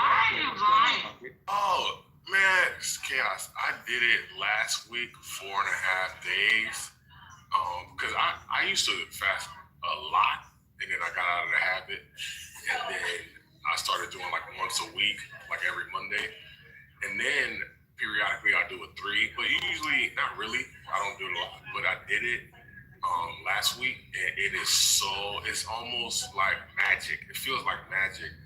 The clarity, just. How do you have the energy though, benefits. concrete, to yell at people? Not The you, spiritual but benefits, you gotta stop that now. You are a vindictive, They're not just saying that, like, retributive. You're a legitimate question. Keith, No, I'm your asking spirit a is legitimate bad. Your question. spirit is- Why are you? Listen, How can you yell and fast at the same time? When I fast, I usually. He's not yelling though. Why are you attacking him for yelling when he's No, I'm just saying the energy, not It's don't. almost like you're trying to bring that. Not be the girl. Yeah, now you got a bad energy, bro. Like, please, like, come on, man. A lot of people out here got bad energies. You're one of them, obviously. Like, keep it in check, please. We're chilling. I think you're being Anyway. sensitive to the word yelling. You're interrupting. Anyway, go What's ahead. up with the females today, dude? Chill, ladies. Woman. I know we're all on our rag, but we gotta relax. Star, are you like the person Put a that dictates tampon when in it people and talk relax, and not girl. talk? Like, what I'm trying to say is that normally when people are Nobody fasting, asked what you're it's trying a to lot say, of though. energy. We're all having a conversation about this, right? In order to have a conversation, you What I'm don't trying to interrupt say- the people that you're having a conversation That's so with, ironic right? coming from you. That's so Yeah, ironic. the irony is wild, isn't it? It is. Go Now, are ahead you and gonna let dictate how Concrete people finish his communicate. sentence or Well, what? he's on mute. Are you the moderator now? I am. Okay, Hi. go ahead and moderate. Hi. I am currently. Okay, what are your Concrete, intentions? once you It is moderated, you bitch. Shut the fuck up. I'm moderating, bitch. Who are you How calling a about you bitch? shut the fuck up, bitch? I can't Shut the scream fuck and up yell and sit like the you fuck people. How about you Y'all shut are the fuck weird. up, bitch? Y'all are God weird. You damn. shut up, bitch. Concrete, what I was trying to Shut say up, was bitch. that when you're fasting, it's a lot of energy to argue with people. Concrete, That's what I don't was trying respond to to say. her. Yeah. When I So fast, I anyway- have to stay away from the internet, things that consume a lot of mental energy, because when you're fasting, it can be really exhausting. So you are talking about your own personal experiences. That's fine, but not eating for one day isn't that like. Nigga, you're just gonna gain the weight back once you binge eat after the 24 hours. Stop. I don't know why you lying to yourself. Yo, I'll say it All you next wanna lose is water weight, nigga. You're gonna gain it back the moment you eat food. There's a Am I lying? realize is that If your fasting is on like a schedule, no. But if you fast, your body's going to go into a defense mechanism and it's going to start piling any kind of carb because it doesn't know when it's going to eat again. Yeah. What they call He's bird fasting feeding. for 24 hours. So what he thinks is gonna work is if he doesn't eat, right, for 24 hours, that he's gonna be able to eat whatever he wants the next day. Nobody said that. You made that up, sweetheart. You made that one up, sweetheart. True. The most important part is just having a schedule and staying strict. Yeah, intermittent fasting. Starts eating, he's gonna binge eat, because we know Congress is a fat fucking lard. And he's just gonna gain back the 2 pounds that he lost in those 24 hours. So to me, it's purposeless. He would have better luck doing what Star said. Setting up a schedule, having a certain window in which you can eat. You do a 16, 18. I think, and I would recommend you do a 23 and 1. You know, you eat for an hour and you don't eat for 23 hours because you need it. So, okay, this is what I used to do concrete when I was single. I would do intermittent fasting, but a little differently. I would eat a good breakfast and a heavy lunch, and I would skip dinner. I don't know if it would help, but it worked for me a little bit. And also, I am a person, if I don't have energy, I'm very short with people. It might seem on Clubhouse that I'm short with everybody, but in real life, I'm actually pretty nice. So that's why I would skip dinner, because my interactions socially would be very limited. When I had kids, though, this is what happened. Like, I would eat my regular fasting without the way I do it. I can't do that shit with my kids. What happened was I was eating regular portions of food, but also would be like eating the shit that my kids wouldn't eat, and I started putting on a lot of weight. And basically, what I do now is I would always eat like half meals, so that like the extra calories that my kids like give me.